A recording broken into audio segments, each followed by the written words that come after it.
Open up. Rent. 3 knocks. Not polite ones, the kind where the fist is already deciding how much of the door it wants to keep. I was lying on a plank bed in a hut with one window and no glass in it, and I had been alive in this body for about 4 hours, long enough to learn my name, not long enough to learn who was standing outside. Lian Xiaotian, we know you're in there. Your door is thin, and your breathing is loud. That last part was fair. I got up, and my legs told me they belonged to somebody who had not eaten properly in a while. I opened the door on 4 men in gray. The one in front had a face like a closed ledger and a level of cultivation I could feel pressing on my chest from a meter away, the way you feel a truck idling behind you. 2 months overdue, he said. 10 stones. I had a pouch on my belt. I had no idea what was in it. I opened it, looked in, saw a small heap of dull crystals, and did the only smart thing available to a man with no information. I counted out 15. He looked at the extra 5, then at me. Senior, I said, and I bowed like my spine had been waiting years for permission. This junior was in seclusion. It was disrespectful. Please accept this as an apology for the trouble. You have never seen a debt collector's face soften so fast. He tucked the stones away, told me the market wasn't what it used to be, and I should keep my door barred at night, and left with his men. I found out later that his entire monthly pay was 100 stones. I had just handed him 5% of a month for the crime of making him climb my step. That is the first thing I learned about the world of cultivation. It runs on exactly the same fuel as the world I came from. It just charges more for it. The second thing I learned took another 10 minutes, and it was worse. I was 25 years old. I was an orphan. I had been cultivating for 10 years, and I had reached the 3rd layer of qi refining, which in local terms is roughly the achievement of having learned to sit up straight. There are 13 layers. Above them, there is foundation establishment, and above that, golden core, and above that, things people in this market only said out loud when they were drunk. 10 years, 3 layers. And in my head, sitting behind my own memories like a second set of furniture in a room I had not chosen, were his. The man whose bed this was. He had a name and a face and a very short list of achievements, and I had all of them now, because 4 hours earlier I had been in a rented apartment in a city with traffic lights, on a 20-game losing streak, charging a phone I had bought from a man whose stall did not have a name. It exploded in my hand. The last thing I heard in that life was a news anchor, on a television I had left running, explaining that a certain very famous brand of phone was setting a new standard for the industry. The universe has a sense of humor. It is not a kind one. So I did what anyone would do. I stood in the middle of a mud-floored hut in a place called Qingmu Market, spread my arms, and said it out loud. Golden finger, come out. Nothing came out. I said it again, with feeling, still nothing. No panel, no voice, no glowing old man in a ring telling me he had waited 10,000 years for a host with my exceptional bone structure. Just a draft and a lizard on the wall that did not care. Fine, fine. Some of us have to work. I emptied the storage pouch onto the bed to see exactly how bad it was. 50 low-grade spirit stones. 1 long sword, low-grade, with a nick in it. An alchemy furnace the size of a soup pot. A handful of talismans. A jade slip containing a cultivation technique called the thick earth art. Another jade slip of elementary alchemy notes. 5 gathering chi pills. And then I understood why a man with 3 layers of cultivation owned a house. He was an alchemist. First tier, low grade, the bottom rung of the bottom ladder, and in a market of tens of thousands of people, there were fewer than 100 of those. It did not make him strong, it made him useful, and useful is a kind of armor. Nobody smashes the vending machine, except somebody had. The memory came up out of his head, and not mine, which is a strange thing to sit through. 2 months ago, he had taken the road out of the market with his month's earnings on his belt, and a man had come out of the trees. Not a beast, a cultivator. The local word for that sort is a tribulation cultivator, and it means exactly what it sounds like. A man who has decided that other people's decades of work are a faster resource than his own. 4th layer of qi refining, 1 layer above the man he was robbing. The original owner burned a swiftness talisman and ran. He made it 4 miles. He got home, took his own wound healing pill, lay down on this bed, and did not get up. And that is where I came in. I sat there holding a jade slip in a dead man's hand, and I did the arithmetic that mattered. The robber had not gotten the pouch. The pouch was on my belt. The robber had let a man see his face, and that man had walked away, and now that man was sitting up and eating rice. He was going to come and finish it, not maybe. It was the only sensible move on the board, and everything I had seen of this world in 4 hours told me it was full of extremely sensible people. I looked out the paneless window at a street where somebody was arguing about the price of a fish. Right, I said. So I can't leave, and I can't stay. I was wrong about that, by the way. I could stay. I just had to become a different problem than the one he had solved. I ate a gathering chi pill and sat down to cultivate because that was the only lever in the room. An hour later, I understood why 10 years had bought 3 layers. The pill dissolved, the energy went in, and almost none of it stuck. It was like trying to fill a tank with the cap still on. I could feel the spirit energy in the air, I could feel it come into me, and then I could feel it slide back out and go home, faintly embarrassed for both of us. Then the dizziness hit, not the good kind of dizziness where a mysterious voice welcomes you to the system, the bad kind, where your vision fills with gray snow like a dead television channel, and you seriously consider that the phone might have gotten you twice. I focused on the snow because there was nothing else to focus on. The snow resolved. Name, Lian Xiaotian. Age 25. Lifespan, 25 of 80. Spiritual root, 3 roots. Metal, fire, wood. Grade, medium. Realm, Qi refining, 3rd layer, 50 of 300. Technique, thick earth art, 80 of 100. And underneath that, a line that made my stomach drop out of me. Alchemist, 300 of 1000. I stared at it for a long time. Then I said a word that has no equivalent in this language, and I laughed until I had to hold on to the bed frame. Because I understood what I had been given. It was not a system with a personality. It was not a shop. Nobody was going to sell me a dragon. What I had was a bar, a progress bar, attached to every single skill in my possession that filled up when I did the work and did nothing at all when I didn't. I had been a professional couch potato for 28 years of a previous life. I had been proud of it. I had a whole philosophy about it. And the universe had looked at that and issued me a grind meter. Are you serious? I said to the ceiling. You take a salted fish and you hand him a punch card? The ceiling did not answer. It never does. But I have to be honest with you about something, and it is the only nice thing I will say about myself for the next hour. After I stopped laughing, I read the panel again, and my hands were shaking, and it was not from fear, because that bar meant the ceiling in this world had a number on it, and things with numbers on them can be climbed. Then I read the second line properly, and my good mood died on the spot. Metal, fire, wood. I picked up the jade slip for the thick earth art. Earth. Pure, unambiguous, capital letter Earth. The technique this man had been running through his body for 10 years belonged to an element he did not possess a single strand of.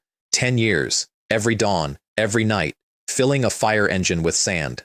What kind of idiot, I said out loud to a dead man in his own house, goes 10 years without testing his own root? The answer was in his memories, and it was not funny. Testing costs money. A cheap root test at a shop runs a few stones, and a few stones was 2 weeks of food, and there was always next month, and he was sure he already knew the answer, because his master had told him once, offhand, years ago, that he was probably trash. Medium grade, 3 roots. He was not trash. He was slightly better than most of the people who had been condescending to him, and he died without ever finding out. I sat with that for about a minute. It is the closest thing to a moment of silence I gave him. Then I got up, because the numbers on the wall of my life were as follows. A basic cultivation technique that actually matched my root cost between 1 and 200 spirit stones. A cultivator at my level, working honestly, earns 5 or 6 stones a month. My rent was 5. My savings were 35. At that rate, I would be able to afford the correct technique in approximately never, so I lit the furnace instead. The recipe I could actually make was called a fasting pill. You eat one and you don't need food for 10 days. A bottle of 10 sells for 2 spirit stones, which tells you everything about its prestige. Real alchemists use a true flame drawn out of their own body, and you need foundation establishment for that, so I use spirit charcoal like a man grilling in a parking lot. Spirit rice in, heat, watch. Feel for the moment the material gives up its shape and doesn't give up its energy. 3 pills came out of a batch that should have made 10. I checked the panel with my heart going. Alchemist, 301 of 1000. Fasting pill, 10, then 13. And there it was, the whole machine, laid out in 2 numbers. Every pill I successfully made pushed the pill's own proficiency up by 1. Every batch that produced anything at all pushed my alchemist rank up by 1. Not the pills, the batch. 1 point, no matter whether I got 3 pills or 30. I tested the other half of it deliberately because I needed to know the shape of the cage. I ruined the next batch on purpose, burnt it to slag. The pill proficiency still went up. The alchemist rank did not move. So the rule was, the panel pays for finishing. It does not pay for trying, and it does not care how clever you are, only how many times you have done the thing. I did the arithmetic, and it nearly put me back on the bed. To reach the next alchemist rank, I needed 698 more successful batches. Working flat out with a furnace this size, I could run 6 batches a day. My success rate was somewhere around 30%. Half a year of standing over a pot for 1 rung. It really is the grind king, I said. It really is. And then I started the next batch because the thing about a man who is coming to kill you is that he does not care whether you find your workload emotionally satisfying. I did not leave the hut for 10 days. 5 bottles of fasting pills. 3 of gathering chi. 2 of wound healing. 2 of detox. I ate my own product so I wouldn't have to cook. I slept when my hands started shaking badly enough to spill. Alchemist, 302 at the start, 342 at the end. Then I slept for a full day and woke up with my face stuck to the plank, and somebody was knocking again. Politely this time. Her name was Manhwa. She lived next door. She was a loose cultivator with no sect and no clan. She hunted low-tier beasts on the edge of the Greenleaf Mountain Range for a living, and she was at the 5th layer of Qi refining, which made her comfortably my senior. She looked to be in her 30s and moved like someone who had been supporting herself outdoors for most of them. She was extremely polite to me. She was polite to me because I was an alchemist, and she said so, cheerfully, to my face, which I respected. We talked at the door for a while. Somewhere in it I mentioned that my alchemy was close to the next grade, and I watched something switch on behind her eyes. Not cruelty, appetite. The exact look a person gets when a door they had assumed was painted on turns out to have a handle. Later I found out what she had been thinking about in that moment, and it was a quiet, 20-year-old, entirely reasonable dream about marrying into a household that had food in it. I would like to tell you I was above all of it. I was not. She was standing in my doorway with the morning behind her, and I caught myself doing sums that had nothing to do with alchemy. I shut it down. Not out of virtue. I wanted the top of this mountain, and I had just watched a man die of being slightly poor. 2 days later, I walked into the Spirit Treasure Pavilion for the first time. It was the only building in Qingmu Market that looked like it belonged somewhere else. The Azure Mist sect ran its own shop in town, called the Qingmu Pavilion, and the Azure Mist sect ran everything else too, so their prices were whatever they felt like that morning. The Spirit Treasure Pavilion was a chain from outside the domain, foreign money, fair rates, in a place like ours that made it practically a temple. The man who ran it was called Feng Jian, 9th layer of Qi refining, 3 ranks from Foundation establishment, and he came out from behind his counter to call a 3rd layer nobody fellow Taoist.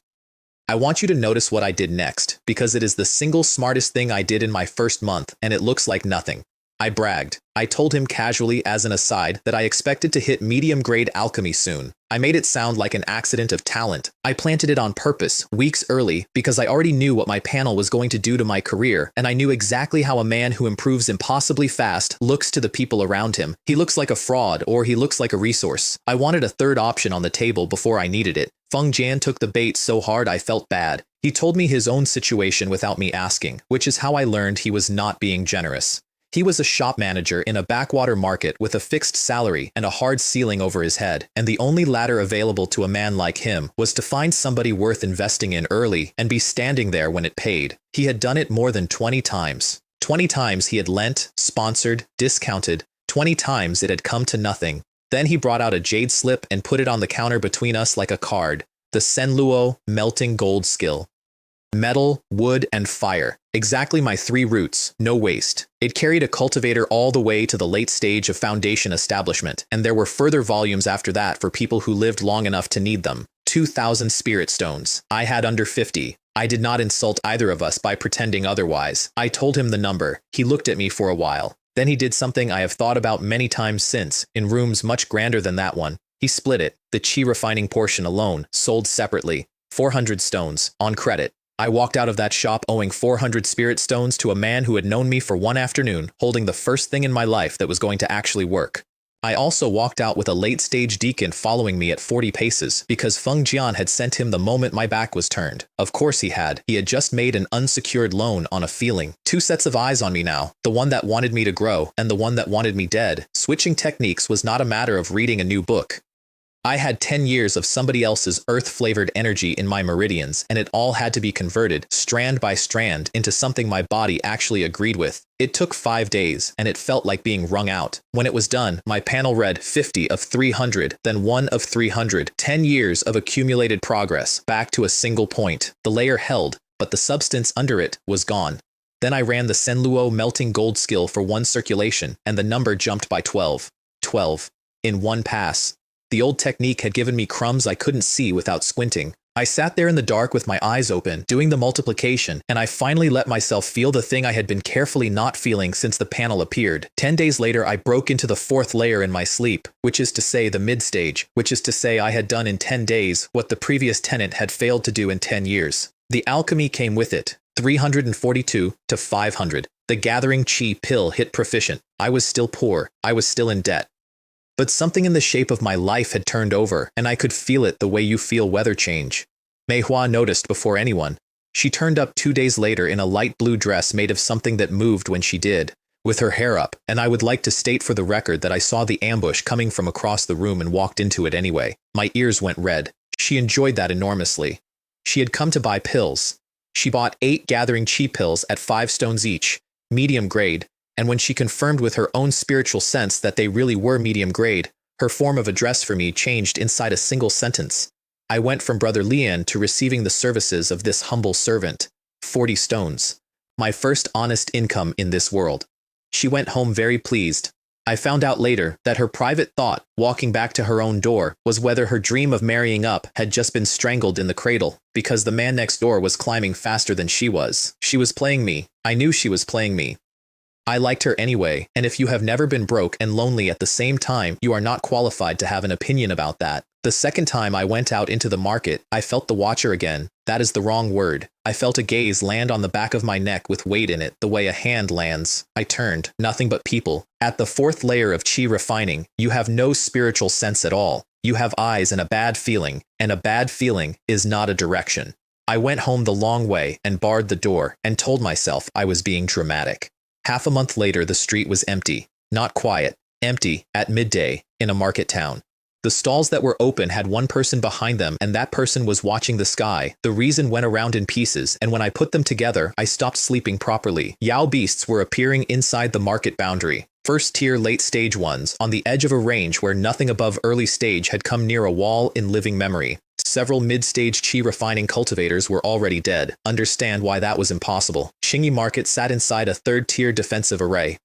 3rd tier means it was built by and answers to the Golden Core level. There were more than 10 foundation establishment cultivators inside our walls. Beasts of that grade should not have been able to find the gate, let alone use it. Something was pushing them out of the mountains. And in the gap, with everyone watching the tree line, people had started quietly killing each other. Low-level cultivators, alone, at night. Nobody investigating. Every corpse in a chaotic market is assumed to be the beast's work, and the beasts do not press charges.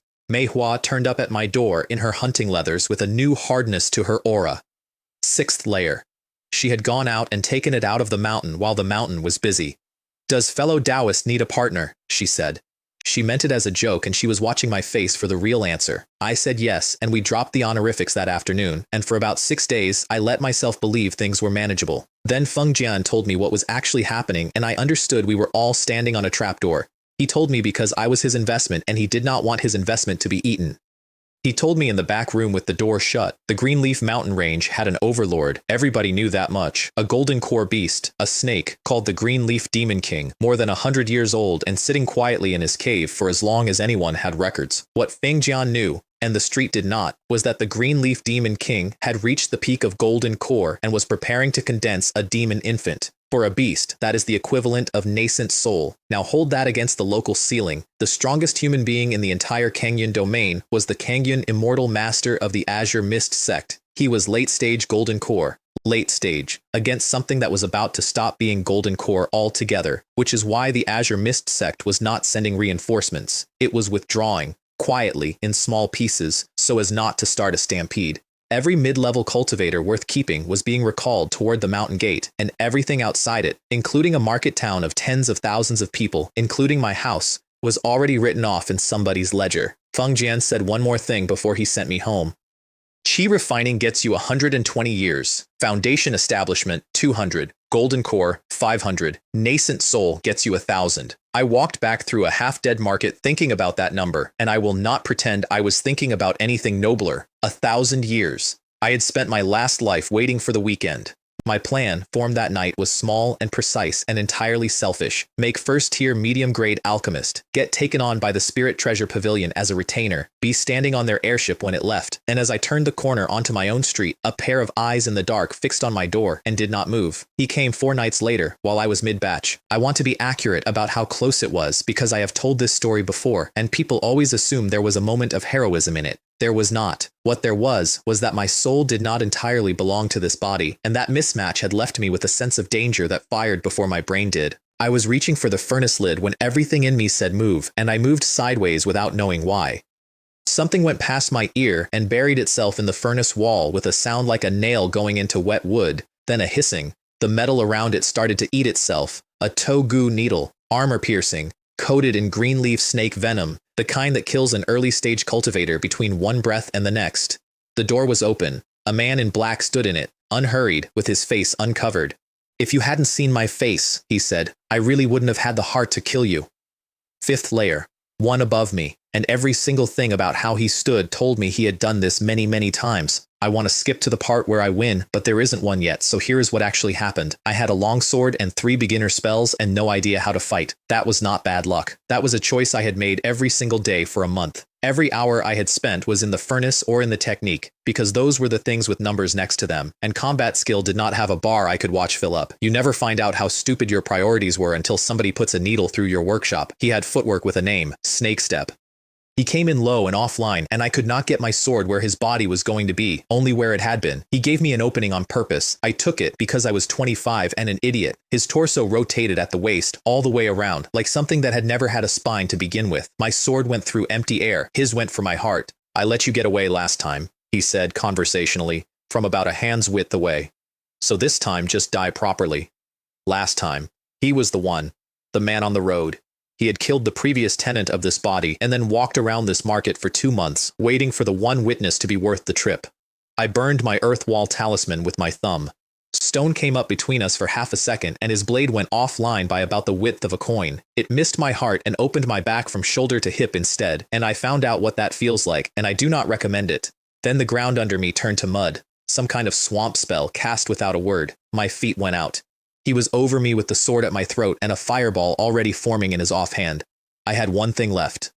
A medium-grade explosive fireball talisman, my only one, bought with money I did not have. I fired it into his chest from arm's length while rolling. He dodged it. Of course he dodged it. He was better than me at every single element of this, and the only thing I had ever done well was arithmetic. I thought, very clearly, run. I did not get the chance because Manhwa came through my broken doorway at the 6th layer of Qi refining with her sword already moving. I was flat on my face, bleeding into the floorboards, so my contribution to the rest of the fight was to slap talismans off the ground and shout when I saw an opening. She did the rest. She fought him for maybe 40 seconds, took a cut across the forearm she never once mentioned afterward, and then she found the line she wanted and put her sword through him. Then, while I was still lying there deciding whether I was going to pass out, she crouched down and went through his pouch. I started laughing. It hurt a great deal. "What?" she said, not looking up. "Nothing. Efficiency. I admire it." She counted the stones, put them away, and looked at me over the wreck of my own furniture. "A life-saving grace," she said, "is a debt of gratitude. So how are you going to repay me?" My hut, at that point, had holes in 3 walls and a hole in the roof, and you cannot meditate in a house that the wind can see through. She solved that by taking me home with her. I made a noise about propriety, because somewhere under the transmigration, I am apparently a person with manners, and she cut it off flat. "If I had any ideas," she said, "I wouldn't have made a move just now." Her room was blue and pink and smelled like pear blossom because she burned a calming incense with pear blossom powder in it while she cultivated, and for the next 5 years that smell meant safety to me in a way I never told her about. In the morning she cooked medium-grade first-tier spirit rice, late-stage ironhorn beef. For a 5th layer beast hunter who counted stones, that breakfast was insane. It was the equivalent of a woman with 200 in the bank buying you a steak because you looked pale. I ate it, and my realm reading went up by 50 points in one sitting. Several days of cultivation, in one bowl. In my last life I lived alone, ate out of plastic, and died with nobody in the room. I sat at that little table with a wrecked back and somebody else's cooking in front of me, and I thought, all right, this is what people were talking about. She was doing arithmetic too. I know because she told me years later, and it is fair to put it here. She was a low-grade dual root, metal and earth. I was a medium-grade triple root with a craft. She had been climbing for 20 years to reach a place I was going to walk past inside too. She could see it coming, and she was making very sure that when I got there, I would remember who bandaged my back. That is not a criticism. That is just what it costs to be honest about people. The needle was still in my furnace. I pried it out on the 2nd day and looked at what was left. The venom had eaten the wall down to something you could nearly see light through. One more hot batch, maybe 2, and I would own a very expensive metal bowl. An alchemy furnace is the single most costly artifact of its grade in any market. I had a debt of 400 stones, a hole in my back, and now a countdown on the only thing I owned that made money. So I worked in her front room for half a month with my back stiffening as it healed, and when I finally looked at the panel properly, it read like a joke. Qi refining, 4th layer, 25 of 500, and then it broke into the 5th while I was reading it. First tier medium grade alchemist, 5 of 2000, the Senluo technique at minor achievement, my spirit bullet at major, 2 full alchemist grades in under 2 months, and 2 cultivation layers on top. Manhwa noticed. She was not stupid, and she lived 6 feet from me. I lied to her smoothly and well. 10 years of accumulation under a wrong technique, I said, all of it converting at once now that the technique fits. Which was true. It was also about a fifth of the truth. I never told her about the panel. I never told anyone about the panel. Not her. Not Feng Jian. Not the 2 people who came closest to earning it later. Because I already knew what a man who improves impossibly fast looks like from the outside. And the answer is, he looks like a machine that has not yet been taken apart to see how it works. I took my medium-grade pills to the Spirit Treasure Pavilion the day I could stand up straight. Feng Qian tested them and went quiet. My low-grade gathering chi pills were running 20 to 30% stronger than the market standard, which is not a thing that happens, and my medium-grade were better than that.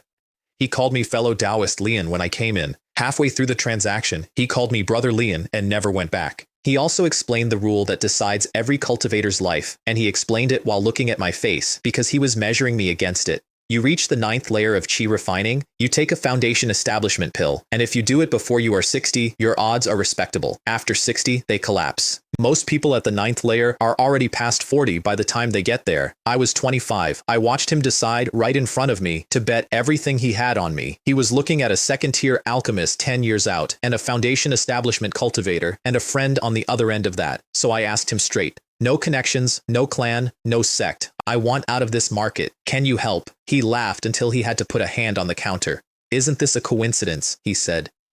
Headquarters was sending an airship. Days away. The region was going bad, and the Spirit Treasure Pavilion had decided to pull its people and its stock out, and this is the part that told me exactly what kind of business I was dealing with, to sell the empty seats. 200 spirit stones a seat. There were hundreds of seats. Do that multiplication. In a town where a working cultivator makes 6 stones a month, they were about to make tens of thousands of stones out of a catastrophe, and Feng Jian said the quiet part to my face without a flicker. The bigger the waves, he said, the more expensive the fish. I did not have 200 stones. I had about 400 of debt, and a furnace that was 1 batch from death. Which is when he made the offer he had been holding. Join the Spirit Treasure Pavilion, and the family rides free. There were 2 ways in. You could be staff, which means the pavilion owns your hours and your output, and, in the ways that matter, you. Or you could be an offering, a retainer, a guest elder. No daily duties. You hand over a few pills a month. You draw a salary. You keep your own life. The offering ranks went Heaven, Earth, Mystic, Yellow, 4 classes in each. A 1st-tier medium alchemist came in at Yellow rank 3rd class. 5% shop discount, and 150 low-grade spirit stones a month. I did the sum in my head while he was still talking, because that is the only reflex I have ever had. 1 month of flat-out alchemy at my current speed was 80 or 90 bottles of medium gathering chi pills. Call it 3,000 stones gross, 2,000 net. 2,000 stones is the entire net worth of a poor foundation establishment cultivator. It is also, to the stone, the price of the complete Senluo melting gold skill. I said yes. Then I asked for 2 seats. Feng Jian gave me a look that made me want to leave the room. When I told Manhua, she was quiet for long enough that I started to panic, and then her eyes went red and she said, Brother Lian, are you sure you want to take your little sister with you? She came up on her toes. I took a step back. I have gone over it many times and I still cannot tell you exactly why. Something about the debt of it, the shape of what she had just spent to keep me alive, and my own certainty that I was going to leave her behind eventually. She covered it beautifully, said she was going to cook, went and cooked. The half-month wait was the worst part of that whole year, and nobody laid a hand on me the entire time. The beast waves went from once every 10 days to every few days, and each one now had a 2nd-tier Yao beast leading it. The Azure Mist sect finished recalling its people and left behind 2 elderly foundation establishment cultivators as a fig leaf so that nobody could technically say the sect had abandoned anyone. Then somebody worked out what the barrier was doing. The 3rd-tier array around Qingmu Market was still running at full strength, and it was letting people in. It was not letting anyone out. Tens of thousands of people, sealed inside a wall they had paid for, in a town the sect had already crossed off. And whenever a wave came, the loose cultivators, the ones with no clan to complain on their behalf, were conscripted to the front of it and came back at about half strength and did it again 4 days later. You have not seen a place like that. There is a specific atmosphere that comes off a town where everybody has quietly understood that the exits are decorative. People stopped bargaining. People started killing in daylight in front of witnesses over storage pouches and walking away at a normal pace because there was no longer anybody whose job it was to care. I spent 100 and something stones I did not have on a first-tier high-grade formation plate for my door. I deliberately slowed my own cultivation down so I would not stand out, and I still went from the 5th layer to the 6th, and that scared me more than the beast did. I added a line to my shopping list that would end up costing me more than my technique, a method for concealing my aura. Gangs formed. Loose cultivators bound themselves into packs of 20 and 30 and started recruiting with their hands on their swords. Twice I got stopped, and twice I showed them the Spirit Treasure Pavilion token, and twice they apologized and went to find somebody else. The pavilion building was the only structure in Qingmu Market nobody touched. 2 Foundation establishment cultivators lived in it, and one of them was late stage. On the morning we left, somebody tried for us one last time. Needles out of an alley mouth, no mask this time. A middle-aged man at the 7th layer of Qi refining, 4 ranks above me, who had not bothered to cover his face because there was no longer anyone in that town he needed to hide it from. I got my sword up. Manhua came around his flank. He turned to deal with her and went for her face, and I got the block in with about the width of my hand to spare. There was no trash talk. That is the detail I remember. 2 months earlier, a man like that would have monologued. By that morning, everybody in Qingmu Market was so tired in the head that we all just went at it in silence like people finishing a shift. We killed him together. Then I opened his pouch, because that is what you do now. There was nothing in it. Spare clothes, a cracked jade slip, a comb. Under 50 stones of value, total, for a 7th layer cultivator who ought to have been comfortable. I crouched there in an alley with a dead man's laundry in my hands and felt something sit down on my chest. I made myself stand up. I told myself I was a minor Qi refining repairman with a boat to catch and no business having opinions. I have thought about that pouch more often than about almost anything else from that year. The pavilion hall was full of people trying to look calm. 2 Foundation establishment cultivators sat at the front in meditation, and as I came through the door, I felt something pass over me, precise and impersonal, like being run under a scanner at an airport. My first taste of spiritual sense from the receiving end. My immediate reaction was not fear, it was want. A sense that could touch every person in a room at once was the single most useful thing I had ever heard of. Feng Jian put me in the 2nd rank, directly behind himself. He meant it as an honor, and it landed like a spotlight. Several hundred people turned to look at the 25-year-old nobody standing where a senior offering should be. I stood there radiating a level of aura carefully calibrated to be unremarkable, and thought about how much I wanted to be nowhere. At the gate, the market's own remaining Foundation establishment elder came out to argue. I watched his face do 4 things in about 8 seconds. Anger, then humiliation, then despair, then something settled and ugly. He opened the barrier for us because the pavilion had 2 Foundation establishment cultivators, and he was one old man with orders from a sect that had stopped answering. The instant the barrier came down, several hundred loose cultivators came out of the surrounding streets at a dead run. They had organized. Of course they had. They had been organizing for weeks, and they were led by cultivators at the 10th and 11th layers, and the moment the exit existed for 1 second, they were going to use it. I heard someone shouting that staying here was a death sentence either way, and it was true, and I have never in my life heard a truer thing shouted by a man who was about to die. The old man from the pavilion did not go with the ship. He stayed on the ground to hold the gate, and the pressure that came off him when he stood up stopped several hundred people mid-stride like a hand on a chest. One of the 10th layer leaders got them moving again. I heard his argument perfectly clearly from the deck, and it was a good one. An old Foundation establishment cultivator, past his prime, alone. How much can he really have left? The old man reached out and struck the man who had been pushed to the front, once, almost lazily, the way you would move a chair. Then he raised both hands and cast a 2nd-tier spell. They call it Meteor Fire Rain. I have seen larger things since. I have done larger things since. I am telling you the truth when I say that nothing has ever hit me the way that did, because it was the first time I understood the shape of the ladder I was standing on. The sky filled with fist-sized flames. Hundreds of them. Thousands, drifting down over the square in slow lines, and from the deck of a rising airship, it was genuinely, stupidly beautiful, like a festival. Every one of them was a person. It took a few minutes. When it stopped, there were perhaps 10 cultivators still standing out of several hundred, all of them late stage or perfection, and they were running. Beside me, somebody was praying. Manhwa had both hands on the rail. One move, I thought. It was one move. He didn't even use a technique with a real name attached. He used a spell, a bot spell, the kind they sell in shops. Foundation establishment, 200 years, and that. I am going to get there, I thought, and not in a long time either. The airship was a top-grade artifact, and it was still cold as hell up there. The shield held out the wind badly enough that I spent the first hour with my collar up like a tourist. I had never been in the sky before. Not in either life. Not really. A plane is a room with bad coffee. This was a wooden deck 1,000 meters over a mountain range with the wind coming through my sleeves, and I stood at the rail for 2 hours and did not say a single clever thing. Manhua came and stood next to me and also said nothing, which is one of the ways you can tell about a person. There were not enough cabins. She was on my ticket, so she was in my room. And here I will save you the suspense because the genre has trained you to expect a particular kind of scene, and this world has a rule that makes it not happen. Cultivators keep their virginity until foundation establishment, not for modesty. The primordial yang and yin are a real, measurable asset in the breakthrough, and throwing it away early is the equivalent of spending your down payment on a weekend. So we shared a room for a week and slept, and it was fine, and it was also the single most domestic thing that had ever happened to me. The panel, on the last night before we landed, Qi refining, 6th layer, lifespan, 25 of 100, Senluo melting gold skill, at minor achievement, 425 of 500, 1 medium-grade furnace, a stack of high-grade talismans I had made myself, and under it all the same worry, which I turned over and over like a stone in a pocket. Nobody climbs like this. Cultivators are not fools. Sooner or later, somebody with a spiritual sense and a suspicious mind is going to look at me twice. Qingmu City made Qingyi Market look like a bus shelter. It was the seat of the Azure Mist sect and the largest city in the entire Kongyun domain, built on a third-tier spirit vein, and the buildings were tall and square and stacked in a way that made my modern brain say apartment block before my cultivator brain said anything at all. There was not one mortal in it, not one. Not because mortals are forbidden, but because they are simply worse at everything, including sweeping.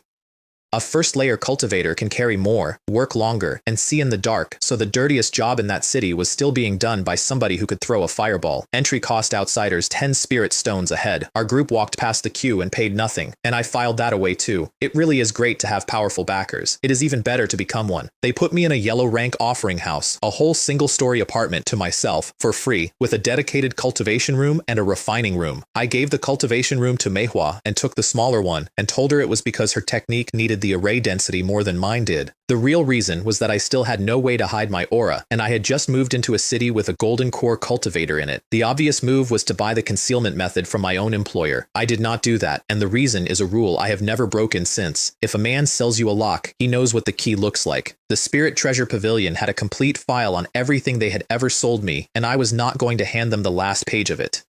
So I put on a plain robe, changed my face as much as a man can change a face with a little effort and a lot of nerve, gave myself the name Gao Lei, and walked into the Kongyun Pavilion, the Azure Mist sect's own shop, my competitor's competitor. A greeter met me at the door. 3rd layer of Qi refining, paid on commission, and extremely good at her job.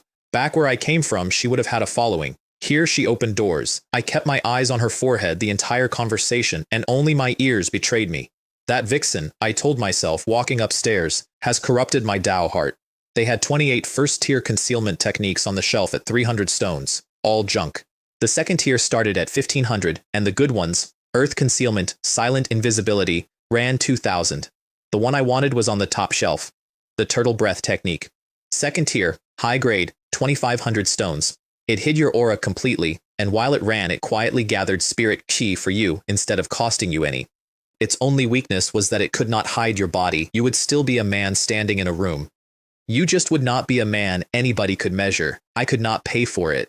So I emptied my storage pouch onto the appraisal tray instead, and kept emptying it, medium-grade gathering chi pills going down in bottles until the tray would not take any more, and the greeter's professional smile froze on her face like a cat ornament. The appraiser was an old man they called Elder Guo, with a monocle artifact he did not need.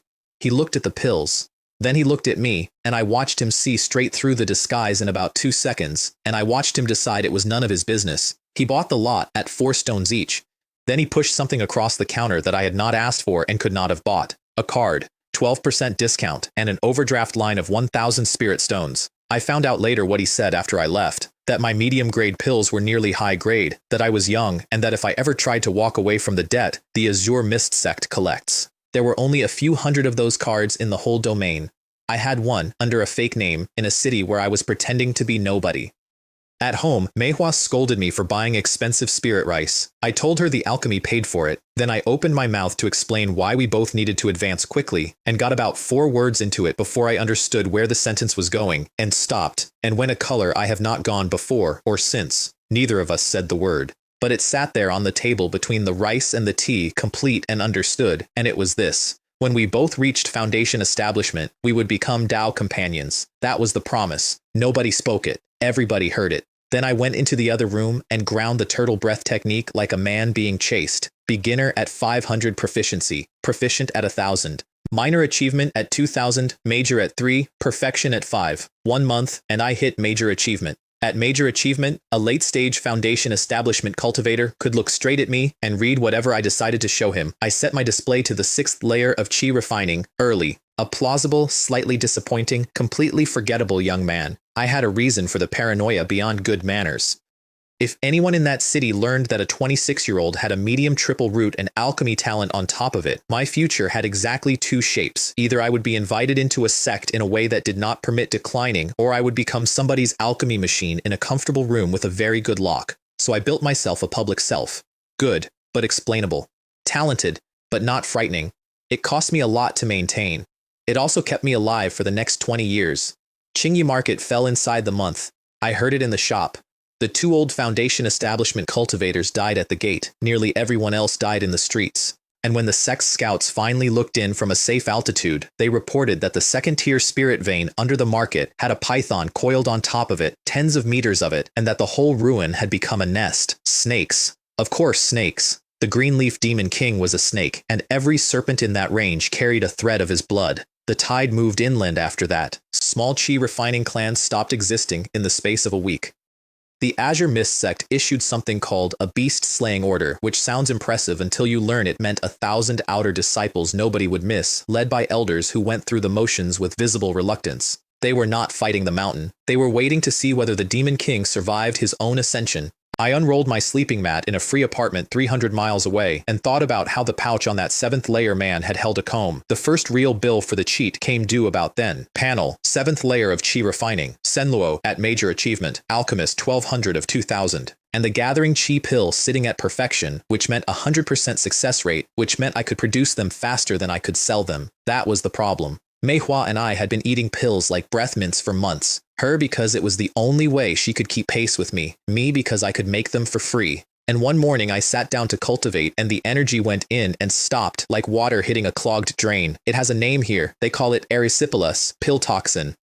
Every medicinal pill leaves a residue, and the residue accumulates in your meridians, and past a certain point, your body simply stops accepting help. There is a floor under the cheat. You cannot pill your way to the sky. Feng Jian had the answer, because Feng Jian always had the answer, and that was his entire value proposition. The Meridian Cleansing Pill. 10 stones for medium grade, 20 for high, double the price of the pills that had caused the problem, which is the most honest pricing in this world. In a backwater like ours, it circulated only inside the Azure Mist sect. The pavilion had it because the pavilion had everything. I bought 2 high-grade ones at 40 stones total. Then I asked for the formula. 500, he said. Insider price. Outsiders pay thousands and mostly are not sold it at all. I sold 700 pills at 4 stones apiece that week. 2,800 stones. Then I put 1,500 of it on his counter. 400 was the debt. The other 1,000 was not. Feng Jian looked at that pile for a while. His salary was 300 a month.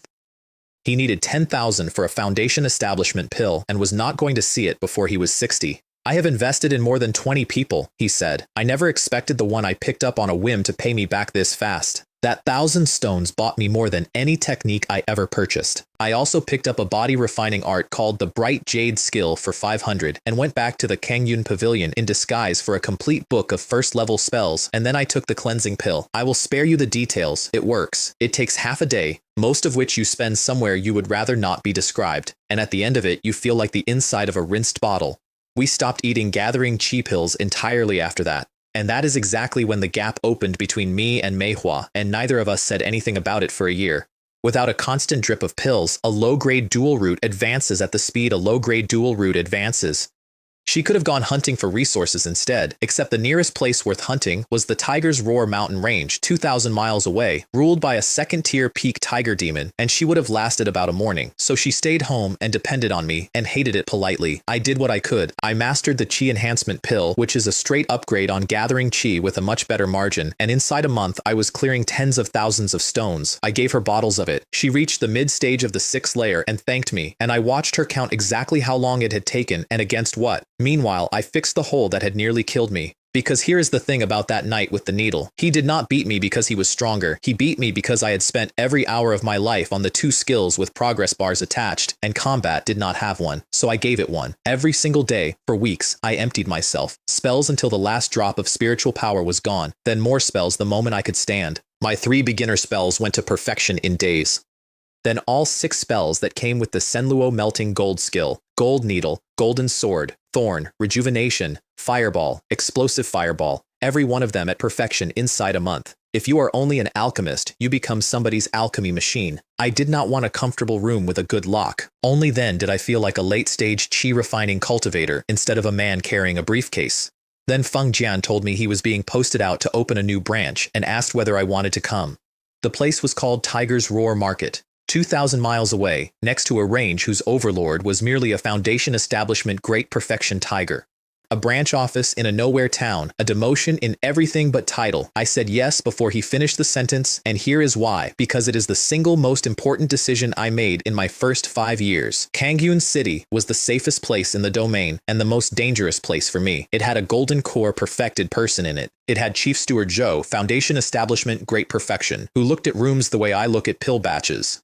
1 careless month, 1 slip of the turtle breath, 1 spiritual scent sweep at the wrong moment, and I would spend the rest of my very long life being extremely well cared for. A second-tier branch in a backwater had no strong eyes in it at all. I asked Manhwa. She said, "Wherever Brother Lian goes, I'll follow," and went to pack. I spent the month before departure doing nothing but alchemy. 15,000 stones of profit, and the panel ticked over to first-tier high-grade alchemist.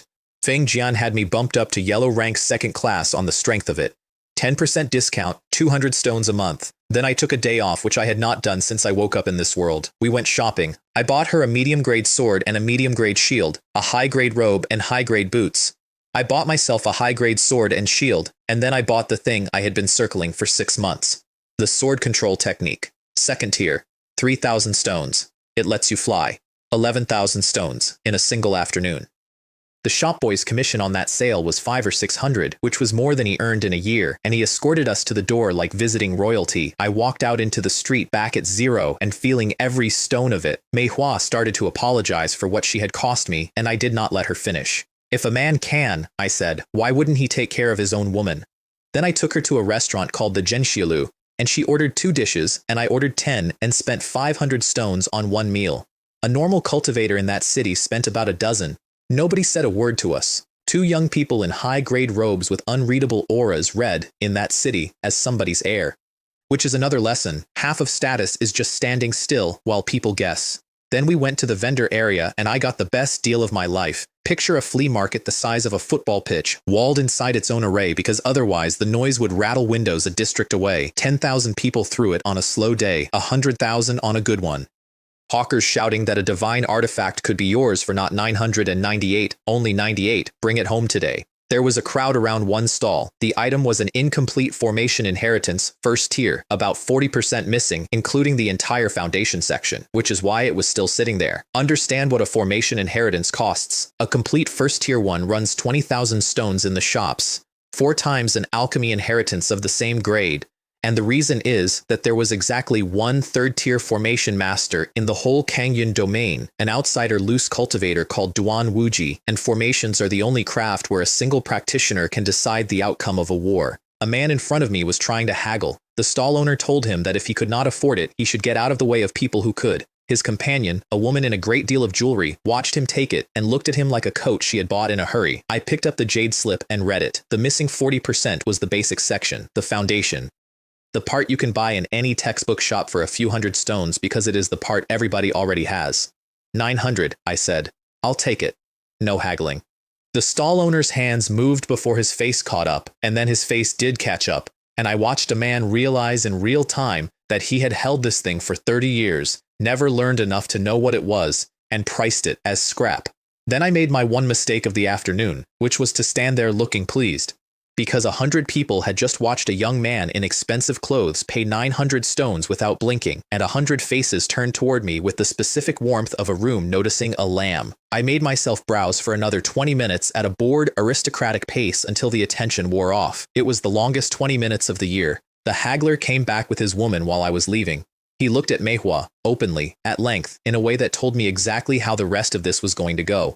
And the woman with him did the arithmetic that women in that position do, and decided the fastest route to feeling better about herself ran directly over us. "This is Senior Brother Zhao," she announced, loud enough for the aisle. "An inner disciple of the Azure Mist sect. Apologize and hand over the formation inheritance." I dropped the turtle breath. Not all of it. Enough. The 7th layer of chi refining came off me in one pulse and put both of them on the ground on their backsides, and I want to be honest that I held it down deliberately, because full strength would have flattened everyone within 10 paces, including 2 stalls and an old woman selling soup. The woman's mouth was still open. It had never once been about the inheritance. She had wanted to watch somebody handsome and well-dressed be stepped on, and had picked the wrong afternoon. Except then, the man got up, and I read his aura properly, and the situation changed shape. Zhao Weilin, inner disciple genuinely, and a personal disciple of an elder Zhao who was, genuinely, foundation establishment. 2 men who could have made a great deal of trouble for each other looked at each other across a market aisle, and both of us saw it, and both of us stopped. I named myself, Yellow Rank 2nd Class Offering of the Spirit Treasure Pavilion. 10 minutes later, we were sworn brothers. I know how that sounds. I want to be completely honest about my side of it, because it was not friendship, and it did not start as one. In a small market, a man producing pills at my success rate is going to be noticed. When that happens, I would need somewhere for the extra to have gone. That was not a suspicious warehouse. A private channel into a big sect, run by a man with a personal stake in not asking questions, was exactly that somewhere. If anyone ever came looking, it was a private arrangement with Zhao Weilin. Before we left, I sold 3,000 stones of high-grade pills through Manhwa, bought the Foundation Establishment chapter of the Senluo Melting Gold skill and 2 more pill formulas, and went broke again.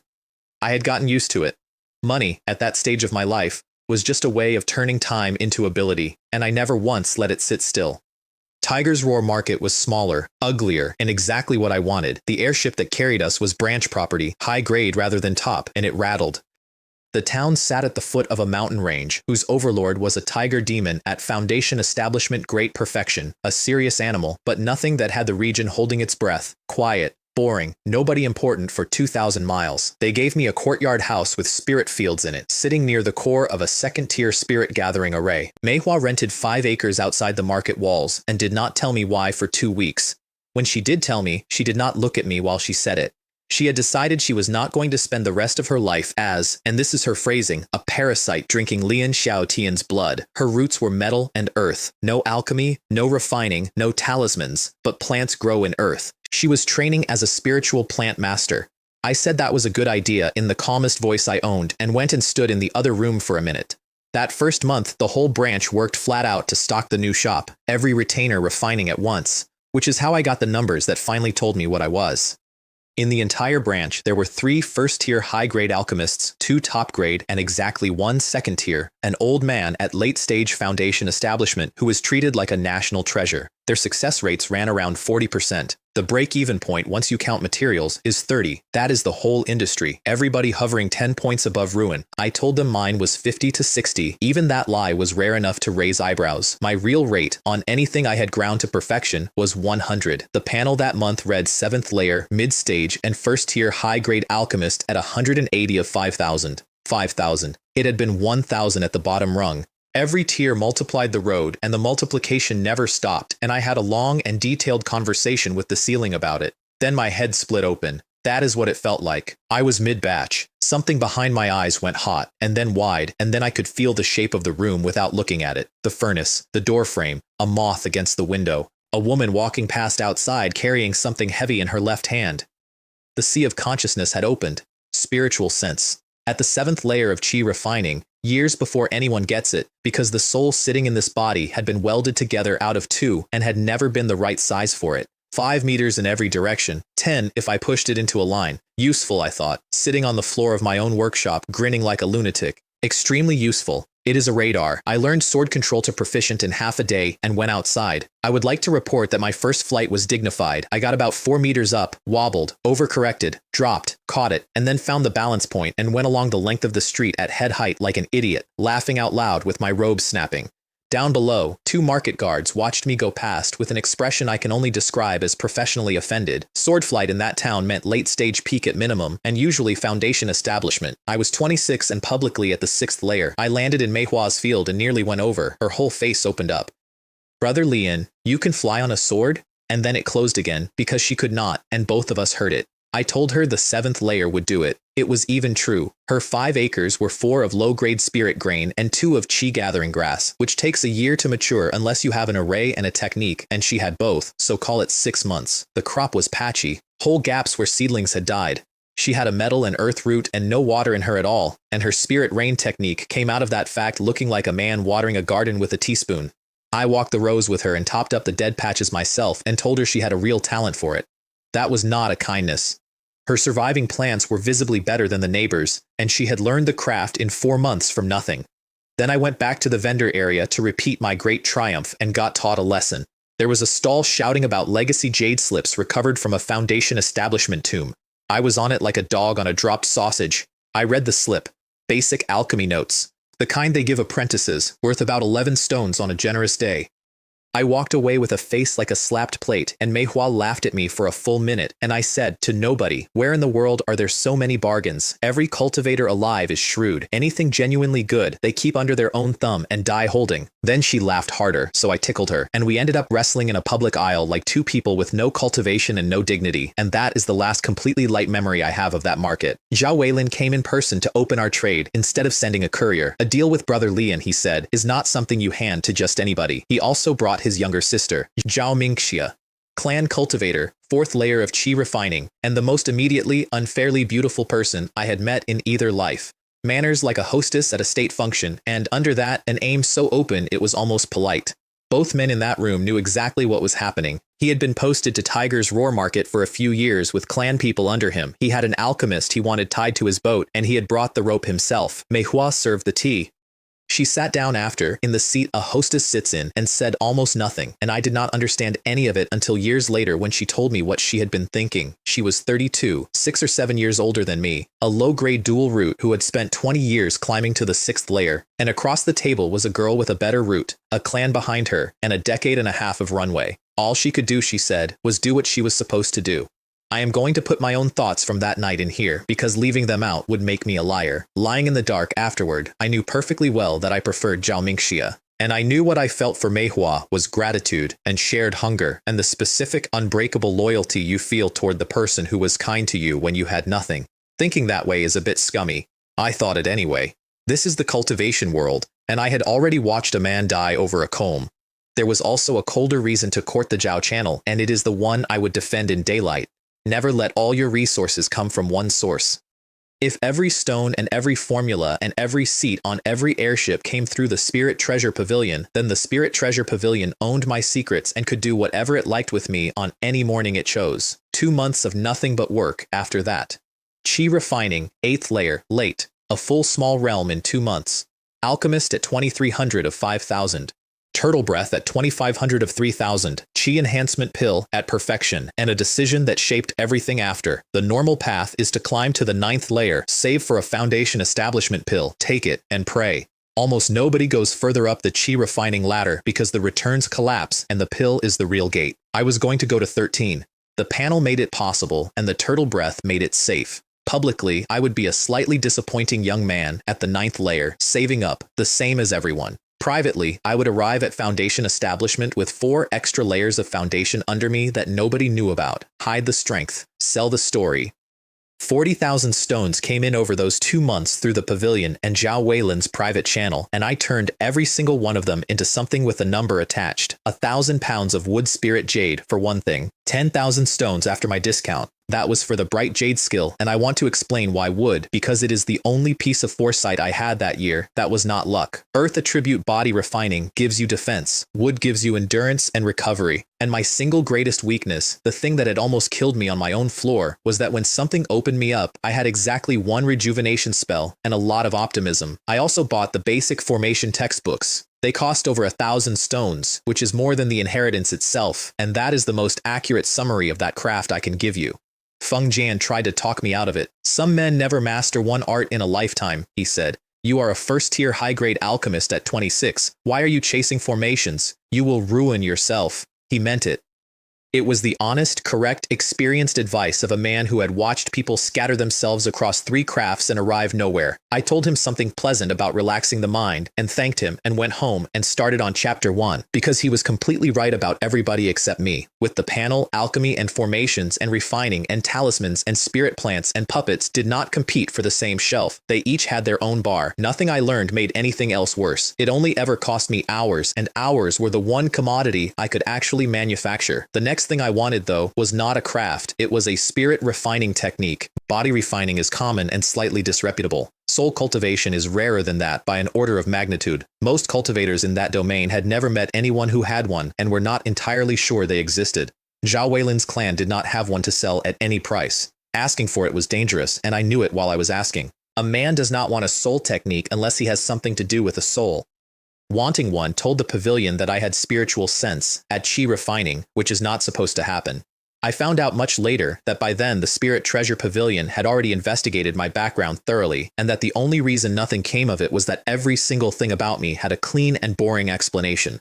Orphan, dead master, wrong technique for 10 years, corrected, alchemy talent, verifiable.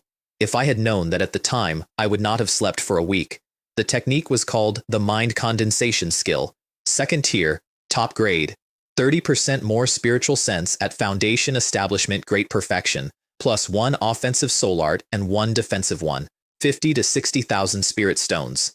Sit with that. A foundation establishment pill went for about 50,000 at auction. This cost more than the pill that decides whether you get 200 years. It was 25 times what my body refining art had cost me. Only a steward of foundation establishment rank could authorize the sale, and Feng Jian was not one yet. So I put 5,000 stones in front of him and called it a thank you. He took it.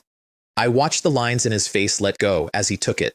And I will tell you the ugly thought I had while he counted it, because it is the truth of how I lived then. Feng Jian was about to establish his foundation. Once he did, he could turn on me on any given Tuesday and there would be nothing whatsoever I could do about it, which is precisely why I wanted a soul technique in my hands before that happened. Soul techniques carry attacks nobody can see coming, and, more to the point, defenses. Then I ran the numbers for the remaining 30,000 and found out what the word grind actually means. 10 days, 100 and some batches of high-grade gathering chi pills without sleeping more than 4 hours at a stretch. About 10,000 stones out of that, 5,000 more from a deal with Zhao Weilin, and the last 20,000 on credit against my own future. I got it. I also stopped being able to feel my hands for a while. Feng Jian got something too. He had saved 6,000 stones toward a foundation establishment pill and needed 10. My payments pushed him over the line. Headquarters sent the pill up, escorted by a real foundation establishment steward, in the same delivery as my mind condensation skill, which I choose to think of as the two of us buying each other's futures in one shipment. We congratulated each other in his back room. I was about to become a first-tier top-grade alchemist, and even a foundation establishment cultivator gives a top-grade alchemist his seat. He was about to get 200 years. Then he went into seclusion, and his daughter took over all trade with me. Miss Feng looked 20 and was closer to 30, 7th layer of chi refining, and considerably sharper than her father in the ways that involve counting. My professional opinion, formed immediately, was that trading with a pretty woman beats trading with a greasy middle-aged man, and I stand by it. The mind condensation skill did something to me on the first night that I was not ready for. The first exercise is to reach inward and find your sea of consciousness, which you are supposed to spend months learning to open, and which nobody opens before foundation establishment. Mine was already open, wide open, and had been since before I got here. The original owner's soul, whatever was left of it when it fused with mine, had done that. He had never known. He had died with a door open in his own head and never once looked through it. The old man really did help me a lot. 2 arts came with the technique. Divine condensation needles, which is an attack that makes no sound and gives no warning beyond a flicker, and the spirit barrier technique, which is a wall around the only part of you nobody can armor. And that is when my schedule finished assembling itself into the shape it would keep for the next 20 years. Morning, soul cultivation, because the mind is clearest before it has been used for anything else.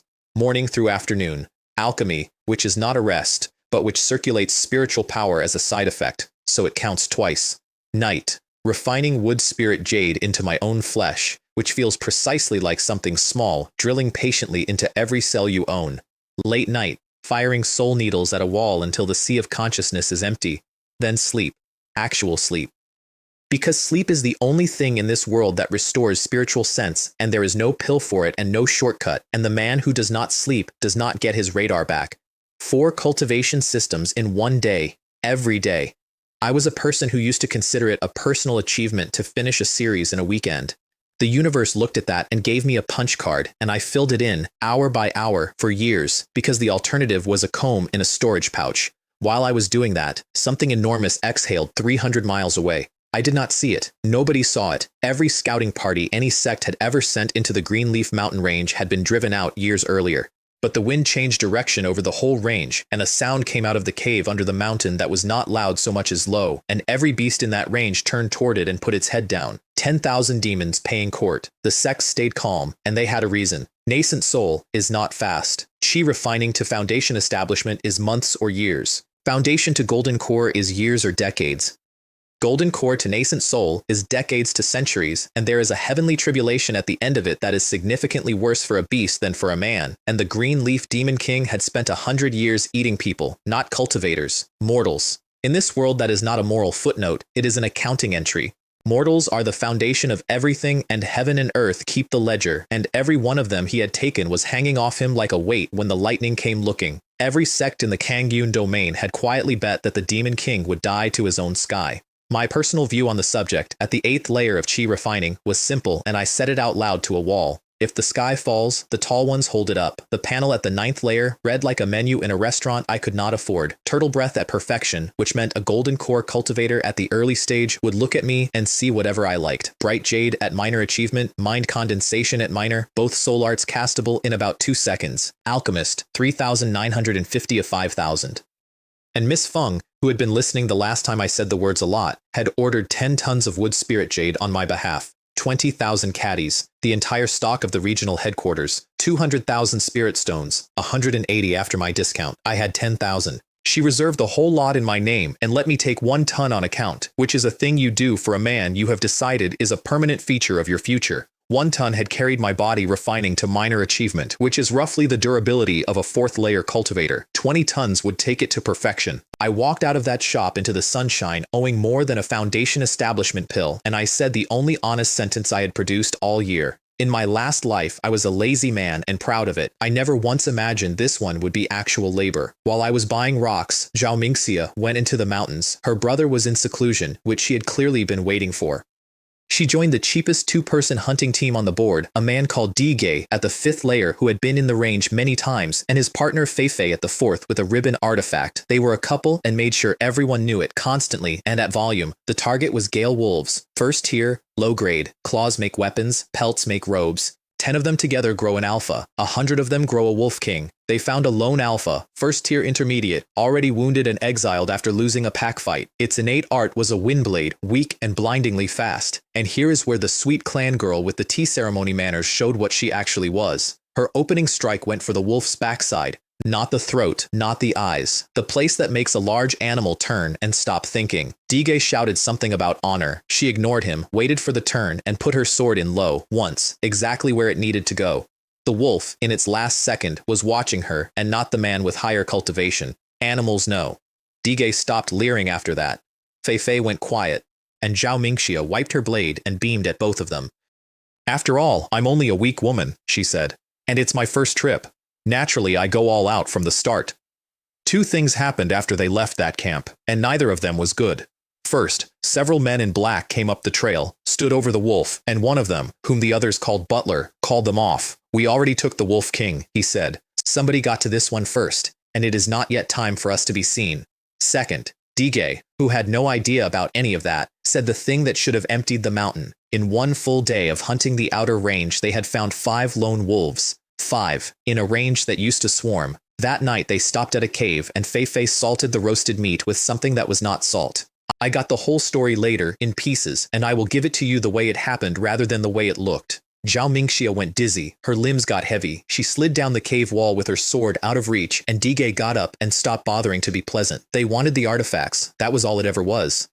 She was carrying a clan girl's kit, a good sword, a defensive talisman, a storage pouch that visibly had things in it, and Dige had spent 2 days doing the same arithmetic every robber in that domain does. Take her down, strip her, leave her in the mountain, and let the range take the blame. Nobody investigates a beast. She played her 1 card from the floor. Inner disciple of the Azure Mist sect. Master at Foundation Establishment. It made them hesitate for a genuine 3 seconds. Then Dige said they were already committed, and Feifei set a small formation at the cave mouth so no sound would get out, which was, in fairness to both of them, extremely thorough. It was also unnecessary because Zhao Mingxia had set one under the floor 4 hours earlier. She had spotted them on the first day. The man's eyes, the woman's glares, the pair of them checking her pouch when they thought she was asleep.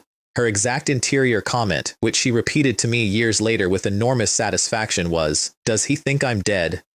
So she ate the drugged meat because she had already burned a first-tier high-grade sinking dream incense under the sand, and because the only way to be sure 2 people are guilty is to let them finish the sentence. She counted down out loud. 3, 2. Feifei went over sideways into the fire pit. Dige lunged, got one full breath of the fragrance in his face, and went down on top of her. "A pair of mid-stage adulterers," she said to the cave. "Cost me a high-grade dream incense. What a waste." She stripped them of everything, tied them back to back so that each of them would wake up looking at the other's shoulder, and then she took out the little jar of diluted spirit honey she used to sweeten her tea and emptied it over both of them. Then she walked out laughing like a child who has stolen something. She watched the rest through a mirror artifact from a safe hillside, and she told me she laughed the entire time, and I believe her. The honey brought bees first, then ants, fist-sized, in a column. Then, because the cave was in a mountain range with a functioning ecology and a lot of very interested noses, a 7-meter first-tier advanced roaring bear arrived to find out who was having a party. There was a standoff. The bear opened its mouth and the standoff ended, and both swarms went over the ridge like smoke. Dige and Feifei woke up into a ring of eyes. I am going to leave them there, because that is where she left them. Then the butler dropped out of the sky in front of her. Foundation establishment. A match for her own clan's old ancestor, standing on a trail in the middle of nowhere, between her and everything. And Zhao Mingxia did not panic because a clan girl who walks into a beast range at the 4th layer of Qi refining is not brave. She is equipped. Out came a shard of mother and child jade, the sort that screams to its twin in an elder's hand. Out came a 2nd-tier medium water curtain talisman, rated to hold 1 strike from a Foundation Establishment cultivator. And out came a high-grade spirit storage pearl with a full Foundation Establishment cultivator's spiritual power sitting inside it. A gift from her master, the sort of thing a clan hands to a child it actually intends to get back. The butler looked at all 3 and did not attack. He opened his robe instead. On the inner lining was a black beast pattern, the Beast Puppet Sect. I had never heard the name at that point. Nobody in the domain had, particularly. What they did, he explained to her personally and with some pride, was refine beast puppets out of Yao beast corpses, and their puppets kept 60 to 80% of the beast's living strength. Their sect master was late-stage Foundation Establishment with a 2nd-tier peak puppet at his back, which made him, in practical terms, a problem for a golden core. He called himself the Demon Wolf Warden, and he did not want her dead. He wanted her as a secret disciple, nothing so crude as betraying her sect openly, just a name on a list and information. The bait he put on the table was obscene, a 3rd-tier technique called the Refining Puppet Treasure. 3rd tier. A technique that carries a cultivator from the bottom all the way to golden core without ever needing to be swapped out. Her own sect believes such things capped at 2nd tier. In the Azure Mist sect, a 3rd-tier technique goes to direct line prodigies and nobody else, and she was a medium dual root from a branch family who would have been politely thanked and shown the door. She was tempted the instant she heard it. She told me so. She said it was like being handed the deed to a house. Then he named the price. Sect news, small and steady. And the burial sites of every generation of Golden Core old ancestor the Azure Mist sect had ever put in the ground. She worked out what that meant before he finished the sentence. They did not want the graves. They wanted what was in them. Puppets, made from Golden Core corpses. She knelt in the dirt and said, "Disciple greets master." And what she was actually thinking, word for word, was, "Go to hell, old man. My sect is first in this domain, and my master is your sect master's equal." She took the technique. She took the pouch of resources, and then she ran several hundred miles without stopping once. Behind her, one of his men asked whether the girl could be trusted. In this Kongyun domain, the Demon Wolf Warden said, nobody can resist a 3rd-tier technique, and if it does not work out, she will come in handy later. His men flinched at that, which tells you what the 2nd sentence meant. Then he went off, in a good mood, to see his little babies. At the 9th layer, my Senluo melting gold skill hit perfection, and I refined my first-tier Supreme Meridian Cleansing Pill. 4 out of 1 batch. I took one immediately and flushed a gray-black film out of my body that I could see on the flagstones, and I want you to understand why that mattered more than it sounds. High-grade cleansing pills had stopped working on me. They were clearing about 20% of the residue, and an alchemist cannot solve that by shopping, because a man who walks into a pill shop every single day and buys the most expensive cleansing product on the shelf is a man being talked about within a month. I had to outlevel my own supply chain. That is the whole logic of my life in one line. The panel also grew a second craft row that season. First Order Low-Grade Formation Master, 120 of 1,000. I put it to use the same week because Manhwa's crop was coming up to harvest and the outer spirit fields kept getting raided. She had driven off a first-tier intermediate beast on her own the week before and lost a whole row of Qi gathering grass doing it, and had not mentioned it until I found the gap. So I went out and laid my first real array around her 5 acres. The Little Lost Trace Array, a fog maze, good enough to hold a first-tier intermediate beast or a mid-stage cultivator until somebody with a sword arrived. 3 days later, something walked into it, and I went out to meet it on purpose. Among 2 wild boar, first-tier, intermediate. I opened a corridor in the fog and let it see me, because I had ground 6 spells to perfection against a practice post, and I had absolutely no idea whether any of it worked on something with opinions. I hit it with a medium-grade sword, full strength, and the sword bounced, actually bounced, rang off the hide and came back at me with my own force in it. "Your pigskin," I said, "is genuinely elastic." The boar took that as encouragement. Its hide went another shade darker, earth key crawling over it by instinct, and then it did the one thing that species does. It put its head down and charged in a perfectly straight line at a speed nothing that shape should reach. Straight line. That was the whole answer. I sent my sword out on sword control and let it chase the flying blade. And while it was busy turning its enormous body to follow a target that could turn instantly, I put a golden sword technique into the base of its skull. Metal against earth, and metal is one of my 3 roots, so it went in. Not through. It stuck in bone. But the residual golden key went in with it and started chewing, and the thing lost the plot entirely, and I finished it a few seconds later without any difficulty at all. I stood over it, feeling nothing much. That was not the battle I had been imagining for 2 years. That was a chore. Somewhere in the last 18 months, first-tier beasts had quietly stopped being events in my life and become weather.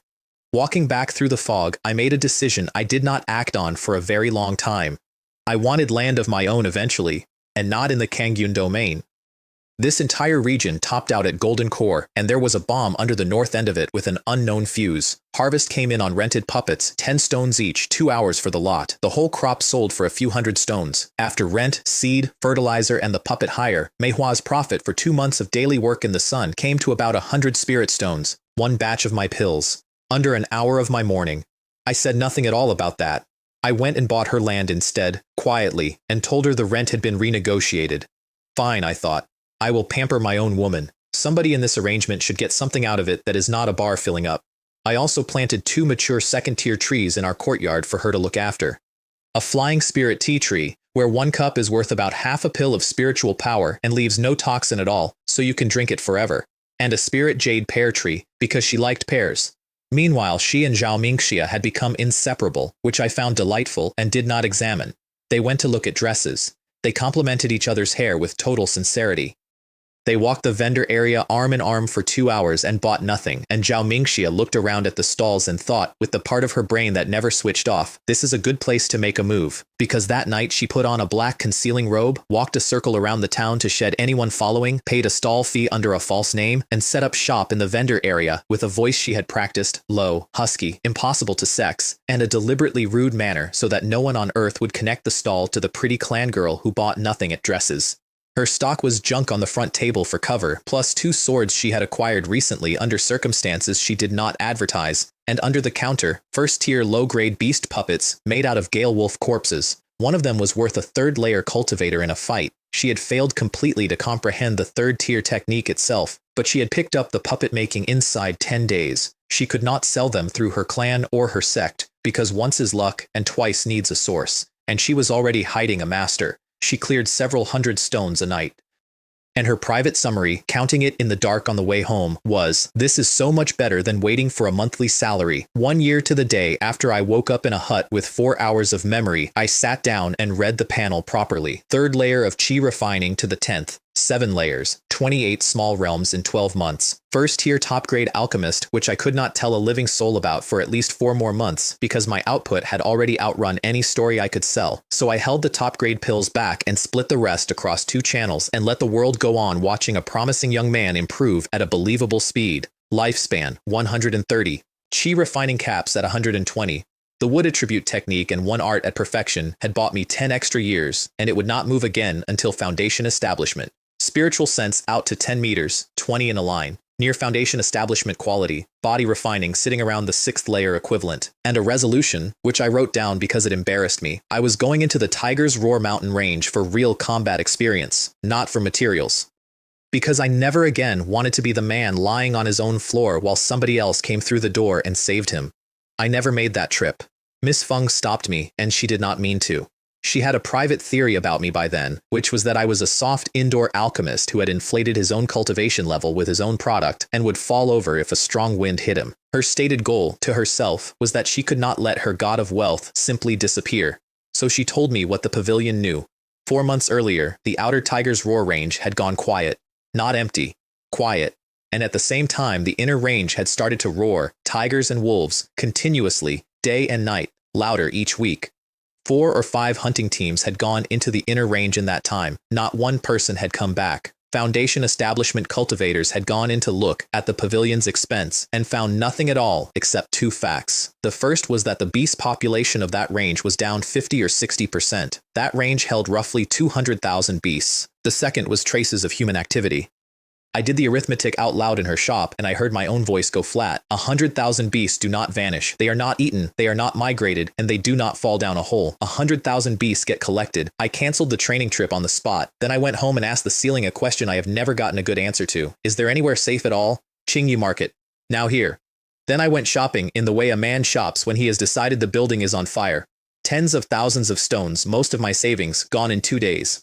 Second-tier talismans, attack and defense and support, second-tier formation plates and the mid-grade spirit stones to power them because the plates are useless without fuel and everyone forgets the fuel. Second-tier explosive flame bullets, which are grenades, and I will not pretend otherwise. The foundation establishment pill formula and every ingredient for it I could source. 2 second-tier pill formulas, and 2 second-tier top-grade manuals which I could not afford and bought anyway. The Fire Leap Flame, a movement art. At perfection you cross the distance between 2 flames in the time it takes a flame to flicker, and the radiant shadowless swordplay, which required a top-grade shadowless sword to run at all, 40,000 stones. I put it on account. Feng Jian came out of seclusion that month with 200 years in front of him and a face I did not recognize for the first 3 seconds. My plan for the immediate future was simple and parasitic. Whenever they posted him somewhere else, I would ride along again. The 3 second-tier spells from the Senluo melting gold skill were the real prize, and they nearly broke me. Sky full of fire rain, which does what it says, thorn strangulation, a field of wood that closes on whatever is standing in it, and demon breaking, a weapon enhancement that goes through shields. At the 10th layer of chi refining, casting a second-tier spell is casting above your grade. 2 casts, and I was empty. Each cast gave 1 point of proficiency, and each spell needed 1,000. 2 points a day, sometimes 3. That is the honest shape of the cheat, and I want it on the record because people hear the word panel and imagine a slot machine. The panel never gave me anything. It only ever told me the exact size of the mountain, in numbers, so that I could not lie to myself about how long the climb was. 2 months of that. Then I took a night off, which by then was a genuine event. We went out into the market after dark, and walking that street I noticed something I had somehow never registered in 2 years of living on it. Everybody was gray. Gray robes, black robes, cheap dark cloth that does not show wear. The entire visible population of a cultivation town, all of them grinding out an existence one small realm at a time, dressed like people who could not afford to be seen having a preference. And in the middle of it, Manhwa in a moonlight gauze dress with butterflies on the hem, and me in lake blue brocade, the only 2 spots of color on a street of 10,000 people. I did not feel proud of that. I felt watched. We went to the Red Mansion, which despite the name was the finest performance house in the Tiger's Roar market and belonged to the Joyful Union sect. The Joyful Union sect was the second power in the domain after the Azure Mist sect.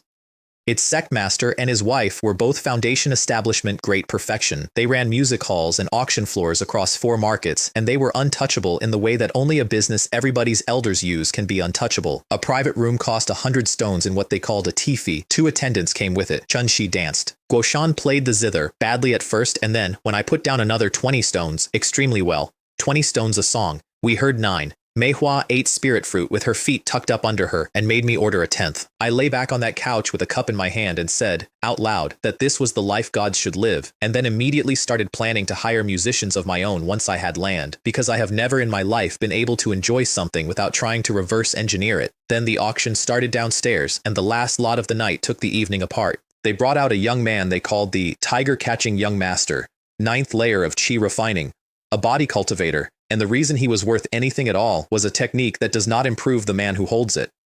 It improves whoever he is given to. He went for 60,000 spirit stones. 60. A foundation establishment pill was 50. A human being, sold at auction, at a premium over the single most contested object in the domain, to a woman at the 9th layer, peak, who wanted to break through and had the money to buy the odds. I got his story from a talkative attendant afterward, and I have never been able to put it down. An orphan.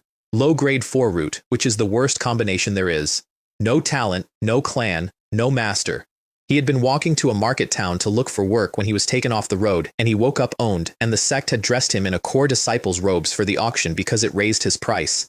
Days later, the news went around the market like weather. He was dead, drained entirely. His buyer was in seclusion, breaking through, and expected to succeed.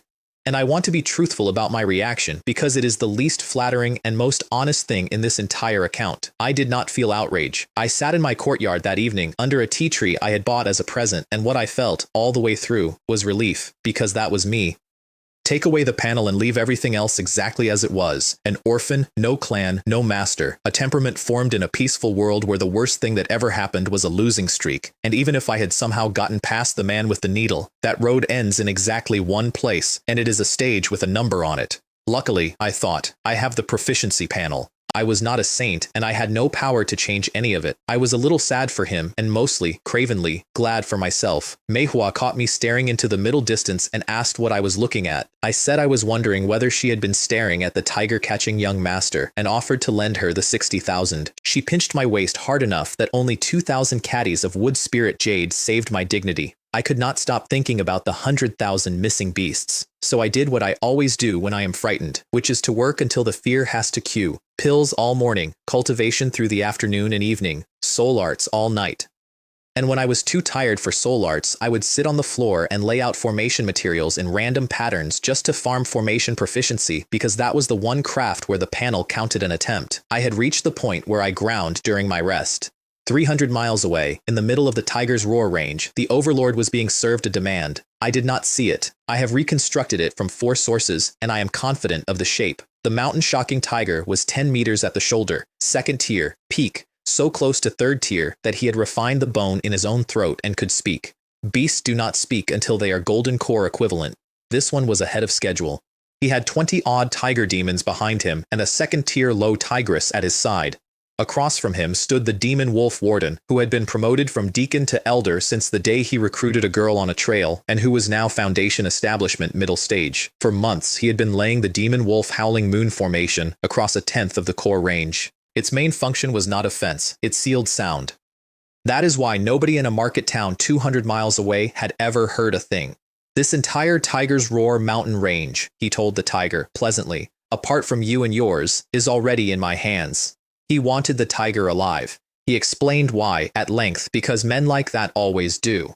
A beast that submits willingly keeps more of its soul and more of its strength when it is made into a puppet. Break one instead, and you get a resentful puppet, and a resentful puppet eventually turns and finds its owner. Then he released his stock. Thousands of Gale Wolf beast puppets came out of the trees at once, and inside his formation, every single one of them fought a full grade above its rank.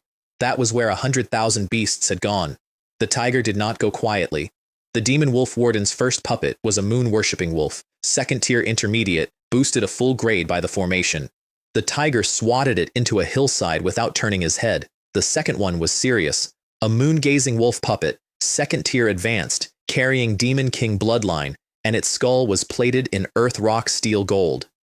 That material is 2nd-tier top-grade spirit ore, and a whole piece of it with a little 3rd-tier ore makes a magic treasure, which is what Golden Core cultivators carry. Claws went off that helmet with a noise like a saw hitting a rail. The tiger looked at it once and found the answer, because he had been alive for a long time, and helmets have a hole in them by design. He hooked both eye sockets. When the first puppet came back to help, he took it in his jaws and tore a Demon King bloodline beast puppet in half the way you would open a letter and threw the pieces away. "My puppet!" the demon wolf warden screamed, in a voice that has never once impressed anybody. Then the reinforcement arrived. Elder Yankee, also Foundation Establishment Middle, with a pair of twin flame birds. 2nd-tier advanced, 5-meter wingspans, only possible because Yao Lang had supplied the steel gold. Their fire feather technique rained burning feathers across 400 meters, and every single feather landed like a full strike from a second-tier advanced beast. The tiger could dodge. His clan could not.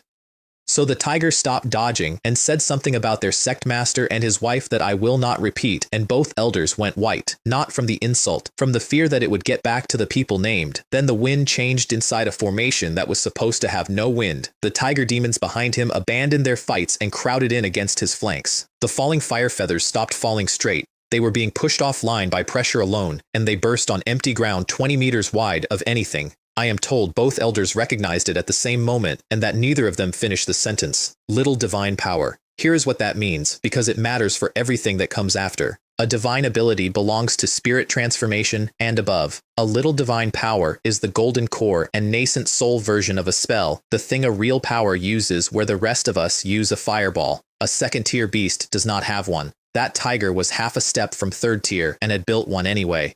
Little divine power, he said. Tiger roars through the mountains. They ran. They were not fast enough. The sound came out in rings you could see. Every chi-refining member of the beast puppet sect in that valley stopped existing where they stood, and with nobody left holding the anchor points, the sound-sealing formation came apart, and several miles of mountain went flat. Trees, rock, ridgeline, flat. His clan lived. The two elders lived, because they had already turned. And the instant they were out of sight, the overlord of the Tiger's Roar mountain range sagged onto his forelegs and could not get up. His mate pushed her head under his shoulder. We cannot stay, he told her. Feed the clan everything in the stores. We leave tonight. 200 miles away, the roar arrived as a physical thing. Tens of thousands of people came out into the streets at once. The market's second-tier high-grade defensive array went up over our heads like a lid on a pot. 2 of the 3 resident Foundation establishment cultivators flew out to look, and the third stood in the middle of the offering courtyard with his hands behind his back, being visibly calm at us. I took a cushion outside, sat down in the middle of a panicking crowd with Manhwa beside me, and read my panel because there was nothing else useful to do, and I was not going to waste an hour. 11th layer of chi refining. Turtle breath at great perfection, which meant that from that day, only a golden core perfected person examining me in person had any chance of seeing through it. In public, I was showing the 7th layer, late stage. The official explanation came out the next morning. 2 beast clans had fought over territory, the matter was concluded, and the array would protect everyone. Nobody who could count believed a word of it. Feng Jian gave me the real version in his back room the day after. The battle traces were wrong. There was human cultivator blood in that valley. There were artifact refining materials. There were formation traces, deliberate ones, laid over months. And the destruction covered 10 miles, which is not something a Foundation establishment cultivator can do, and not something a second-tier beast can do either. I sat with my tea going cold and delivered my conclusion in the flattest voice I own. So the Tiger's Roar market isn't safe either. Feng Jian had already pulled the strings before he told me. Our next posting was Qingmu City. Medium-sized, rich in spirit jade, held jointly by 4 Foundation establishment families, and headquarters was sending a late-stage Foundation establishment cultivator along to stand behind Feng while he set up.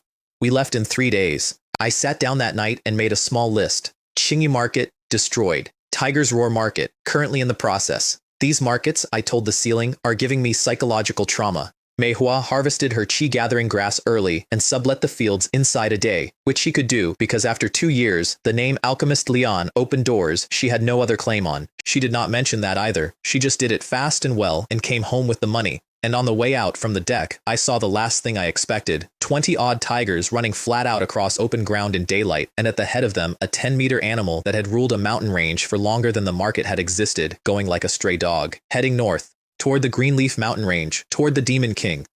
Everyone on that deck saw it. Nobody said one word for the next hour. Whatever had put that thing on the road was not benevolent, and it was still behind us. Qingmu City had walls made of spirit jade, cheap jade, Yellowstone grade, the kind you would use for paving. It was still spirit jade in walls for miles, and I stood at the gate doing a multiplication I could not finish. For everyone else, that city was a mining town with pretensions.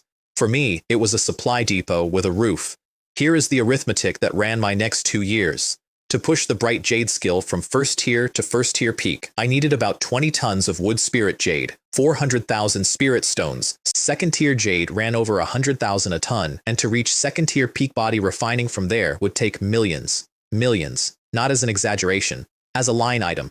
Body cultivation is a rich man's road, and there is exactly one trade in this world that pays for it fast enough. Not talismans, incidentally, even though talismans sell for more per item. Nobody buys a talisman twice a week. A pill is a consumable. People come back forever, and they come back to whoever is best. In my first 2 weeks in Bayou City, I made 2,000 first-tier high-grade pills at a 100% success rate. The city held 2 or 300,000 people. It had exactly 2 first-tier high-grade alchemists in it. The other one ran 30 to 40%. Within a month, 70 to 80% of everything on the Spirit Treasure Pavilion's shelves was mine. 30% to me, 70 to the shop, and my 30 came to 6,000 stones a fortnight, forever, for as long as the doors were open. That is why a Foundation establishment cultivator kept calling a Qi refining boy brother. I was not his friend, I was a well. I hired a household that month, and I did it because I had started talking to the furnace. Cook, cleaners, a few musicians, and a storyteller I kept calling back 3 nights a week. Contracted, paid, free to leave, and I want to note that in that city, this made me strange rather than generous. I did it because I had spent a year in a locked room with a progress bar, and I had begun to notice things about myself I did not like. I missed my phone. I missed lying on a couch scrolling short videos until my eyes dried out. I have never once been able to explain that sentence to anybody in this world, and I stopped trying after the storyteller asked me, very politely, what a couch was. For the record, this world's high technology is as follows. Artifact lamps, which are electric light. A first-tier frost array in a box, which is a refrigerator. A firestone, which is a stove. Formation tokens instead of keys. And above that, airships, energy cannons, and teleportation arrays, none of which I had ever seen and 2 of which I did not believe in. Zhao Weilin and Zhao Mingxia moved to Bayou City the same season, following their god of wealth, and made no secret of it. A little over a year in Bayou City, and I hit the 13th layer of Qi refining. Great perfection. 1,000 of 1,000. 3 years from a man who could not pay his rent. Bright jade nearly at first-tier peak. Mind condensation at major, both soul arts at perfection. A second-order low-grade alchemist for 2 months already and telling nobody. Formation master closing on first-tier medium, in public, 8th layer, peak, and a first-tier high-grade alchemist. I had 4 ranks of lie stacked up, and I maintained every one of them daily, and then I hit a wall that no amount of grinding could touch. I could not get a Foundation establishment pill. I had the formula. I had every ingredient but one. The missing one was called the dust cleansing fruit, and the only 2 dust cleansing spirit trees in the entire Kangyun domain grew inside the Azure Mist sect's secret realm. They fruit once every 5 years. 10 fruits a tree, 20 pills every 5 years, for a domain of millions. That is why a dozen people a year establish a foundation here, not talent, fruit. The other thing that stopped moving that year was Manhwa. A full year of unlimited pills, the best money could buy, no rationing. It moved her from the 7th layer, early, to the 8th layer, early. There are treasures that improve a spiritual root. They exist. They start at millions of stones. They are not sold in this domain at any price. And if I had somehow obtained one, I could not have protected it or her for the week it would take word to travel. Not for her. Not yet. Not for anybody. I promoted myself to first-tier top grade that season, 2 full grades behind the truth. To keep Feng Jian happy and busy, I found out later what he did with the news. He took the second-tier essence gathering pills I had experimentally produced, went home, and told his daughter he had underestimated me. Their working theory was that I must be carrying a third-order alchemy inheritance from somewhere, and then Feng Jian said the sharpest thing anybody said about me in 20 years. Third-order inheritances we have plenty of, he said. Fourth order too. What we lack is talent. Their own best new generation alchemist had taken 5 years to reach second order. I had taken 2. Then he offered his daughter a road, and I include this because it is the most honest fatherly conversation I have ever been told about. Her own ceiling was somewhere short of Golden Core. With him behind you, he said, Immortal Master is not out of the question, and his read on Manhwa was cold, accurate, and entirely correct. Low talent, propped up by pills, 5 or 6 years from even attempting foundation establishment and likely to fail twice. That is your chance, he told his daughter. Establish your foundation before she does. Manhwa knew. Of course she knew. Her exact thought when Miss Feng started finding reasons to deliver orders in person was, we have only just gotten clear of Zhao Mingxia, and she had no standing to say a word because every stone she owned had come out of my furnace. Her private assessment of me, which she told me much later and which I have never once been able to argue with, was this, that what I felt was the appetite of a boy who had never had anything, and that as for love, it did not seem deep. She did not dare ask. That is the part I think about. 2 months later, Tiger's Roar Market was destroyed the same way Qingmu Market had been. Tens of thousands of beasts, tens of thousands of cultivators dead. Only the organized factions and the professionally paranoid got out. And there was a hole in the story that nobody could fill. I had personally watched the mountain-shocking tiger run away from that range before it happened, and after it happened, not one faction's scouts could name the beast that led the tide. There was no leader. There was never a leader anywhere. I sat with that for one evening and asked the ceiling whether I was cursed, because every single place I had put my feet had been ground into the dirt within 2 years of my arrival. Then I stopped asking and named the actual feeling, which was not fear. I wanted power, not for a purpose, not to protect anyone. I had no information, an unknown enemy, and a track record of being 300 miles ahead of a disaster I could not see, and strength was the only thing on the entire menu that helped with any of that. I bought a top-grade storage ring that week, 100,000 stones, 85 after the discount, 40 cubic meters of space. I chose the plainest, dullest, most matte one in the case, because a ring that looks like a treasure is a sign that reads, "Please rob me," and I kept the old pouch on my belt so people would see the pouch and stop looking. I was worth about 300,000 stones at that point, and I had made every one of them with my hands. Then Butler Guo Xuan stopped me in the street. The Wu family were one of the 4 foundation establishment families of Bayou City. A late-stage old ancestor plus 3 at the middle stage, and an heir called Guo Han with a top-grade wind and fire root, who at the 9th layer in his 30s was called the #1 young master of the city, which tells you the size of the city. They fed me, and they fed me something I have never forgotten. It was a wine called Fragrant Intoxication, brewed out of the condensing essence fruit of a second-tier tree, and it increased my spiritual reserve. At the 13th layer of Qi refining, great perfection, where nothing works anymore, where the entire point of the stage is that you are full. I drank about 100 jars of that wine over the following 6 months, and my spiritual power started to liquefy on its own before I ever touched the pill. Then came the offer. Join the Wu family as an elder, run their alchemy hall. Every benefit the pavilion gave me doubled. I said no, and here is the reasoning, because it is one of the 2 or 3 decisions that saved my life. The Spirit Treasure Pavilion is an organization. Organizations are things you can walk out of. A family is a family. An outsider does not become core in a family, ever, by any amount of service.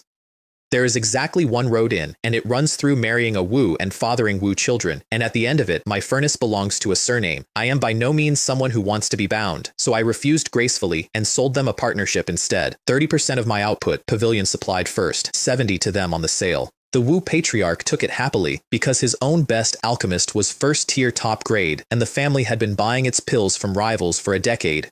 His exact phrase was that their lifeline had been in somebody else's grasp. I knew the feeling. I had spent 3 years making sure it would never be mine. The Foundation Establishment pill cost me 100,000 stones at full price with no discount, because that is a thing nobody discounts. On top of it, I bought a Foundation Establishment elixir, which raises the odds by 20%, a pulse-protecting pill, and a rejuvenation pill. My base odds were about 20% for a medium triple root, plus 5 points for each layer above the 9th. I had 4 extra layers, call it 40% unassisted, with everything stacked, effectively certain. Ordinary cultivators go into that room at 10 to 20%. That is what the whole world is built around. That is why a fruit that grows 20 times every 5 years decides who lives to 200. I meditated on concentration incense for a full day before I started, purely to stop being excited. Then I did it, and I will give you the mechanics once, because it is the only time in this story where the process is more interesting than the result. You run the small circuit, then the great circulation through every meridian you have, which was easy for me because 2,000 caddies of jade had gone into those meridians already. Then the elixir goes in as a template, and your spiritual power stops being a gas. It becomes mist. Then the mist becomes one single drop of liquid, and that drop is called primordial essence. And the moment it forms, your dantian cracks like an eggshell, because the container you have been using your entire life is not built for liquid. That is what the Foundation Establishment pill actually is. It is glue. It stitches the shell and films it over and buys you about 5 days, and in those 5 days, you convert every last wisp of gas you own into liquid before the glue lets go. The rejuvenation pill accelerated the conversion by 30%. The pulse-protecting pill kept my meridians from tearing when liquid essence went through them at speed for the first time. 4 hours. 10 days from start to standing up. Fengjian had taken months. Panel. Foundation Establishment. Initial stage. Lifespan. 28 of 180. 180. The stage caps at 120. My wood attribute technique at perfection and my body refining had handed me 60 extra years, and Feng Jian had never once mentioned that the Senluo melting gold skill could do that, which I am fairly sure means he did not know. I ran the numbers on my next step because I always do. An ordinary medium triple root needs 3 to 5 years for the next small realm. I estimated 6 months to a year. Comparable, I wrote down, to a top aptitude single root. Then I opened the door, and Manhwa was standing in the corridor where she had apparently been standing for some time, and she came into my arms hard enough to move me back a step. I threw a small dinner. The Xings, the Zhao siblings, and Alchemist who was the pavilion's own second-tier high-grade man at late-stage Foundation establishment, invited for the single reason that not inviting him would have made an enemy for free. I did not invite any of the 4 families. I had spent 2 years staying out of Bayou City's politics, and I was not going to buy in over dessert. Halfway through the meal, I caught Feng Jian looking at nothing. He told me what he had been thinking a long time afterward, and it is the saddest thing in this whole stretch of my life. He was nearly 60. He had worked for decades. He had scraped into Foundation establishment that year on luck and my money, at the very edge of the age where it becomes impossible. And the boy he had once served personally at a backwater counter because the shop assistants were busy and it did not matter who took care of a third-layer nobody was sitting across from him, under 30, refining second-tier pills. Heavenly Dao, he thought, is unjust. Then he gave me a present anyway. Miss Feng went first with an old formula for something called the Divine Pill, second tier, top grade, and it strengthens the divine soul, which was, without her having any way of knowing it, precisely the seam in my armor that was actually made of gold. Then her father put a piece of hide on the table. He had nothing left worth 30,000 stones after buying his own foundation, and so he had decided to give away a thing his family had held for over 10 years and had never once been able to use. We were never destined to have it, he told his daughter beforehand. He is under 30. Even Golden Core is a promising prospect for him, and a Golden Core perfected person lives 500 years. We finally, he said, have someone to rely on. The hide was from a high-grade beast. Fire would not burn it, water would not soak it, and an ordinary blade would not cut it. Nobody draws a shopping list on material like that. It was a map. The target was Earth Cave Volcano, 3,000 miles from Bayou City, and I knew the name because everybody in that region knew it as a burnt-out, stripped, worthless hole that had been picked over for 2 centuries. Under it, the map said, was a heaven and earth spiritual fire called the Azure Lotus Golden Sunfire. Spiritual fires are not rare exactly. Most of them are glorified campfires that burn spirit chi instead of wood and are worth roughly what a good sword is worth. But a map for a campfire does not get drawn on hide like that, and then Feng Jian gave me the rest of it, which he did not have to do, and which is why I never once betrayed that man in 20 years. He had opened his branch near that volcano deliberately. He had gone there himself once, before his breakthrough, and on the outskirts he had found men in black, organized, methodically searching, led by a Foundation establishment cultivator stronger than he was. So he had turned around and gone home and never mentioned it to anyone. He gave me the map and the warning in the same breath, and I could not concentrate for the rest of the banquet. My plan, formed before the plates were cleared, body refining to second tier, every second tier spell to perfection, and one more shopping trip. If I have to go unprepared, I decided, I would rather not have the fire at all. 1 ton of second tier wood element jade sounds enormous, and is roughly the size of a millstone. I sat on it for 2 weeks and burned it into myself, with meridian opening pills and body strengthening pills and body shaping pills going down between sessions like snacks. The bright jade skill is not a meditation art. That is the thing nobody tells you. You absorb the jade, and then you get up and you train, physically, with a body that is currently being rebuilt from the inside. The first 3 days were pain. Days 4 through 7 were a deep throb like a tooth. After that, it settled into a dull ache with an itch under it, and the itch was worse than the pain had been, because you cannot scratch the inside of your own femur. 14 days of that, and I had paid for every hour of it in advance. When I finally stood up, my joints went off like a string of firecrackers, and my body refining sat at second tier, which is the equivalent of Foundation establishment. They call it the Ming Jade body. Strength, defense, endurance, and recovery. No attack, not one offensive application anywhere in it. So I bought 2 more second-tier top-grade arts. The Exploding Flame Fist, which at perfection lands like a second-tier late-stage strike no matter how weak the arm behind it is. And the Butterfly Dance Steps, footwork that leaves after images shaped like butterflies specifically to ruin the eye of whoever is trying to hit you, both to perfection in about a month, along with every second-tier spell I owned. Then I went to Feng Jian and asked for something that could threaten a Foundation establishment great perfection cultivator. He put his cup down and looked at me the way you look at a friend who has just mentioned buying a cannon. That question means top-grade artifacts at absolute minimum, and top-grade artifacts live in the main pavilion under the eye of people who ask what you want them for. So he sold me something out of his own pocket instead, a talisman treasure, 3rd tier. It is a strange category, reusable, halfway between a talisman and a magic treasure, and this one was damaged and had exactly 1 use left in it. Sealed inside was a little divine power called Thunderstorm, one shot carrying the force of an all-out attack by a golden core cultivator at the early stage, 80,000 stones. An intact one would open at 300,000 at auction and go higher. I bought a spare set of top-grade artifacts on top of that, and a case of second-tier explosive bullets, and walked out of the Spirit Treasure Pavilion 200,000 stones lighter. A fortnight of alchemy, gone in an afternoon. Somebody watched me do it, which was the point of doing it visibly. They picked me up outside the city gate. 5 of them, calling themselves the Bayou 5 Tigers, which tells you everything about their imagination. The eldest went by Stone Fist at the 7th layer of Qi refining, 4 brothers at mid-stage, and between them a first-tier top-grade Tigermite formation that let 5 mediocre men threaten someone at the 9th layer. I heard every word of their planning from 400 meters away, because spiritual sense does not care about bushes. Out-of-town young master, expensive clothes, artifacts you could see from the road, inexperienced, a fat sheep. One of them, the 4th brother, said he did not like it, said the sheep had walked toward the empty valley rather than the main road, and that sheep do not do that. They shouted him down. They always shout him down. I led them another 2 miles because life had been a bit boring lately. Then I stopped in the middle of the valley, turned around, and dropped the turtle breath. Foundation establishment pressure came off me and put all 5 of them face down in the dirt.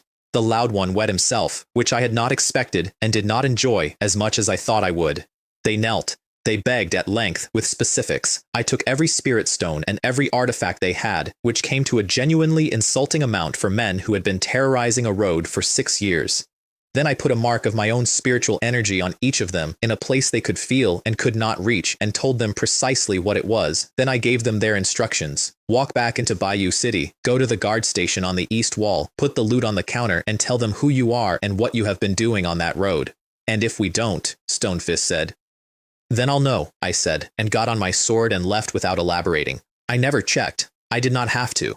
Leaving blanks is more effective than filling them in, because a frightened man's imagination works harder than any threat I could write. 3 months later, I heard the East Wall Guard had 5 men in a cell who would not stop apologizing. The Earth Cave volcano was 3,000 miles away and looked exactly as advertised, a dead cone in dead country, scraped over by 200 years of prospectors, with a handful of Qi refining watchmen sitting around the outer approaches pretending to be prospectors themselves. I walked in past them with the turtle breath at maximum. Not one of them looked up. Inside, the caves ran between 70 and 80 degrees, which for a man with the Ming Jade body is a warm afternoon.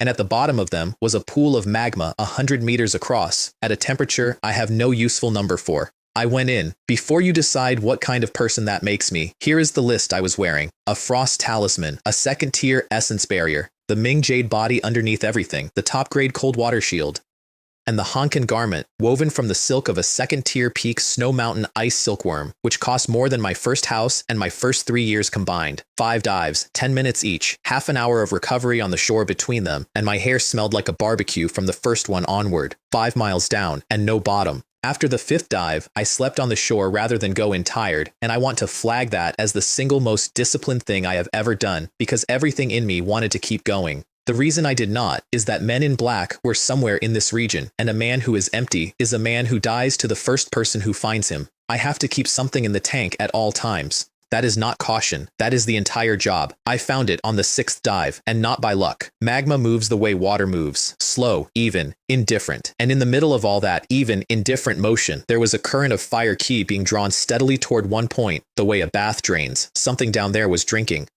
The Azure Lotus Golden Sunfire was pale blue and gold and shaped like a burning lotus, and it was about the size of my 2 hands, and it was starving. Originally, it had been second tier, high grade. That pool was too poor to feed it and had been for a very long time, and it had shrunk down to second tier, low. Collecting it was, and I am aware of how this sounds after 5 dives into magma, the easiest part of the entire trip.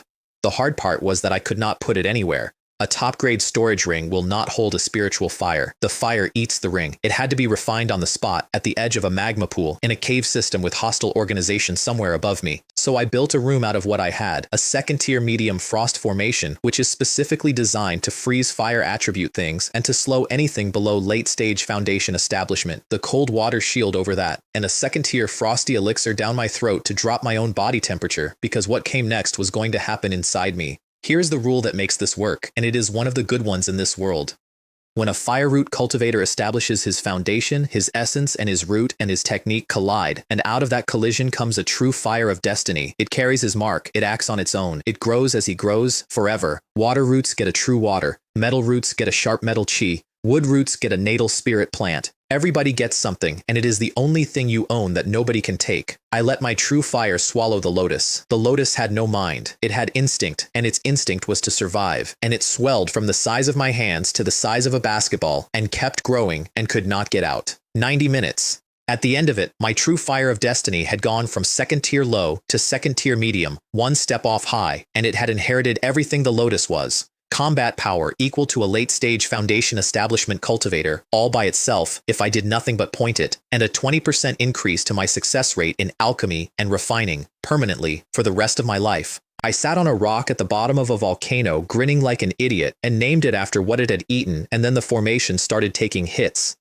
Hundreds of lava iguanas outside, which sounds ordinary for a volcano, and was not. They were wrong, their scales were dull, the color had gone blue-gray, and they moved the way nothing alive moves, in a straight line with no adjustment, like a cue. I killed one with the shadowless sword to see. It came apart and did not bleed a single drop. Inside it was dry and withered, and part of it was metal. Beast puppets, 300 of them, first tier low, up to first tier peak, filling a cave mouth. They did not flee, they did not panic. When the ones next to them burst, the survivors did not so much as turn their heads. I answered with sky full of fire rain, which at perfection I could cast in under 2 seconds. A ball of flame across the cave roof and then fire coming down over everything under it. I cleared the mouth. Then I did the thing that felt cowardly and was correct. Instead of running out into the open, I sat back down behind my own formation plates and let them come to me, burning one plate to kill 100 more. I had to be at peak when I walked out of that cave. Not tired, not clever. Peak. So I walked out at peak. And into a semicircle of men in black, standing on a field carpeted with dead lizards, applauding me. No wonder I never saw anybody, I said. You were all out here. The one in front introduced himself as the Flame Lizard Elder of the Beast Puppet Sect, and he was Foundation Establishment, middle stage, and he had come to the entirely reasonable conclusion that he had a masked boy at the initial stage cornered against a hole in the ground. I want to be honest about the next part. I needled him on purpose, because a man who is angry aims worse. I asked what a man his age did with his days, and suggested it must be pleasant, wandering about, enjoying a peaceful retirement. Then I mentioned that I was young and rather busy, and would like to get back to cultivating, so if he could hurry along with whatever this was. He came apart in about 4 seconds, then he offered me a job, which they always do. Join the Beast Puppet Sect and receive a Golden Core technique, and I want to record that I felt the pull. For exactly 1 second, I felt it. A Golden Core technique, free, in a domain where such a thing is not sold at any price. Then I killed the thought, because a cultivation technique is the foundation of a cultivator. One flaw in it, and you lose everything you have built, and quite possibly your life along with it, and by the time you find the flaw, you have been running it through your meridians for 20 years. I would rather pay real money at a real shop and get a boring, verified, thoroughly unromantic book. It is also, incidentally, the reason I had never once gone treasure hunting before that map landed on my table. Treasures go to the virtuous, I told him. You have no virtue. He came at me with a high-grade flying sword, and it skidded off my top-grade cold water shield, and I watched him actually look at me for the first time. Robes, boots, ring, jade crown, hairpin, all top-grade. Every single item. His face did something complicated, and afterward I worked out what it was, because I have thought that same thought since. In this world, you do not touch the old, the children, or the women, because you never know who is standing behind them. Then he stopped improvising and sent in 4 second-tier lava-great iguana puppets, plated in earth, rock, steel, gold.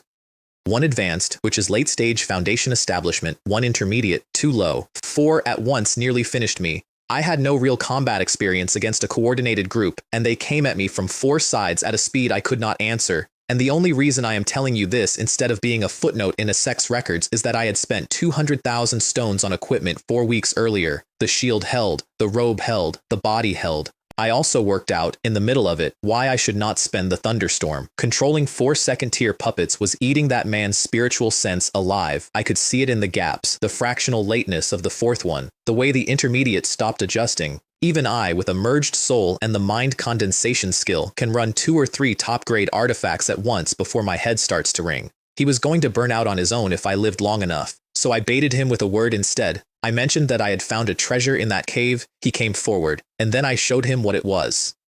I poured the azure lotus golden sunfire into sky full of fire rain, and the crimson went out of it, and what came down out of that cave roof were burning lotuses, pale green and gold. His reaction was technical, which is what made it convincing. An area spell cast by a Foundation Establishment cultivator at the initial stage should land somewhere below Chi refining peak per impact. That is simply the arithmetic of area spells. These landed like a middle to late stage Foundation Establishment strike each. That is not talent. Talent does not do that. That is a spiritual fire, and an offensive one, which is rarer than the ordinary kind by a wide margin. Hundreds of lotus flames over 5 miles. Puppets have no air awareness. They cannot dodge what they cannot anticipate, and they have no instinct for heat. Contact meant ignition, and the fire ate them down to a few glowing scraps of earth rock steel gold lying in the dirt like dropped coins. I gagged once and got it under control. That is all I will say about the smell. Losing that many puppets at once backlashed straight into his consciousness, and he stopped making sense mid-sentence. I killed him with one stroke, and the reason was not vengeance. It was that he was making noise. My heart, somewhere in the last 4 years, had gotten as cold and as practical as it had been in a supermarket back room where I gutted fish for 10 hours a shift for 6 years. His pouch held a few thousand stones and some beast corpses, a penniless wretch, same as everybody, and a jade slip containing the refining puppet treasure, 3rd tier, which I had heard of exactly once, from a girl who never told me. I did not cultivate it. Its natal treasure has to be a beast puppet, which for a man with a panel that can grow every art at once is a cage with better lighting. I burned the bodies, scrubbed the traces, and flew home by a route that crossed my own path twice and doubled back through 2 other cities. 4 days later, in the sole tablet hall of the Beast Puppet sect, a tablet cracked from top to bottom. The disciple who noticed it had to interrupt the sect master mid-refining to report it, which cost the sect master a puppet, and that disciple spent the entire conversation calculating how to survive being the messenger. The sect master's reasoning was sound and led nowhere.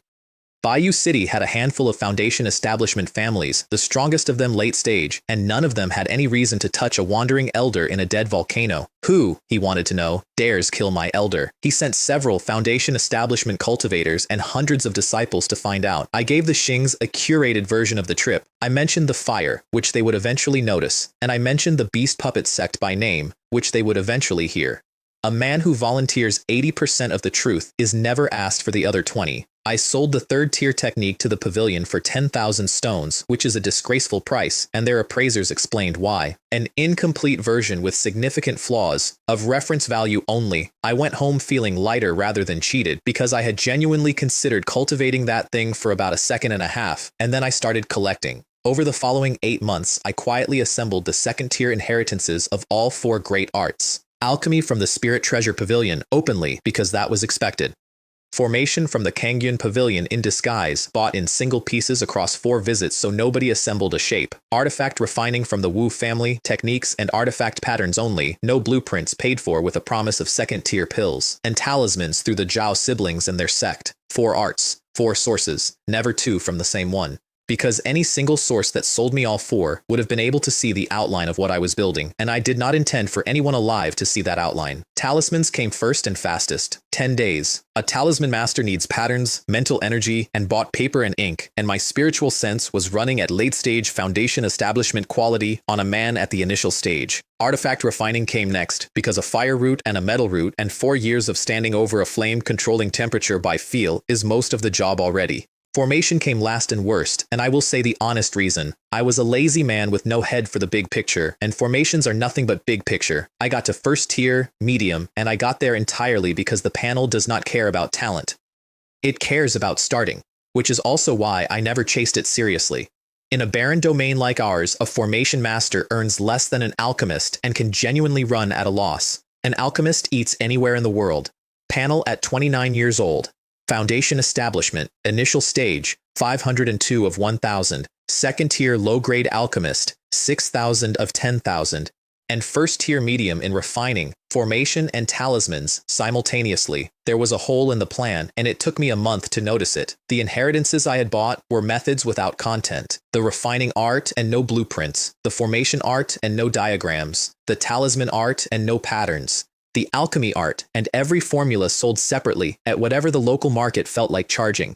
In a prosperous region, those would be nearly worthless throwaways. Here they were priced like treasures, and cheap was the thing I valued most in this world. And then Feng Jian told me the piece of information that closed the walls in. I had been asking idly about the road out of the Kangyun domain to somewhere richer. There is one road, it runs through the Greenleaf mountain range.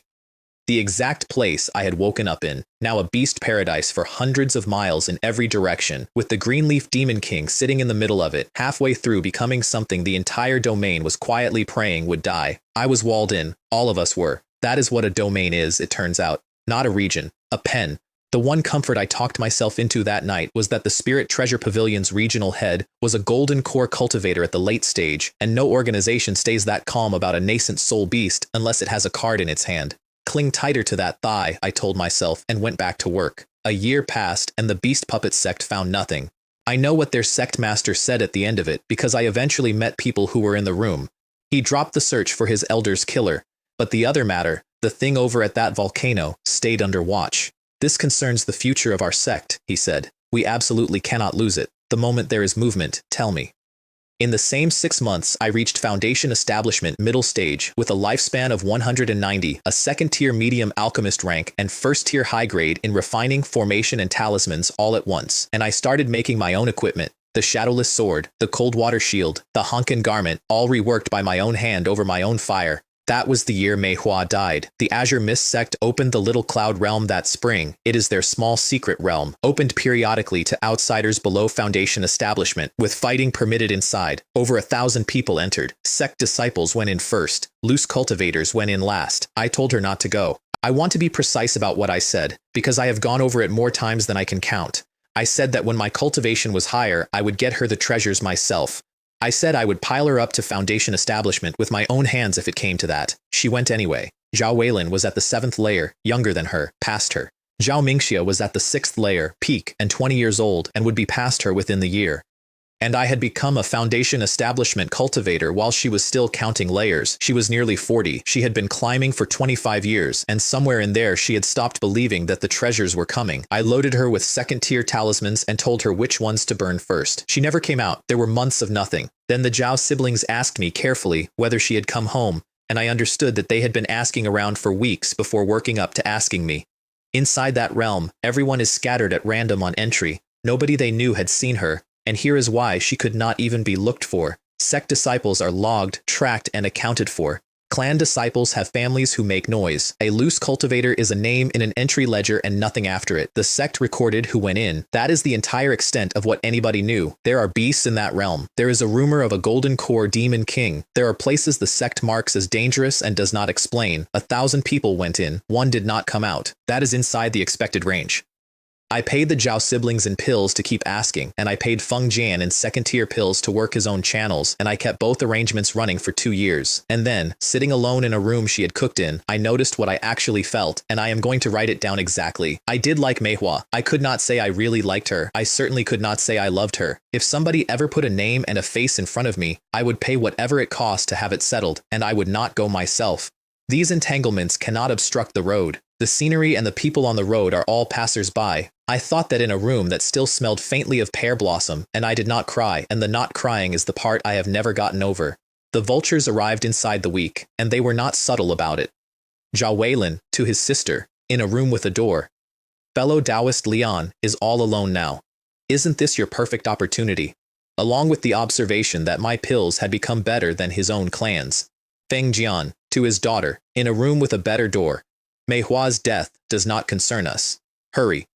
There is an Azure Mist sect girl eyeing him too. And Zhao Mingxia's own version, which I find the most human of the three. She had been cooling on me for a year because she had made first-tier medium puppet master in under 2 years and had begun to think she might earn her own Foundation Establishment pill and not need anybody. Then she heard the words second-order alchemist and turned right back around.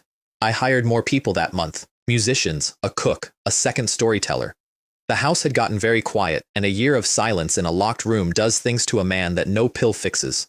Feng Jian quietly merged 2 courtyards into one compound for me rather than risk me looking at other cities. Then I announced myself publicly as a second-tier low-grade alchemist, which was 2 full grades behind the truth. Feng Jian sat down when he heard it. 5 years, he said. First-tier low to second-tier low in under 5 years. And then he did what people always did, which was to explain it to himself. Talent, plus a spiritual fire, plus a presumed high-grade inheritance from somewhere. He arrived at awe rather than suspicion, and that is the entire payoff of every rank I ever hid. Alchemist who, second tier high grade, foundation establishment late, was over 120 years old. I was 30 and had just had a birthday nobody knew about. He was supposed to test me over 3 batches and grade the quality and the rate. He watched 1 batch, waved his hand, and passed me out of friendliness and a great deal of self-interest. New rank, Mystic rank, 3rd class. 5,000 stones a month. A bottle of second tier essence gathering pills, and a 20% discount. Then I spent 6 months doing nothing but alchemy, and I am going to give you the numbers, because they are the reason everything after this was possible. 7 batches of second-tier pills a day, 13,000 pills in 6 months, 50% through the Spirit Treasure Pavilion, where my cut had risen from 30 to 35 to 40%. 90,000 stones, 30% to the Wu family, my cut risen from 30 to 40 to 50, 68,000. 20% through the Zhao siblings, who supplied nothing at all, took a 10% runner's fee, and sold into their own sect at sect prices. 117,000 stones, from the smallest share. Plus first-tier top-grade sales, another 54,000. 330,000 spirit stones in 6 months. Net worth, nearly $1 million. Then I spent all of it in one morning. The Qingyan devouring gold treasure scripture. 3rd tier, top grade, and it connects seamlessly to the Senluo melting gold skill, which meant switching cost me nothing at all. List price $1 million. 800,000 with my discount. 80% of everything I owned, for 1 book. I signed for it without my hand shaking, which surprised me. The Mystic Spirit Concealment Technique. 3rd tier, top grade, successor to the Turtle Breath. 160,000. At perfection, it can hold off a probe from a nascent soul cultivator at the early stage for a short time, and it accelerates essence and spiritual sense recovery while it runs, which meant it paid rent. And with my last 100,000, I bought a formula, the Heaven Mending Pill. It has no grade listed because the pill itself is at least 3rd tier top, and it does one thing. It improves a spiritual root. The formula was cheap. Formulas always are. The materials are so close to impossible that Feng Jian practically gave me the paper and mentioned in passing that a man normally needs Golden Core rank before the pavilion will discuss it with him at all. They were investing ahead of me by then. They had stopped selling me things and started positioning me. I did not say the thing I was thinking while I paid for it, and I have never said it out loud since. That is the pill that would have fixed her. It arrived 11 months late. My new furnace was a top-grade artifact that a 3rd order refining great master had made as a practice piece and then thrown in a drawer. An ordinary top-grade furnace adds about 0.5% to your success rate. That one added 10. 3 second-tier high-grade essence gathering pills out of a single batch, 60 proficiency in 1 afternoon, where a medium batch gave me 10 and a low batch gave me 1, and nobody in the entire Kangyan domain to sell them to. That is the trap of a backwater. I had climbed past my own market. I started drawing up plans for a shop in a city where nobody knew my face, and put them in a drawer because I could not leave the domain. Then I reached the late stage of foundation establishment, ran the great circulation, and watched the panel move by a fraction of a point where it used to move by 3 or 5. I ran it again, same fraction. The reason took me a week to find, and it is the single most important thing anyone can know about my cheat. The foundation establishment chapter of my technique required 10,000 proficiency just to reach beginner. 1 full great circulation took an hour and gave exactly 1 point. The panel does not shorten the road. It never did. It measures effort with brutal precision, and it has never once given me a single point I did not earn with my hands or my hours. What it gives me is that I can see the length of the road, and other people cannot, so I did not grind harder. Grinding harder was mathematically pointless. I bought comprehension instead, mind condensation for the spiritual sense, 2nd tier concentration incense, clarity tea, awakening divine pills, made by me, in quantity. Half a year later, something turned over in my head in the middle of a meditation, and the technique clicked to proficient. Circulation time dropped from an hour to 90 minutes for a full pass that now covered twice the ground, and 1 run gave 10 proficiency and 20 cultivation points instead of 1 and 3. The bar had risen to 20,000. I was still 3 times faster than before. I halved my pill output that month to buy myself the hours, which cost me more money than the technique had, and I did it without hesitating. At 31, I read the panel, and it said Foundation Establishment, Great Perfection. 10,000 of 10,000, 2nd tier Supreme Alchemist, which in that domain, you could count on one hand with fingers left over. Mystic spirit concealment already deep enough to blind a golden core cultivator at the early stage. And then Feng Jian told me about the golden core grades, freely, over tea, on the theory that I would learn it the moment I left the domain anyway. There are 5, and they are not 5 levels, they are 5 different lives. A false core is gray. You get one by failing the tribulation and surviving it, or by buying a core out of a corpse. Half the lifespan of a real golden core, less than half the strength, and no further advancement ever.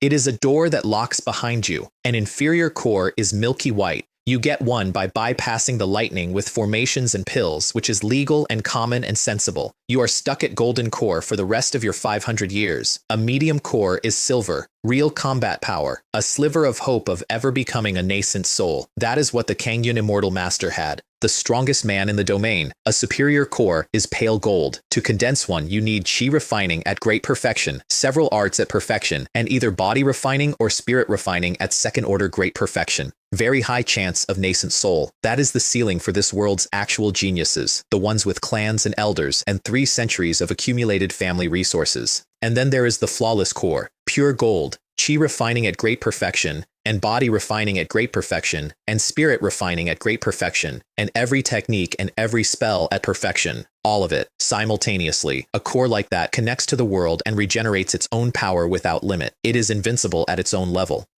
Even the Spirit Treasure Pavilion, across an entire region, rarely produces one. I sat there with my cup in my hand and decided in about 4 seconds that I was going to have one. I already had chi refining at great perfection. My spells and arts were at perfection because I had spent 4 years grinding them like a man possessed. What I was missing was my cultivation techniques and body refining and spirit refining. The 2 roads nobody takes. Because they cost a fortune and they take decades, and no sane person walks 2 of them at once while also walking the first. Every single person who has ever condensed a flawless core was about 100 years old, 70 or 80 at the very best, and every one of them had a clan behind them and elders in front of them pointing at the next step. I was 31 and had a spreadsheet. The domain started dying in earnest that year. Settlements went first. Families, markets, small towns, minor sects, and every single one of them had been sitting in a place where beasts were entrenched. Everyone's eyes turned north toward the Greenleaf mountain range and the thing that had been mid-ascension for 6 years. Then Bayou City itself was besieged, a city with more than 10 foundation establishment cultivators across 4 families and 2 shop chains, and the besiegers were lava iguanas, which made no sense. Lava iguanas eat magma and never leave it. These ones came out of Earth Cave Volcano in a column, eyes bloodshot, attacking anything that moved. They did not tire. They did not feel injury. There was no way to stop one except through a vital point, and there were thousands of them, and 5 second-tier lava-grade iguanas walking in the middle. 8 foundation establishment cultivators of the 4 families went out to break it. 1 died, 2 came back crippled. They killed 1 lizard. The 4 families put a foundation establishment pill and 2 foundation establishment elixirs on the reward board that night, and every loose cultivator in Bayou City went to the wall. I want to tell you about that siege properly, because it was the most impressive thing human beings did in front of me in 20 years, and none of it involved a hero. The lizards parted, and 10 second-tier lava-grade iguanas walked through, led by 1 at second-tier peak. Behind them came 100 more second-tier beasts of every species in the region, which should not have been able to coexist for 5 minutes, walking together like a column. Final count on our side, 16 foundation establishment cultivators, 4 of them locked into holding the array, 70 to 80,000 cultivators of every level on the walls. On theirs, 100,000 beasts and rising by the minute. Over our heads was the city defense great formation, second-tier top grade, purely defensive and strictly one way. We could shoot out. Nothing came in. It was custom built, and it was worth tens or hundreds of times what an ordinary array of that grade costs. And then they did the thing that I still think about. They sorted 70,000 cultivators by spiritual root into 5 phalanxes and had them fire talismans, not spells, talismans, distributed down the chain minutes before each order so that nobody had time to hoard any in rotation on command. Fire went first. Fireballs, exploding fireballs, meteor fire rain, tens of thousands of them at once. From below, it must have looked like a festival. It was the deadliest of the 5 by a wide margin. Water and ice went second, and it was eerie. No noise at all, just the sky over the field turning a flat blue, and then arrows coming down out of it. About 60% of fire's kill count. Wood went third and failed almost completely. Thorns, wooden spikes, spirit plant seeds that sprouted and bound the beast's legs against lava lizards. Fire overcomes wood, and they burned the vines off themselves in under 2 minutes, and the poisons did nothing whatsoever to something that drinks magma. Earth went fourth and was spectacular. Ground spikes, swamps, and 2 genuinely frightening second-tier items. The meteorite talisman, which drops a 10-meter ball of stone out of the air, and the rolling stone talisman, which is a 10-meter boulder that simply rolls in a straight line forever and takes dozens with it each time. Metal went last. Gold needle and golden sword rain, armor breaking and penetrating. Over 1,000 dead in a single volley. One full rotation killed 20,000 beasts and cost us 0 casualties at a price of 70 or 80,000 first-tier talismans. That is the actual difference between human cultivators and low-tier beasts. Not power, not courage. We are extremely good at using things that are not us. And then there is what it cost, which is the real horror of that day. The Array Corps burned a mountain of 1 million spirit stones in the first 15 minutes, then 8 million more. 1 million each from the 4 families, 1 million from the Kangyun Pavilion, 1 million from the Spirit Treasure Pavilion, and 2 million squeezed out of everybody else in the city.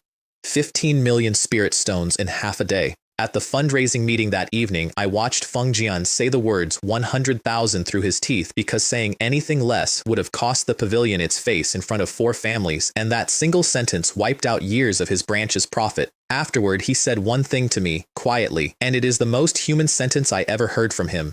He wished he had never chosen Bayou City. Back to square one, he said, in one day. The beast count went from 100,000 to 150 to 300,000. Our kills went past 100,000 and it made no difference at all. My own contribution was deliberately, painfully throttled. I could not show great perfection.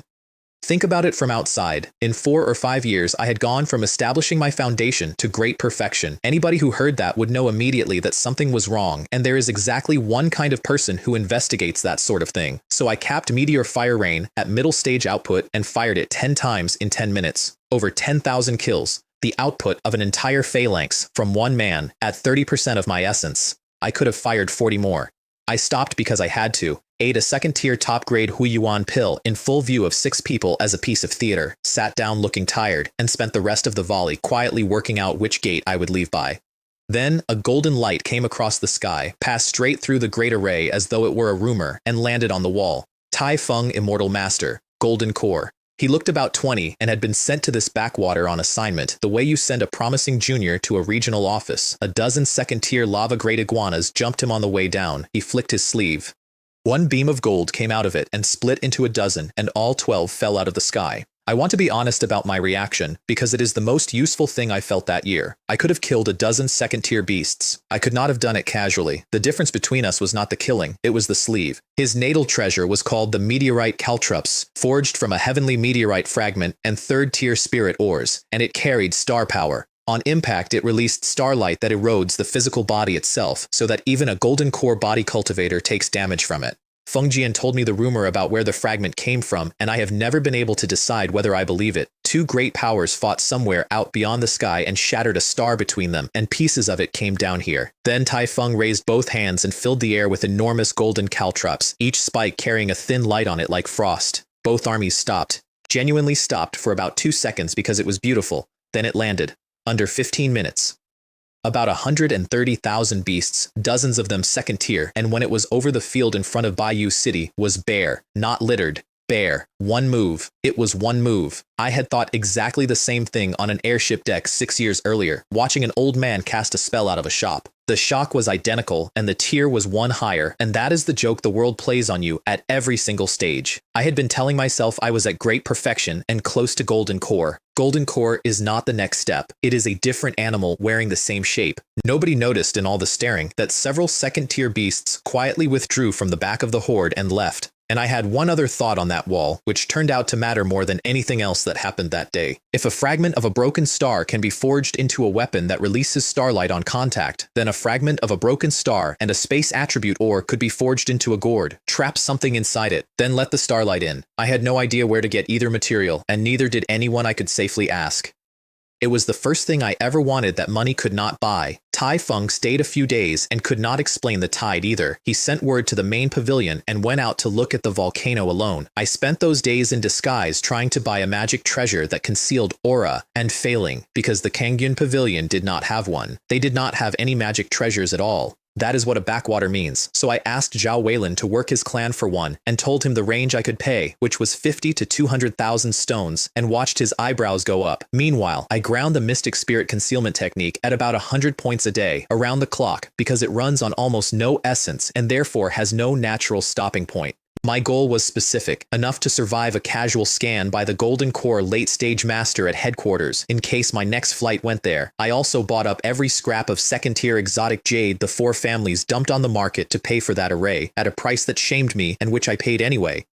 And I finally put the mind condensation skill on the daily schedule as a first-class item rather than a hobby, because a flawless core needs spirit refining, and I had been treating it as a side project for 4 years. On the 10th day, the explosion started again. 12 Foundation establishment cultivators went up onto the wall. 8 flew out. Each family risked exactly 1, in case the whole thing was a lure to strip the city, and the Spirit Treasure Pavilion sent all of us because our immortal master was out there somewhere. The battlefield was Earth Cave Volcano, the far side of my own treasure site, and what Tai Feng was fighting was a lava iguana king, or rather, what was left of one. 3rd tier, low grade, which in human terms is false core, dried to a husk under armor of 3rd tier Earth Core Flame Iron, and 2nd tier Earth Rock Steel Gold. It could not channel Spirit Ki at all. It could only fight with its body, and it did not need anything else, because around it were dozens of second-tier beasts, 5 of them at peak, and in and under the volcano below were no fewer than 200,000 more. There were exactly 2 people in that sky who knew who had made it. Feng Jian looked at me. I looked back at him. Neither of us said one word, then or ever, because explaining how I knew meant explaining that I had been inside that volcano on the day their elder stopped existing. So I kept my mouth shut and let 7 Foundation establishment cultivators go into a fight without a critical piece of information, and I have made my peace with that mostly. We flew high, above the flightless horde, and opened on the 70-odd flying second-tier beasts. My meteor fire rain landed before anyone else had finished a hand seal and took 10 at a stroke. The other 7 of them together managed about 10 more. Their combat ability and their combat awareness were, and I say this with real affection for several of them, dreadful. Alchemist who, at late-stage Foundation establishment, aimed worse than I did. That is not modesty in reverse. The highest cultivation, the highest spell proficiency, and the strongest spiritual sense together mean the most power and the best accuracy, and I had all 3 and had been grinding them daily since I was 25. I started giving orders about a minute in and nobody objected, which tells you how it was going. Quarter of an hour, over half of them dead, another quarter, all of them. At the end of it, I was eating second-tier top-grade Huiyuan pills I had made myself and feeling fine, and the other 6 were gray, drenched, and completely empty. "You're really strong, brother," one of them said, with a kind of wonder. "You've still got energy left." Alchemist Hu had a genuinely good fight that day, and I want to give the old man his due. He took a second-tier peak lava great iguana alone, opened with an exploding fireball barrage, and the thing shredded the fireballs out of the air with its claws and grew earthrock armor over itself while doing it. So he switched immediately, without visible frustration, to his top-grade golden flying sword. Gold pierces armor and costs less essence per strike than fire does, and he had clearly made that calculation before, possibly for a century. Then he held a second-tier peak beast off by himself with 4 top-grade artifacts, a sword, defensive beads, boots, and a robe, plus talismans, plus thunderfire beads, plus a constant quiet stream of his own pills going into his mouth between exchanges. That is what an alchemist's money buys. Not power, time. I came in on the flank and finished it in a quarter of an hour with the shadowless sword, without any flourish at all, and afterward he bowed to me while still trying to get his breath. "Don't," I said. "We're the same faction." Tai Feng was losing ground, which I had not thought possible. The Puppet King's armor was near enough to magic treasure grade that his caltrops were skidding, and 4 second-tier peak beasts were circling him, scattering the instant his little divine power fired, swarming back the second it ended. He could not finish anything, so the 8 of us paired off to strip the escorts. Feng Jian came with me, and I put him behind my shoulder and told him to stay there, and we went after a thing called a jade-eating beast. Second-tier peak. 2 or 3 meters of what was, structurally, a mouse. It ate exotic jade for a living, which meant its teeth and its claws were built specifically to open stone. Here is that fight, because every single move in it was something I had ground for years. I opened with an exploding fireball, which it dodged, which was the point.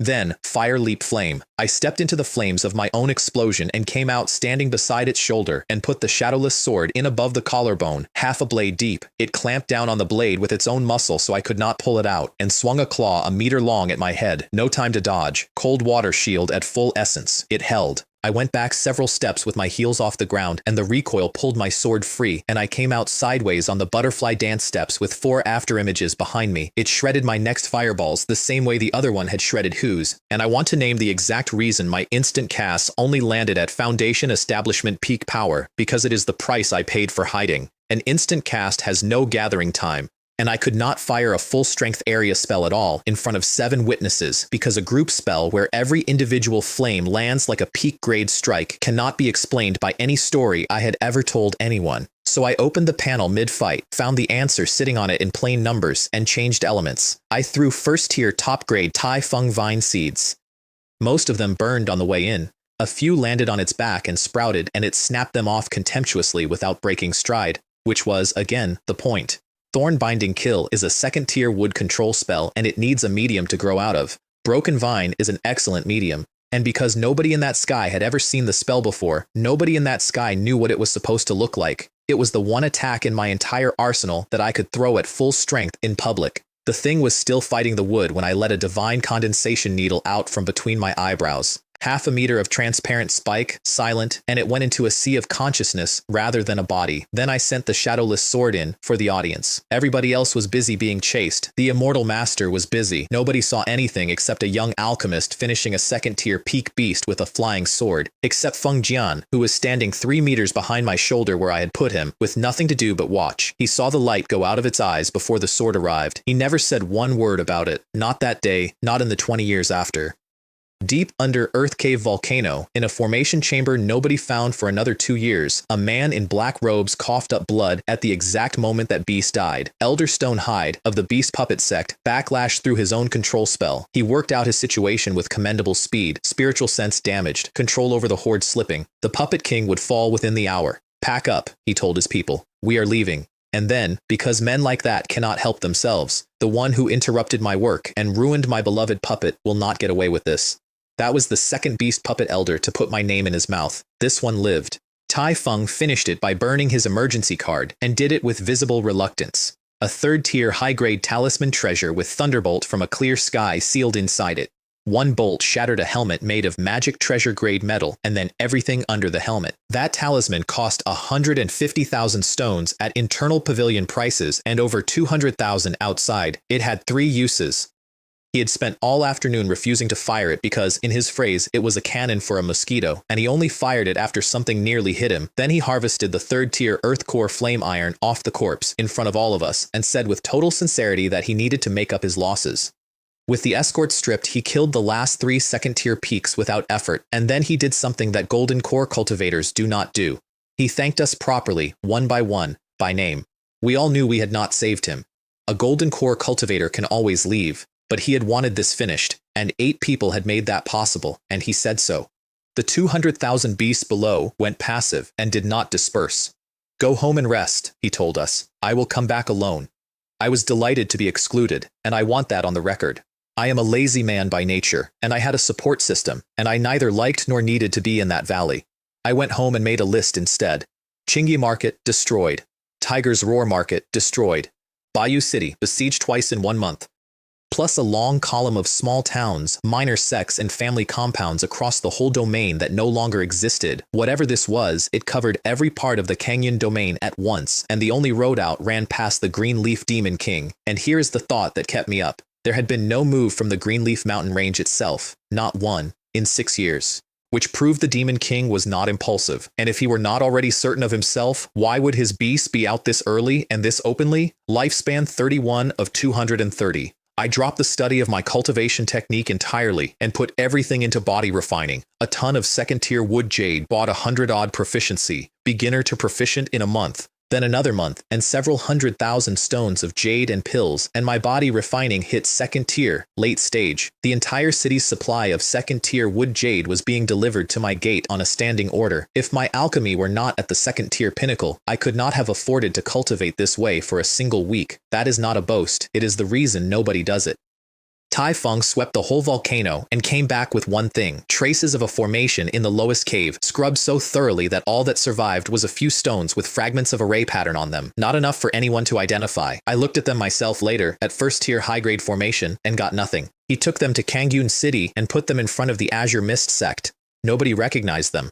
The Spirit Treasure Pavilion decided to stay in Baiyu City, but Hu and Feng Jian quietly pooled their own money and bought a second-tier low-grade airship so that they would never again be a city that has to wait for headquarters to notice. I bought 2 magic treasures that season, and the second one changed my life. The first was a Gale Shuttle, low-grade magic treasure, and at full power it moves as fast as a Golden Core cultivator at the middle stage. 230,000 stones. I paid 250 and told Feng Jian to keep the difference. That was not sentiment.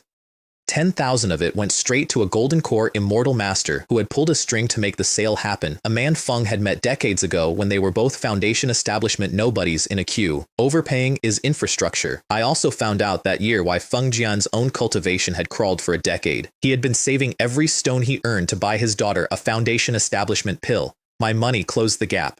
They still held off because she was at the 9th layer but not at peak, and one pill on its own is not reliable enough to bet a life on. By then, I was making 3rd-tier low-grade pills, golden dew pills, which is what a Golden Core cultivator at the early stage takes with breakfast. My success rate was terrible, 1 or 2 per furnace. I had 2 bottles saved. They sell for 1,000 stones each, 10 times a 2nd-tier supreme pill.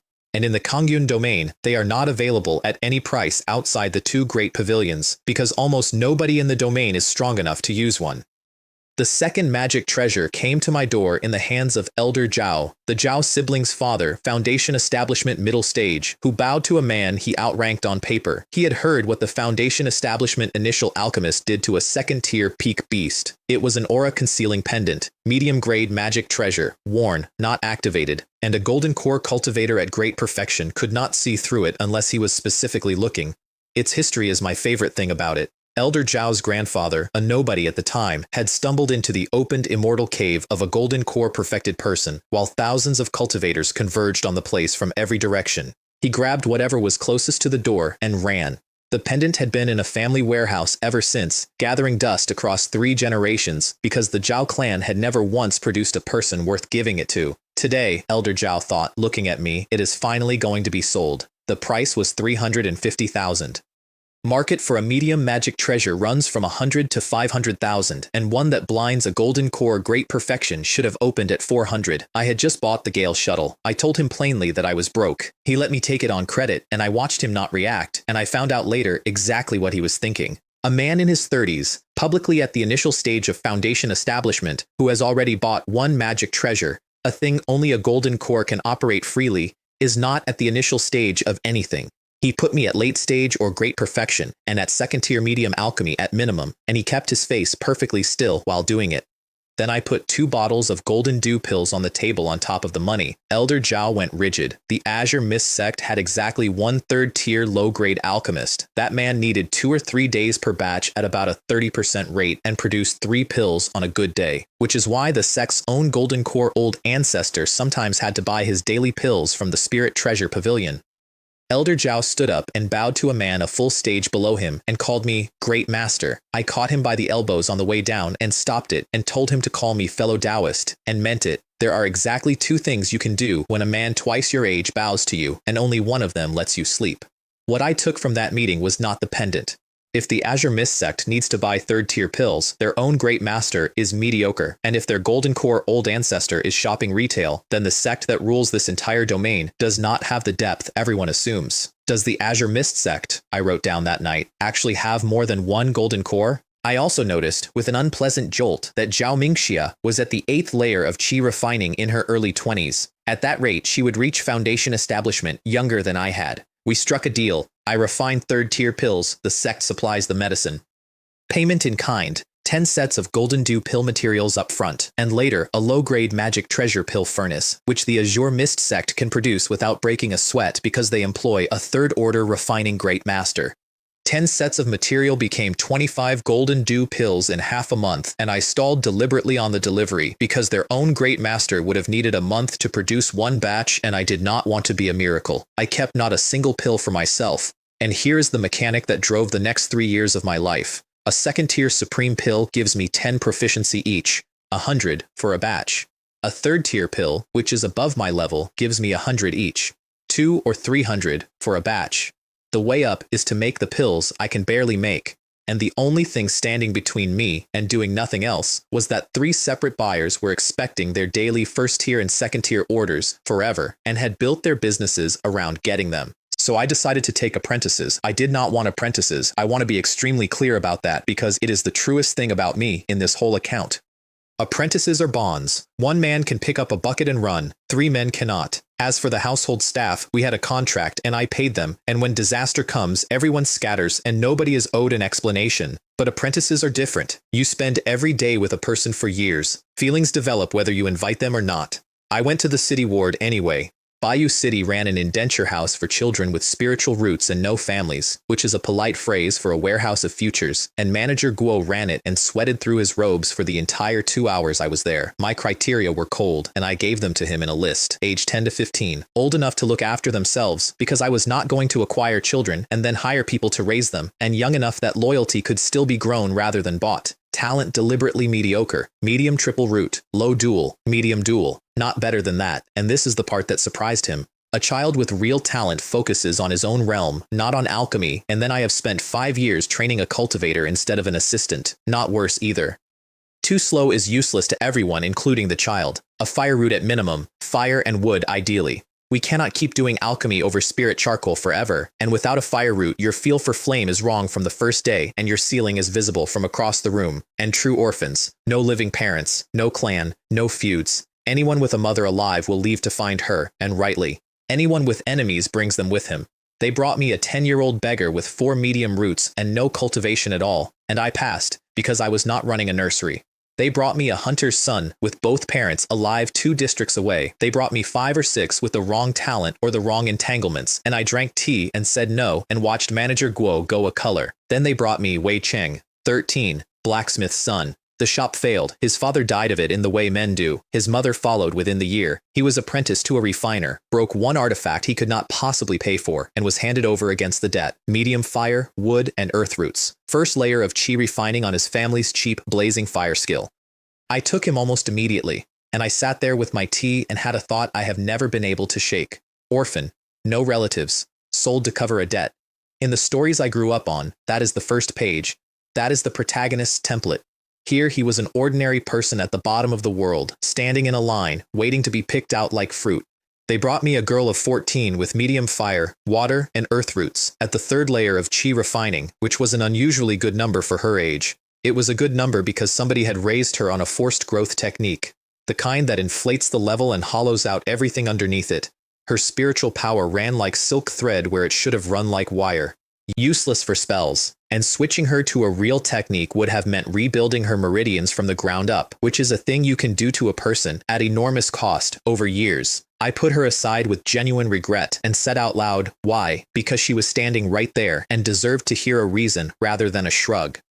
Manager Guo had picked her out specifically as bait for a particular kind of buyer, and I was not that kind of buyer, and he spent the next quarter of an hour finding out what to do with his face. Then Li Ming, 12, son of the head of a small chi refining clan that the beast tide had erased, his father sent him out of the compound before the end. He passed through the hands of robbers and was sold on twice. Medium fire and wood dual root, the perfect alchemist's root. Good enough that the Azure Mist sect would have taken him as an inner disciple, and good enough that the people who ran the ward had already quietly decided to adopt him into their own family. The siege had delayed the paperwork, and my message had arrived first.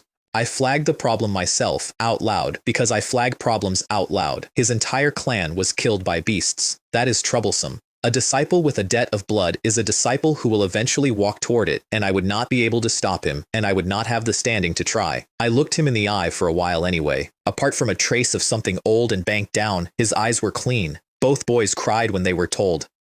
Neither of them made any noise about it. And then, while the money was being counted, the girl I had passed over put herself on the floor in front of me. Buy me too, she said. As a maid, serving tea, odd jobs, anything. I asked her why she thought that would work. Her answer is the reason I am telling you about her at all. She had watched me get interested when they read out her roots, and she had watched me visibly deflate when they read out her technique, which told her that I wanted a disciple and not a resource. And a man who wants a disciple, she reasoned, might have a soft spot. That was the entire hand she had. She was 14 and she knew precisely what happened to unsold stock, and she bet everything she had left on one observation about a stranger's face. Manager Guo erupted right on cue about protocol and appraisals, which was a performance, and I saw through it in about a second. And I also saw the second thing, which is that if I walked out of that building without her, he had a number of established ways of dealing with goods that embarrass him. She cost 500 low-grade spirit stones, less than my butler. Less than half of one golden dew pill, and I could make 2 of those in an afternoon on a bad day. That girl was worth less than a single pill I refine. I did that arithmetic standing there with my hand already reaching for the purse, and I have never once been able to make it feel like anything other than what it is. I took her, and a second girl of 13, and I was explicit with everyone including myself that they were not disciples. They were attendants for the 2 boys. 2 disciples is my limit.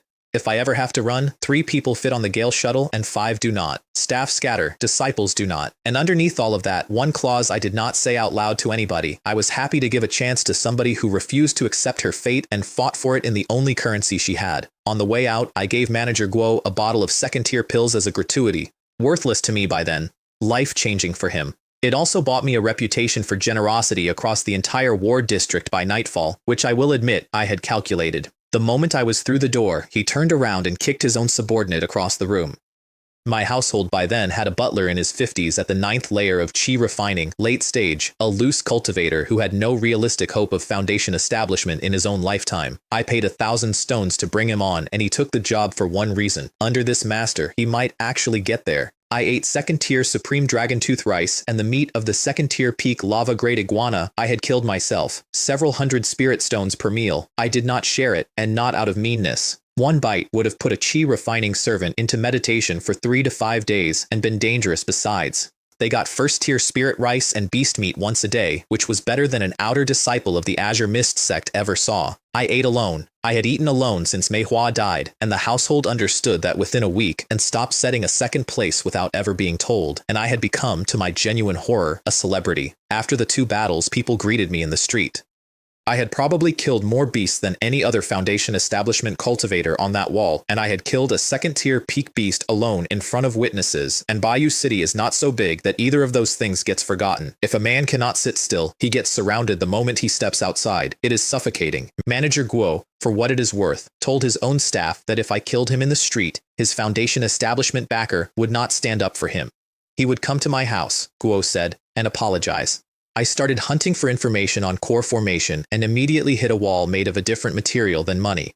The pavilion's library was at headquarters in Qingmu City, and secrets there are not sold. They are traded, which meant I needed something a golden core cultivator wanted, and I had nothing. Yet, the golden core who owed Fengjian favors was at the middle stage, and middle stage golden cores eat 3rd-tier medium pills every morning of their lives. So my plan for the next year was, get good enough to feed him. A year passed, and Bayou City was not touched once. Every other settlement within 1,000 miles was. Towns, markets, family compounds, minor sects. Survivors described the same 2 species over and over, lava-great iguanas and jade-eating beasts, which is to say the horde that had failed here went and succeeded everywhere else. Bayou City became an island. Refugees pushed it to nearly 200,000 cultivators and 500,000 mortals, which made it the size of the domain's capital, with one difference. There was no golden core in it. I begged Hu and Fengjian to evacuate. Twice. They refused twice, and their reasons were so human that I could not even be angry. Prices, said one, have never been higher. This is exactly when a shop makes its fortune. Tai Feng Immortal Master put down the last tide personally, said the other. They will not dare come back. Let us make this money, they said together, and then we will leave. I stayed, and my reasons were not better than theirs. I needed Fengjian for the core formation secrets, and I had a Gale shuttle under my feet, and a man with an exit believes he has all the time in the world. At 33, the Senluo melting gold skill reached perfection, and something arrived that I had not bought, a little divine power. Blazing flames burned the sky. It was not written in the text. It was not sold to me. A top-grade technique carries its divine art folded up inside itself, and only perfection unfolds it. And I sat there in an empty room at 2 in the morning holding something in my head that could not be purchased in that entire domain. The same season I made 3rd-order low-grade alchemist on the back of the Azure Mist sect's steady deliveries of 3rd-tier medicine. My golden dew pill rate hit 90%, 9 pills a batch. I handed the sect 3 and kept 6, and each batch cleared 6,000 stones, and 18 bottles in 2 or 3 months came to 300,000. Net worth in the millions. The net worth, I noted, of a golden core cultivator, which was funny for about a second. I spent it on a low-grade magic treasure sword called the Purple Flame Sword, and on the core formation pill formula, 3rd tier top grade, which I could not make until 3rd tier high and bought anyway, and which, I discovered while reading it, adds only 30% to your odds where the foundation establishment pill adds 50. The road narrows the whole way up. Nobody tells you that at the bottom. Body refining hits 2nd tier peak at a cost I will not itemize. Mystic Spirit Concealment reached minor achievement, enough to fool a golden core at the middle stage, and refining, formation, and talismans all stalled dead at 1st tier high grade because there are 12 hours in a working day and I had already sold all of them twice. My 2 disciples turned into people that year. Wei Qing got renamed Wei Yongming to match his junior and became 1st disciple by age. Li Ming was 2nd. 1 year on the Qi refining chapter of Senluo put Li Ming at the 3rd layer, peak, because his old technique had been attribute neutral, so the switch cost him nothing, and because his firewood dual root is frankly better than his master's ever was. Wei Yongming reached the 3rd layer, early, triple root, and his old fire art fought the change every step. Lianer had to start from nothing at all. The butler helped dissolve what the forced growth technique had built, and after that, her meridians simply needed time to heal before she could reach the 1st layer. She never once complained about it. I checked because I was watching for it. My plan was to start teaching them alchemy at the 4th layer, and my private note that season reads, I think I will be able to relax a little next year or the year after. I have never once relaxed. Feng Jian reached foundation establishment middle stage that year, entirely on the runoff from my spending, and he said something over tea that I have kept. Brother, he said, your talent. I cannot even begin to compare. And in the same visit, I noticed the other thing, and did not mention it. The 2nd tier tea trees I had planted in a courtyard in another city were still fruiting. I could not drink it all, so I had been sending the surplus to him for 2 years. The tea trees are still the same tea trees. One of the people is gone. That was the year of the shopping list, and I want to run through it quickly because the individual items matter less than the shape. A Zhuan turtle shield, low-grade magic treasure, a hair short of medium, made from the shell of a 3rd tier blackwater Xuan turtle. It blocks 3 full-force strikes from a golden core at the middle stage, or most of 1 from a golden core at the late stage. 250,000. I paid 300 and called the extra an advance on a favor because by then I had learned that overpaying is the cheapest thing you can do, and the windfall that paid for all of it arrived by pure accident. I was bored. I flew out of the city to look at scenery, which is a thing I did perhaps twice a year, and ran into a band of late-stage Qi refining robbers who had made a poor assessment. I killed them without stopping the shuttle. Their leader was carrying a dust-cleansing fruit, the single ingredient that had walled me out of foundation establishment for 2 years. The reason the entire domain produces a dozen new foundation establishment cultivators annually. Picked off a dead robber by accident on a day I went out to look at hills. I turned it into 10 foundation establishment pills, worthless to me. The single most valuable object a foundation establishment family can own. I traded them to the 4 families and the Wangs for 3rd tier spirit plants and ores, and every one of those families was thrilled because they had 3rd tier reserves nobody could use and immediate needs they could not meet. I did not give either of the last 2 pills to my own disciples. I thought about it for a while and decided against it, and my reasoning was this: I am not their babysitter. I gave them techniques, resources, and a trade, which is more than anyone gave me. Let them earn the rest. They both did, eventually. It took them 15 years. Out of the 3rd tier scripture came my natal treasure, and I need to explain what one is. Mine was the 3 phases divine wheel. A wheel of 3 stacked arcs, fire and wood and metal, spinning around a central core called the 3 phases heart. The 3 main materials I could order through the pavilion: spiritual source golden mother, essence of radiant gold, nightmare gold of the netherworld. I could not hide the purchase because the pavilion sells the scripture and knows exactly what those 3 metals are for, and there was a golden core cultivator inside the pavilion who ran the very same technique. The only things protecting me were distance and a pendant, and the heart of it I could not buy at any price. It wanted radiant yang azure gold. A 3rd tier top grade spirit metal that carries metal, wood, and fire all at once, and it forms only in places that get 10 to 20 hours of blazing sunlight a day with dense wood and fire key on top of that. I had no information on it whatsoever, not a rumor, not a location, not a price. That was the second thing I ever wanted that money could not touch. And here is the full list of holes in my plan as it stood that year, because I made the list and I looked at it every week. More little divine powers. I had one at entry level. A 3rd tier body refining technique and a 3rd tier spirit refining technique. Neither existed anywhere in the Kangyun domain, and I refused to request them through the pavilion, because if both of those were exposed, then every single method I had was laid bare, and I would have no cards left at all. 3rd tier spells and arts. I had none.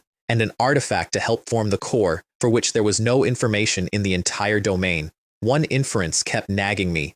The Azure Mist sect had produced a golden core every single generation, without a break, for centuries. Nobody produces a golden core every generation on talent.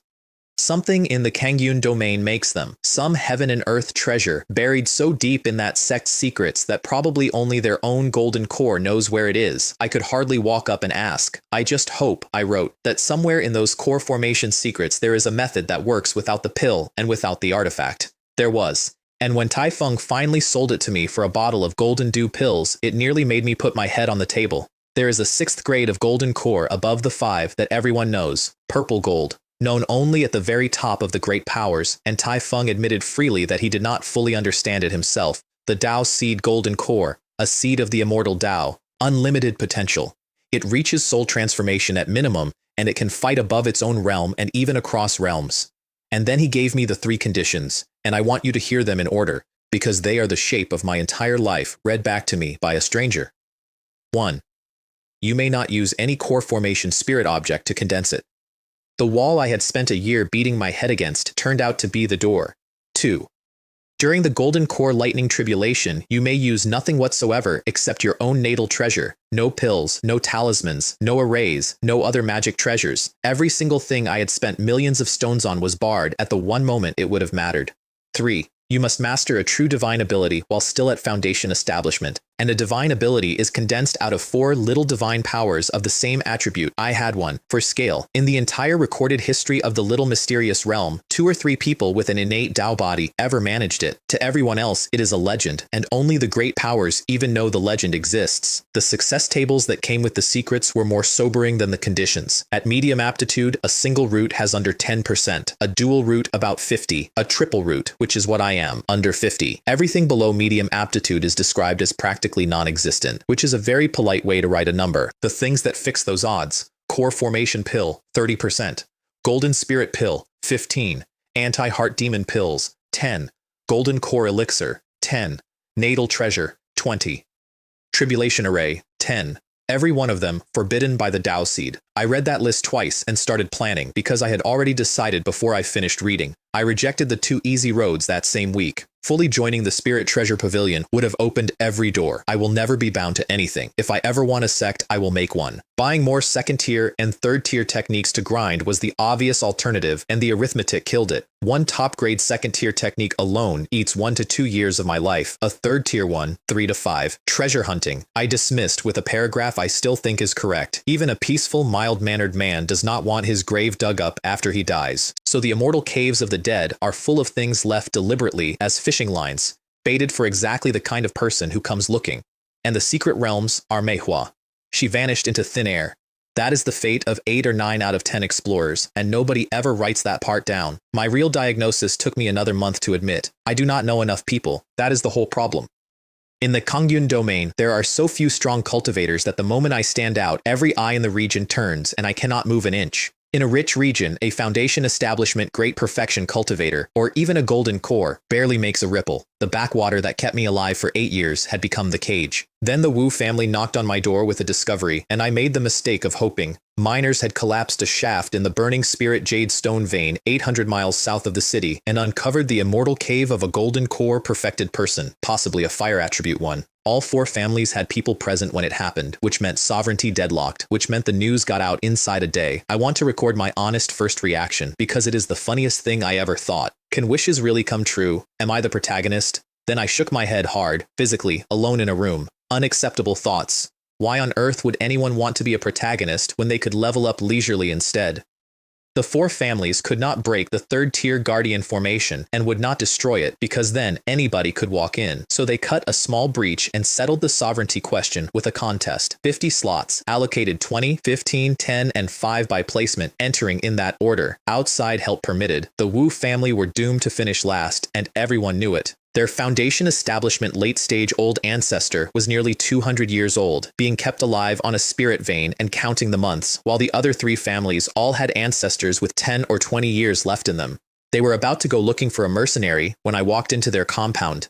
I had learned about the whole thing, incidentally, by sweeping their compound with my spiritual sense out of pure habit and listening to their elders despair. That is rude. I am aware it is rude. The strongest man in that building could not possibly have detected me, and I have never once resisted the temptation. My price was 1 slot inside. The Wu head asked, very carefully, what would stop me from taking everything once I was through the door?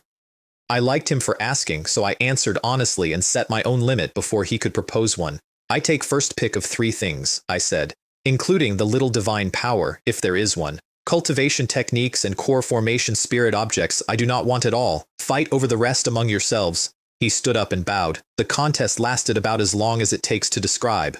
Everyone stopped and stared when I walked in behind the Wu family, which I had expected and did not enjoy.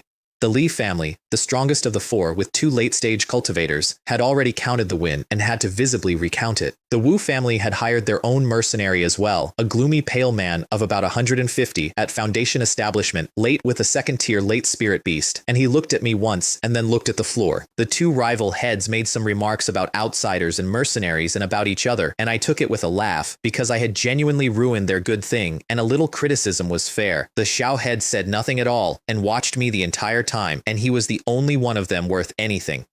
Everyone traded a few blows with me, felt the weight, and conceded. Wu family first, 20 slots and first entry. Wu family second with 15, on the strength of the beast. Li family third with 10. Xiao family last with 5, which meant the Zhao head went in himself with 4 others, 6 Foundation establishment cultivators from the Wu family alone. Every other family sent its strongest inside too. Almost every elite of all 4 families of Qingmu City went through that breach in one afternoon. Inside the formation, hidden, a black-robed man watched the last of us go in and started to laugh. I found out much later exactly what he said, and it was, finally in, Elder Stone hide. The estate was the bait. The contest was the trap closing. His men lit array patterns drawn in blood around the whole burning Jade Mountain range, and hundreds of thousands of beasts closed the ring, killing every cultivator they passed on the way and leaving none. 200,000 beasts, 50 or 60 of them second tier, against a little over 1,000 family cultivators and 3 Foundation establishment cultivators left outside the formation. And here is the ugliest thing I know about that world. The 3 family heads standing outside felt the ring close. They put their hands in their sleeves onto their escape talismans, looked at each other once, and reached an agreement without a single word. Then they ran. All 3, abandoning every elite child of all 4 families, inside and outside, at once. Their private reasoning, which came out afterward because these things always do, was that at best, they would tell the Spirit Treasure Pavilion later and beg for the Immortal Master, and if that failed, they would gather whatever family they had left and get out of Qingmu City altogether. Otherwise, one of them said, we all end up as Yao beast excrement. The people they left behind had a moment to understand it. At the critical moment of life and death, the patriarch who speaks so eloquently turns out to be this kind of person. The late-stage cultivators who took to the air were pulled out of the sky before they cleared the tree line. The sky went very quiet very fast. Then a second-tier peak jade lion put its head up and roared, and the horde went in. Meanwhile, inside, we were having a triumph. We cut through a few beasts on the approach. We reached the immortal cave. We broke its second-tier formation in about 4 minutes and stood there in a semicircle while somebody made a short speech about the legacy of the perfected person. Then we opened it. It was a mine. Several old shafts joined together and dressed up with an illusion, and it was not empty. It was full, to the roof, with beast dung. The formation had been the only thing holding the smell inside it. Half the party was on their knees before the echo died. Several of them could not get the stink off with cleaning spells for the rest of that year, and one of them, I am told, gave up cultivating in enclosed spaces permanently. I had a shield up before the door finished opening, because I always have a shield up, and I was the only person who walked out of that chamber clean. Then somebody went back up the tunnel and found out that the breach was sealed, and that everyone outside was dead, and that the last few formation keepers had run inside to escape and were now trapped with us. And from beyond the wall, quite clearly, a voice. Surround the formation. I will hold it from out here myself. How dare you ruin my plans? This time I leave you all in there. 50 of the strongest people in that region could not agree on a single thing for the next hour, and the reason was the worst reason imaginable. Every one of them had brought their elite direct descendants in with them. Breaking out meant dying in the open with your children. Waiting meant dying slowly with your children. Nobody could say either sentence out loud. Only the Xiao head pushed for a coordinated break, and he pushed hard, and the reason he could was that the Xiao family had sent 5 people total and had already lost everything outside the wall. I could have broken that formation. I want to be completely clear that I knew it at the time. It was 3rd tier and it was cracked, and I had the Azure Lotus Golden Sunfire, and I could have burned a hole in it inside 2 minutes and led 50 people out through it. I did not, and my reasoning had nothing to do with fear. If I led them out, then every single survivor would spend the rest of their lives holding me responsible for whichever children did not make it. That is not cynicism. That is simply what people do, and I had watched 3 men run away from their own grandchildren an hour earlier. I shook off the Shao head in the tunnels with butterfly dance steps and the mystic spirit concealment technique, walked alone to a section of the formation wall that faced empty ground, and put my fire against it. It burned a hole about my own width. I stepped through, mounted the Gale shuttle, and was a dot on the horizon before anything on that hillside had finished turning its head. I left roughly 50 of the strongest cultivators in that region sealed in a dung-filled mine with 200,000 beasts outside, and I did not look back once. What followed me for the first 10 miles was the noise. I ran 400 or 500 miles with my spiritual sense wide open to 100, ready to jump again the whole way. Then I burned my own hole through Bayou City's defensive array to get back in, and flew across the city in the open in daylight, and every rule about flight inside city limits can be found somewhere in that day's wreckage. The 3 family heads who had run had told nobody. Not the city, not the pavilion, nobody. Feng Jian's assessment, delivered while he was already moving. If Brother Lian had not come back, would they have warned us? They would be delighted to see our branch destroyed. Then the main pavilion sends a golden core to avenge it, and they collect on the aftermath. Alchemist Hu had been refusing to evacuate for a year. He said 4 words: pack, gather everyone. A quarter of an hour later, the entire Bayou City branch of the Spirit Treasure Pavilion was aboard the 2nd-tier airship they had bought after the last siege, and Hu and Feng Jian were personally stripping the building of its fixtures on the way out the door. 3 of us blew a hole in the city's own barrier, and we went. On the way up, I leaned over the rail and shouted one word down at the streets: coming. That is, and I have thought about this many times, probably the only genuinely kind thing I did in Bayou City. Those who could run, ran. Those who could not were not my business. Through the barrier, I looked back. The horde was already 500 miles out and closing at speed. I never did find out whether the Shao head made it. I took my 2 disciples, the butler, and the 2 attendants.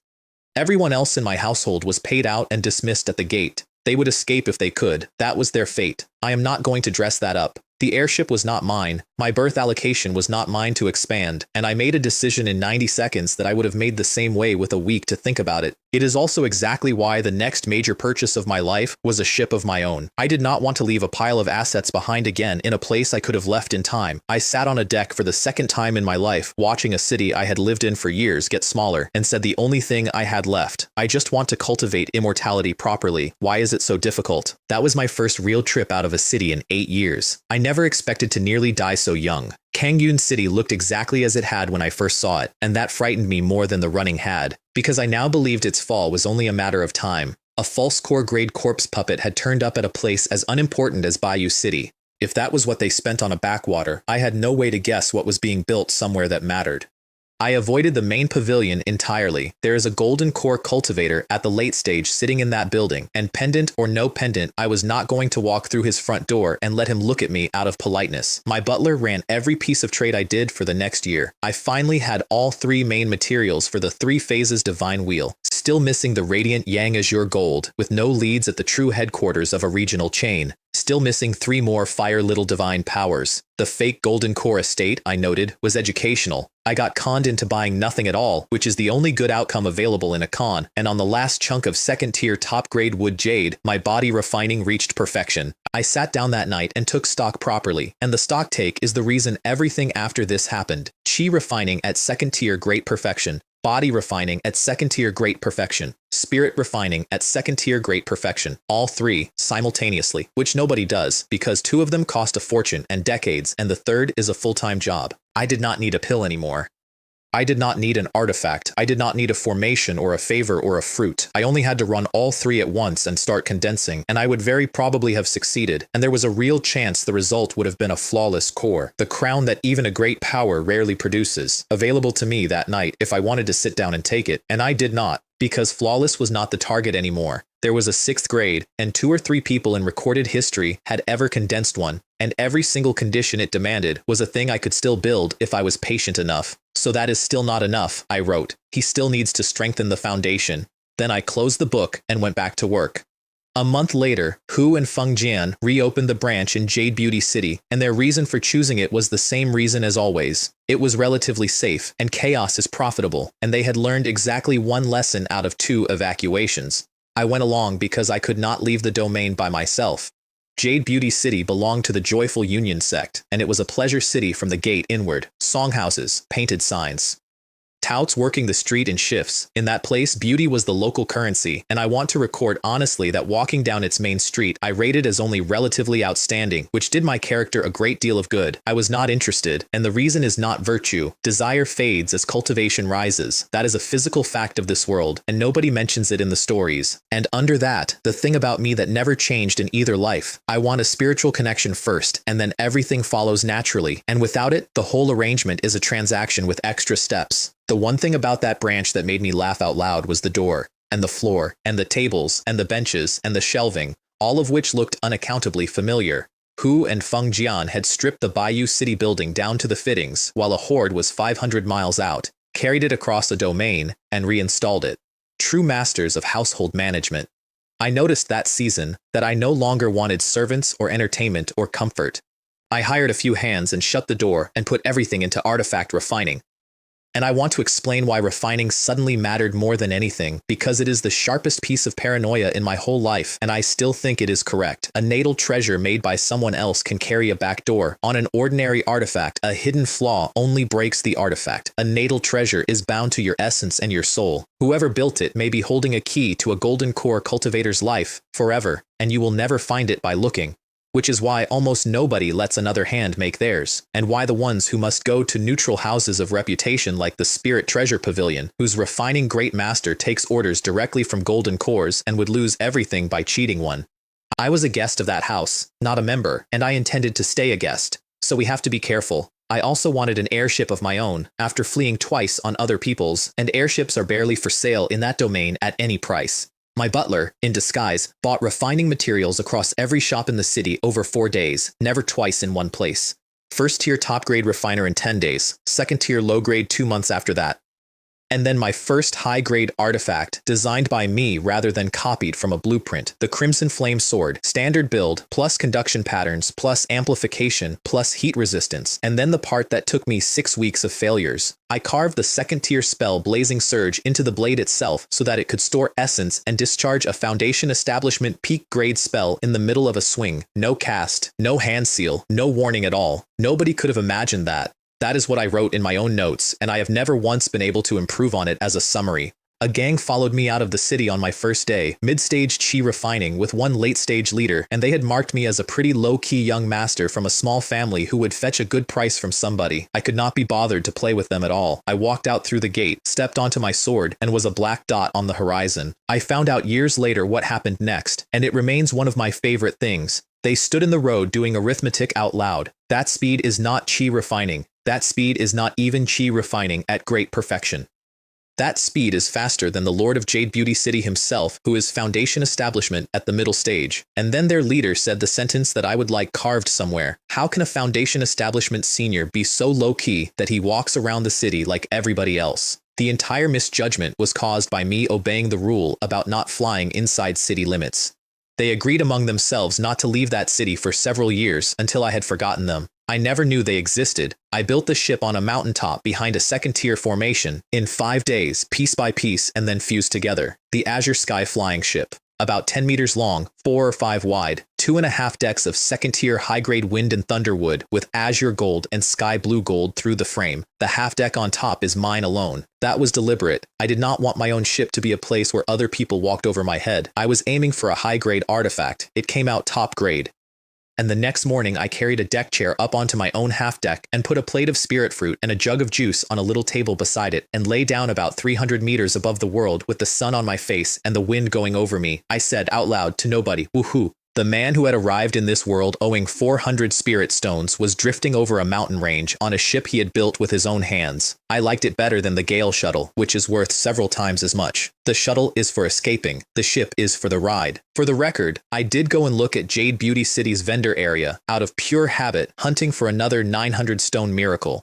The entire market was one product with variations. Bedroom manuals, dual cultivation techniques, novelty artifacts, Pills of a specific and unmistakable purpose.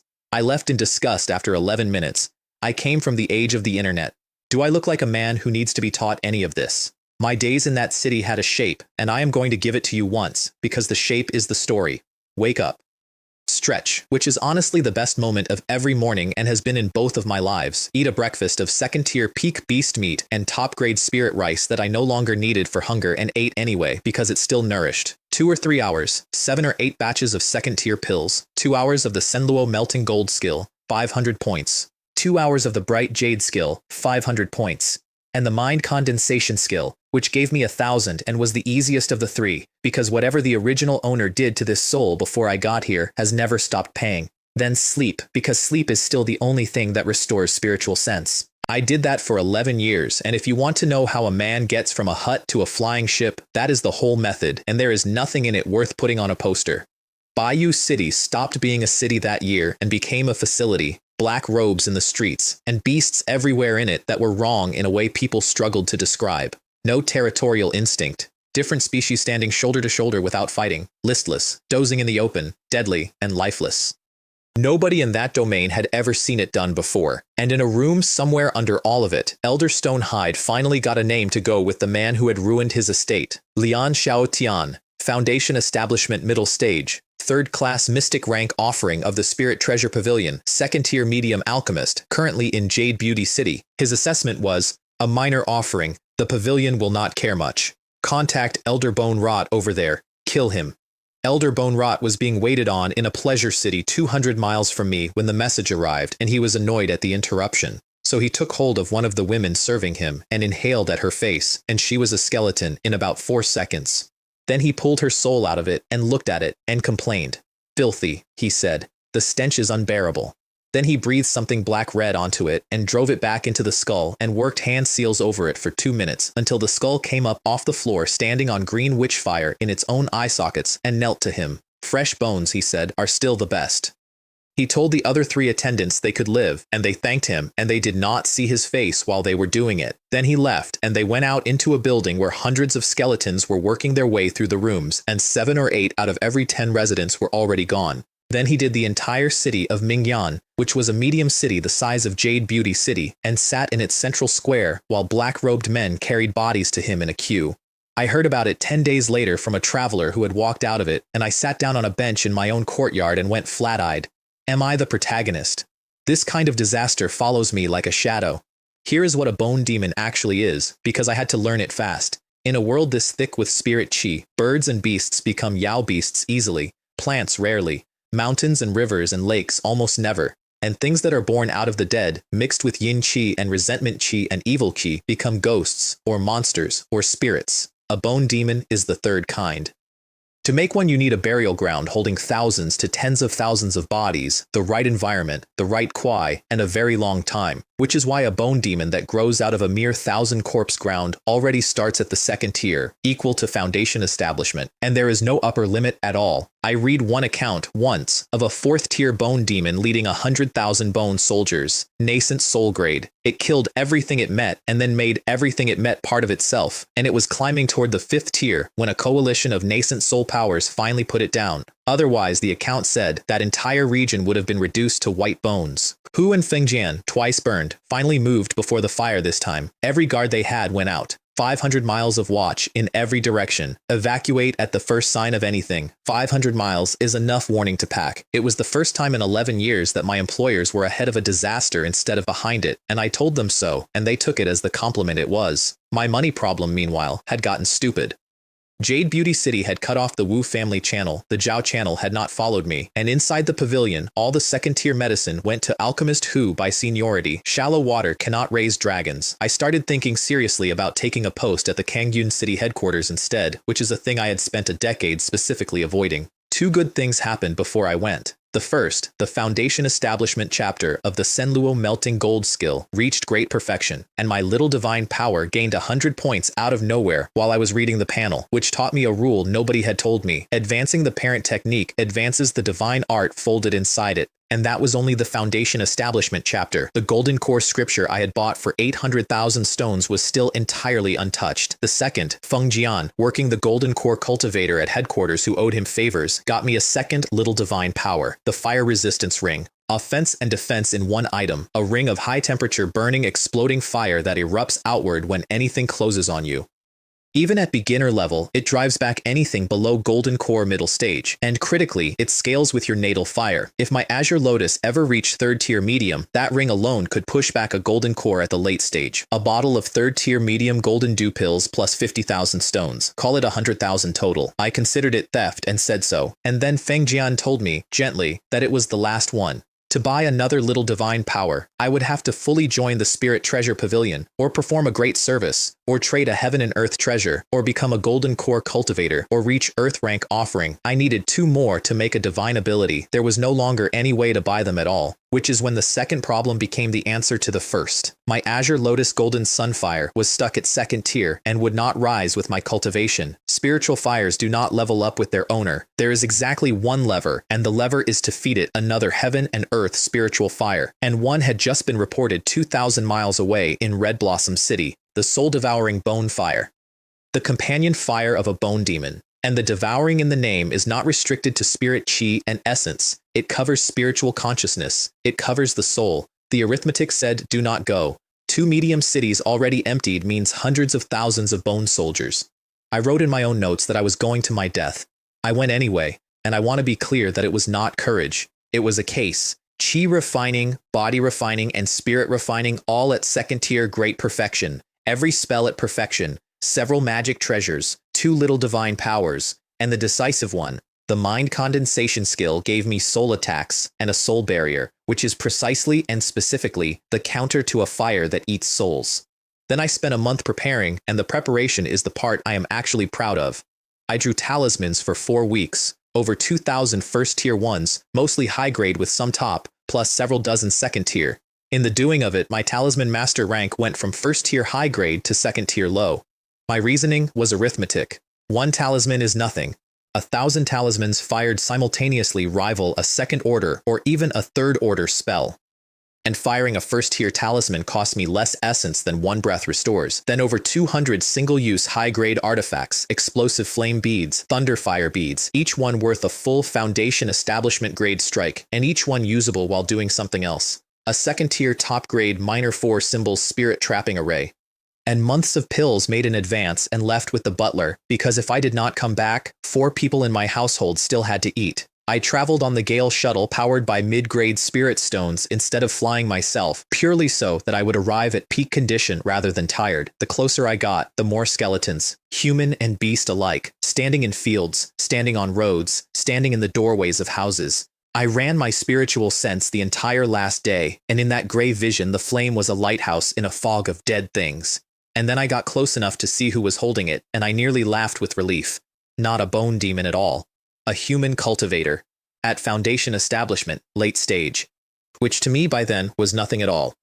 The question I should have asked myself that afternoon, and did not, was how a Foundation Establishment human being was commanding several 100,000 skeletons. I walked into a dead city under the mystic spirit concealment technique and the aura concealing pendant together, and found him sitting motionless in the central square, manufacturing soldiers with black-robed men carrying bodies to him in a line that stretched around a corner. The square was flat and open, and my concealment hides my cultivation, not my body, so I chose the blunt instrument. I spent a full minute standing there, gathering essence for blazing flames burn the sky. A minute. Casting a little divine power above your own level takes that long, and the only reason I could do it at all was 3 cultivation systems at great perfection, holding my meridians together while I filled them past capacity, and then I gave myself away by laughing. It was a cold laugh, and there was a surge under it that no concealment technique can swallow, and both of us went into the air at the same moment, facing each other over a dead city. "Who are you?" he said.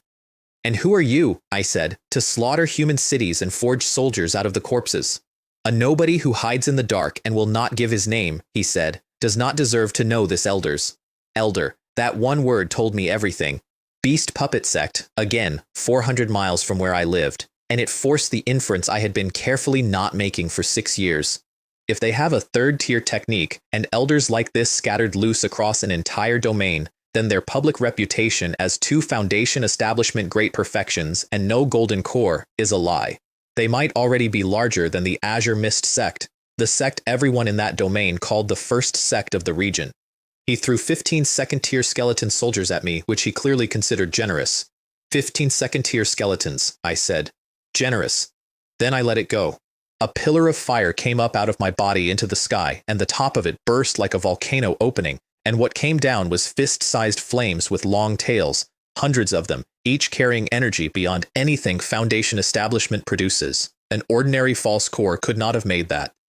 It covered the square, it covered the skeletons, it covered half of Red Blossom City, and Bone Rot screamed the sentence that paid for 11 years of hiding. Little divine power. You are a golden core cultivator.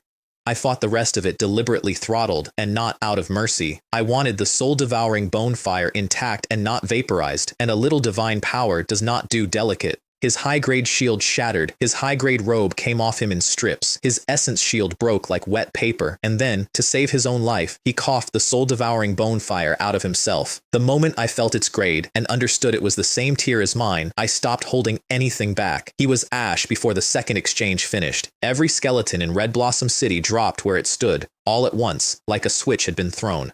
I plucked the orphaned fire out of the air, and then I turned around and fired the full little divine power into an empty city on purpose. Half of Red Blossom City was alight inside a minute, the inner city was ash in a quarter of an hour.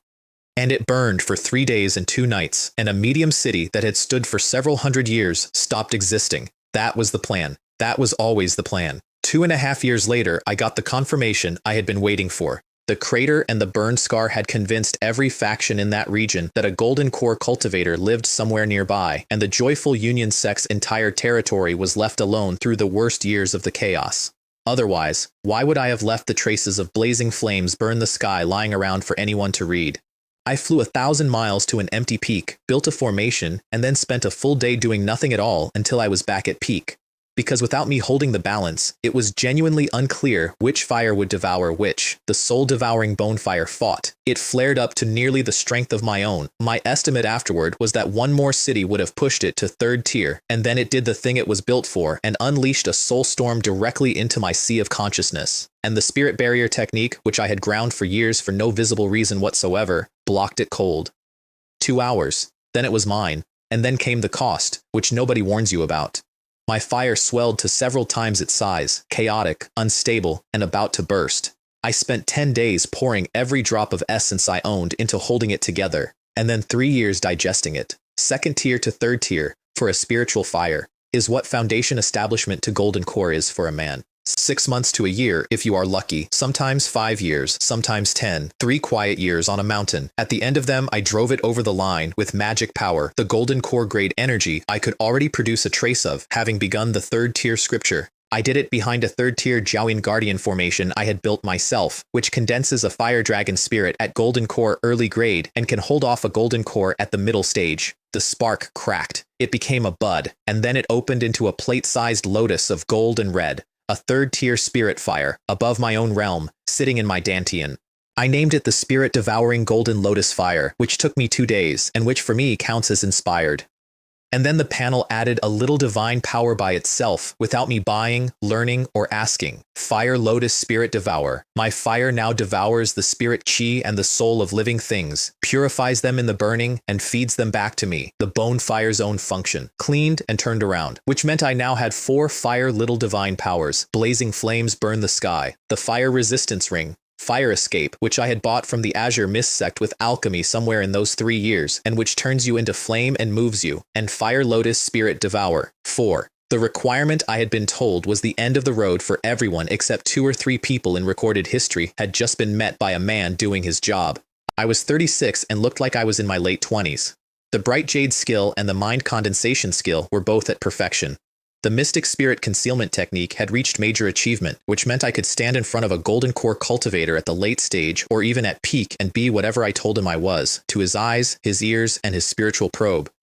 And I was second tier top grade in artifact refining and formation and talismans simultaneously on top of third tier low alchemy, which meant I could make my own talisman treasures. Thunderstorm, Blazing Flames, Fire Resistance Ring, the reusable third-tier items that had cost me 80,000 stones apiece when I had to buy them. My method for the things I still could not buy was simple and slightly disreputable. Get hold of a real one, study it with my spiritual sense until my head ached, and copy it. Like drawing a tiger from a cat. It worked part way. The core secrets never transferred. I was patient about it. I have been patient about everything except being poor. 3 years of alchemy in a dead market made 400,000 stones, which is respectable for a golden core cultivator, and was insulting to me. But artifacts and talismans and formation plates sold beautifully because the cheap tiers always do, and those made another million. Net worth over 3 million low-grade spirit stones, 30,000 mid-grade. More than most golden core cultivators at the early stage possess, and absolutely nowhere in the entire Qingmu domain to spend it. So I went to Qingmu City on my own ship with my 2 disciples and my household, and on the way I did the comparison I had been avoiding for a decade, and I am going to write it out because it is the quiet cruelty of my entire life. Wei Yongming, Qi refining 4th layer, peak. Li Ming, 5th layer and rising. Same master, same resources, same hours, same effort, and 1 full level apart because of the roots they were born with, and the gap widening every year. I treated them identically, and I could do nothing about it. Feng Jian, after 3 years, foundation establishment middle stage, barely moved. Miss Feng established her foundation 2 years ago, still at the initial stage. Zhao Weilin, foundation establishment, initial. Zhao Mingxia, foundation establishment, initial, peak, and about to pass her older brother, and Manhua. After so many years without a single clue, I had given up looking, and I only thought about her occasionally by then. If she were alive, she would still be a late-stage Qi refining cultivator. Her talent really was too poor. I wrote that sentence in my own notes and then sat and looked at it for a while. And here is why I kept every one of them at arm's length, which I have never said to any of their faces. I am going for ascension. That is not a figure of speech. It is a route with steps on it, and I did not want my closest friends and confidants to fall by the wayside on it. Because at some point up there, I might be possessed by a heart demon, and the material a heart demon is built out of is exactly the people you could not save. I knew Miss Feng wanted me. I knew Zhao Mingxia wanted me. I had no time, and the feeling had been diluted by urgency until there was nothing left in the cup. Chief Manager Zhou came out to the gate of Qingmu City to meet me personally. Foundation establishment great perfection. The man who, 11 years earlier, had greeted a room full of Qi refining nobodies by pressing all of us with his aura as a form of hello, and had not bothered to look at any of our faces. I learned afterward that in the entire Spirit Treasure Pavilion of the Qingmu domain, apart from the 2 golden cores, I was the first person Chief Manager Zhou had ever met at the gate. His calculation was the same one Feng Jian had made in a backwater shop a decade before, 1 rung up. Feng had ridden me from Qi refining peak into foundation establishment. Zhou intended to ride me into golden core, and his other red, which is why he was generous rather than grasping. This man has been a guest of the pavilion for almost 10 years and has never joined. If he really wanted in, why would he wait until now? So I would never be a rival, only an asset. He was right about that, and I have never held it against him. Half an hour with Tai Feng Immortal Master, and I signed the worst-shaped contract of my life on purpose. 5 years. Refining third-tier pills. Materials and channels supplied, split 30 to me and 70 to him. For most cultivators, 5 years is nothing. I had only been cultivating for a little over 10. That contract was working my life away for another man for 5 years, and I dislike being the inferior party in a room more than I dislike almost anything. I signed it because it was the only way to get radiant Yang Azure gold requisitioned from the true headquarters. I could not leave the domain. I could not buy it locally. And I could not ask openly because the moment you expose what you are building, they want you to join, and I was not going to join. From his side, it was not generosity either. Shu True Person, the other golden core, was a third-tier high-grade alchemist who would have demanded 50-50 and would not have come out of seclusion for 5 years anyway. I was his only option. We both knew it. Neither of us said it. And then he paid me. 100 sets of third-tier material, years of hoarded stock, handed across a table.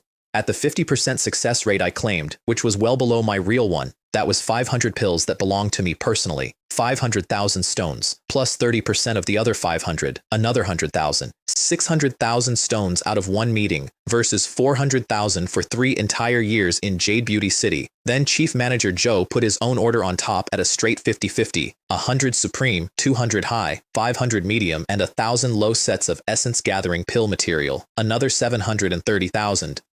1,330,000 spirit stones in one afternoon in one building.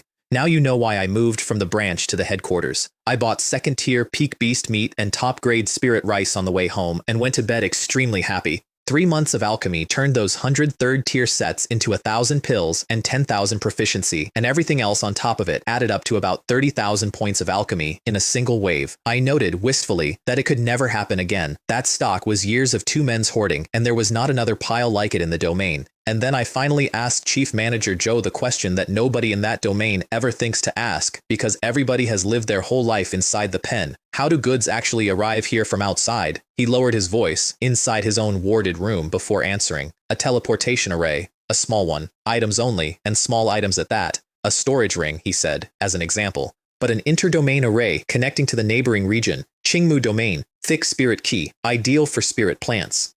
Poor by outside standards and far richer than anything I had ever seen. Nascent soul ancestors, outside powers coming in to farm it, 1,000,000 miles away, and the pavilion's real headquarters sits in its center. Firing that array once cost several 100,000 spirit stones, which explained all at once and retroactively every "we cannot get that here" of the previous decade. It had never been politics. It was freight. I could afford it. I said nothing at all, and filed it, and went home. That was the exit from the cage, and its price was money, and money was the one thing I had. The radiant Yang Azure Gold arrived a year into the contract, and forging the 3 phases divine wheel took me the worst 2 days of my life. The auxiliaries went in an hour. The impurities burned out in 90 minutes because a cultivator does not hammer slag out of metal. He burns it out and lets the difference decide. The 3 third-tier main metals refined slowly and behaved, and then the radiant Yang Azure Gold would not melt. 2 hours of everything I had. Third-tier spirit fire at full output, magic power behind it, my own essence going in on top. It sat in the middle of my flame, unmarked, the exact same shape it had been when it arrived, and my meridians began to tear. I could not stop. Stopping does not pause a refining. Stopping burns the material, and that lump of metal was 5 years of my life signed away in a contract. So I ate third-tier, rejuvenating golden cores, and ran the golden core scripture, and poured magic into a fire that was already at its limit, and kept going for a length of time I genuinely cannot report because I stopped counting. And then it softened. Half an hour more before it ran as pale gold liquid. After that it was craft rather than endurance. The auxiliary melt bound the 3 main metals in about 15 minutes, and then the delicate part, drawing 1 thread out of each of the 3, metal and fire and wood, and fusing all 3 into the radiant Yang Azure Gold to make the converter at the center. The 3 phases heart. That is done with spiritual sense alone. Hands cannot get in there. It was possible only because of the mind condensation skill, and I have never once regretted the 50,000 stones I paid for it while broke. Then 2 or 3 days of shaping, hammering with essence and magic and spiritual sense together, until all 3 of those were completely empty, and I was seeing the room through a kind of gray fog. Then the quenching, which is where I nearly ruined it. It wanted 3 different third-tier spirit waters, metal, wood, and fire, and they cannot be mixed, because they cancel. So I split the wheel into its 3 arcs, and quenched each one separately, rotating the whole thing through a full circle each time so that there would be no blind spot anywhere on it, and then fired and quenched all 3 again. Twice more. Then I branded it with my own blood essence and my spiritual sense, and it moved in my hands. Not a mechanical movement. It trembled, the way something does when it wakes up and finds out where it is. I had been aiming for a low-grade magic treasure. It came out medium grade.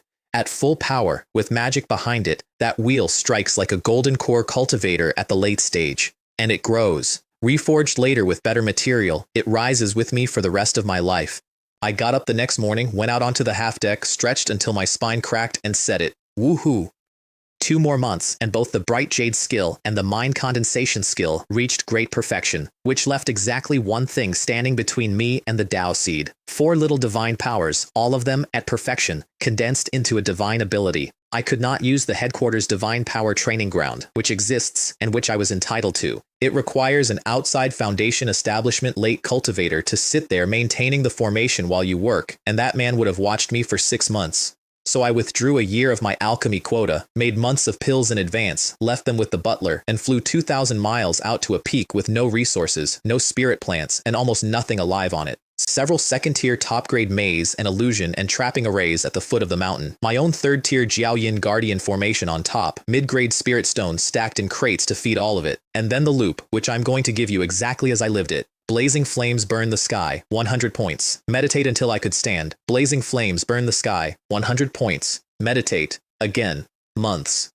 While I was doing that, the Beast Puppet Sect held a council, and I would give a great deal to have been in that room. Their progress report was that every small clan, faction, town, and market in the Kangyun domain now belonged to them, and every medium city, except the ones held by the top powers. Untouched by the sect master's own standing order, the territories of the Evil Path and the Azure Mist Sect, and untouched since Red Blossom City burned, the medium cities of the Swift Wind Sword Sect, the Joyful Union Sect, Medicine King Valley, and the 100 Refinement Sect. My fake signature, a burn scar, and a crater that said a golden core lives around here was, without one person in the world knowing it, shielding 4 first-rate powers and several million people. The sect master's fury was directed at the second-rate powers still standing. The Dolly Sect, the Surging Waves Gang, the Flowing Flame Sect, the Greenwood Gate. Pull men from the surrounding regions, he said. Pull other elders. Take those regions for me.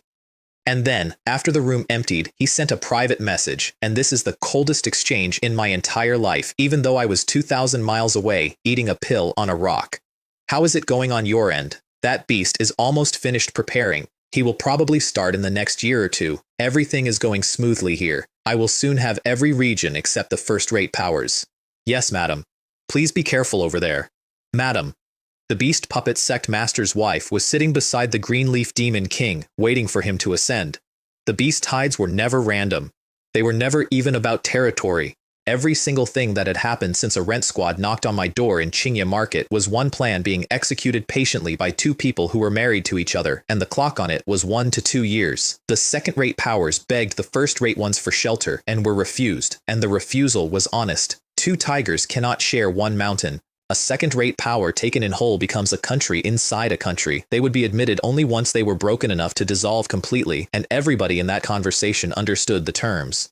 The Dolly Sect went first. 3 months. They were a body-refining school, the best of the second rate, and they were destroyed precisely because they were good at what they were good at. Their attackers were Yao beasts, whose bodies are stronger than any human body cultivators ever gets. The one advantage the Dolly Sect had spent 3 centuries building was the exact advantage their enemy had for free. My reaction was not sympathy. I want to be honest about that. My reaction was that I wanted their legacy. If the Beast Puppet Sect has a 3rd-tier technique, others might. And what I was missing, precisely, was a 3rd-tier body-refining method and body-based combat arts. It was the one hole in my build that money had never been able to fill. I hired 2 scouts who specialized in stealth and movement and sent them a month's travel away. 6 months into the loop, Blazing Flames Burn the Sky was still at beginner. I did the arithmetic on a rock at night, and then I said it out loud to the empty mountain. 2 years per art, 4 arts, 6 years. I have only cultivated for 11. Why can I not have that kind of luck? And then a gray bird the size of my palm flew straight through every one of my formations as if they were a rumor, landed in the one tree on that mountain, and started eating the residual energy of my little divine power. I did not attack it. I want credit for that, because my first instinct with anything that walks through a 3rd-tier array is to burn it. I watched it instead, and after 2 days I noticed something. With the bird sitting there, the art cost me less to release. It flowed more smoothly out of my meridians, and it gave 200 proficiency instead of 100. 6 months of nothing became minor achievement in 3. It came every day after that. If I had not started by the time it arrived, it would tilt its head at me, which meant, why are we not cultivating today? If I poked it with a fingertip, it would roll its eyes, which is a thing birds are not supposed to be able to do. Then it built itself a nest out of spirit wood in my tree and stopped leaving. I fed it 2nd-tier pills. It went from 2nd-tier early to 2nd-tier middle in 3 months, which is a rate no beast of that grade achieves. And then I tried to name it, which went badly. I offered Gray Gray. The bird came off the branch half asleep with every intention of taking a piece out of my hand, and I looked at it properly for the first time in weeks while defending myself. There was a tuft of red on its head that had not been there before, and its feathers were noticeably redder than they had been 2 weeks earlier. Crimson Wing then, I said. And that bird made an actual thoughtful expression, a human one, on a face built for a beak, and considered it for several seconds, and accepted. I have been flattered by professionals for 11 years by then. Everyone who talked to me wanted something, and most of them were good at hiding it. It cannot speak. A few chirps are enough. What I feel off it is purity, and it is a great deal more comfortable than cultivators and their sweet talk. The only thing that happened that I did not understand, when I complained about 4 little divine powers eating 6 years of my life, Crimson Wing's head drooped, and there was something in the way it looked at the ground. I did not notice. I was busy complaining. My scouts came back with an answer that was better than I had asked for.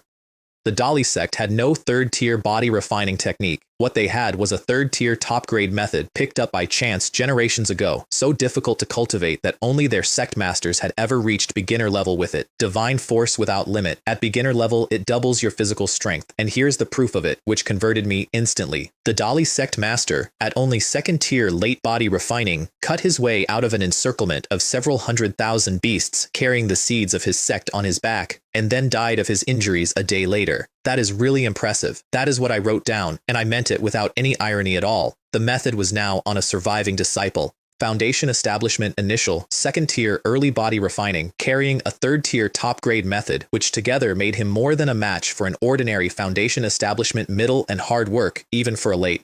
And a team of black robes was already following him. I went myself. 7 or 8 days on the Gale shuttle instead of a month on anything else, because I had no subordinates worth the name, and because I was afraid somebody would get there first. I asked Crimson Wing whether it wanted to come. It hopped onto my shoulder. I changed my face and my clothes carefully on arrival, and completely forgot that a red bird sitting on my shoulder is the single most identifiable thing about me in any city in the world. I did start to suggest, delicately, that it might hide somewhere for a while. Crimson Wing flashed into fire and became a 5-meter eagle. "You had that the whole time," I said.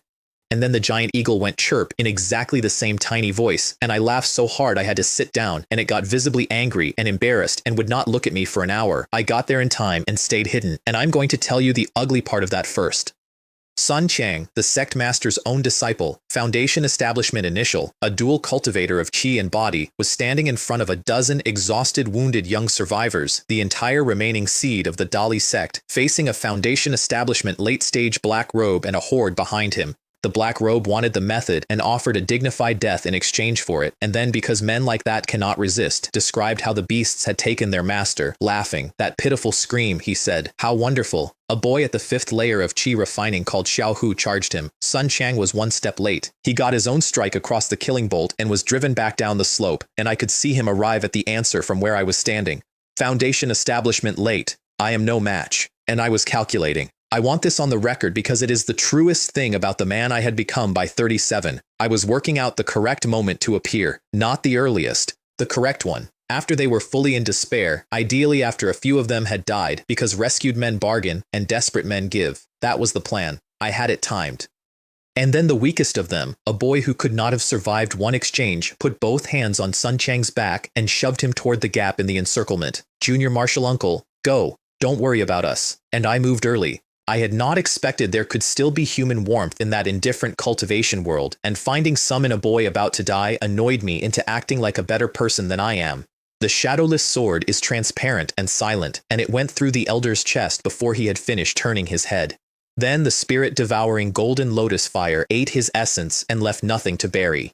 20-odd black robes in under 5 minutes, and with their handlers dead, every beast on that field simply dropped. Some of the youngest Dali disciples went and stabbed the corpses. Some of them sat down where they were and cried. I did not say anything to any of them. I burned the field, and the burning was the harvest, which is the part they did not understand, and I did not explain.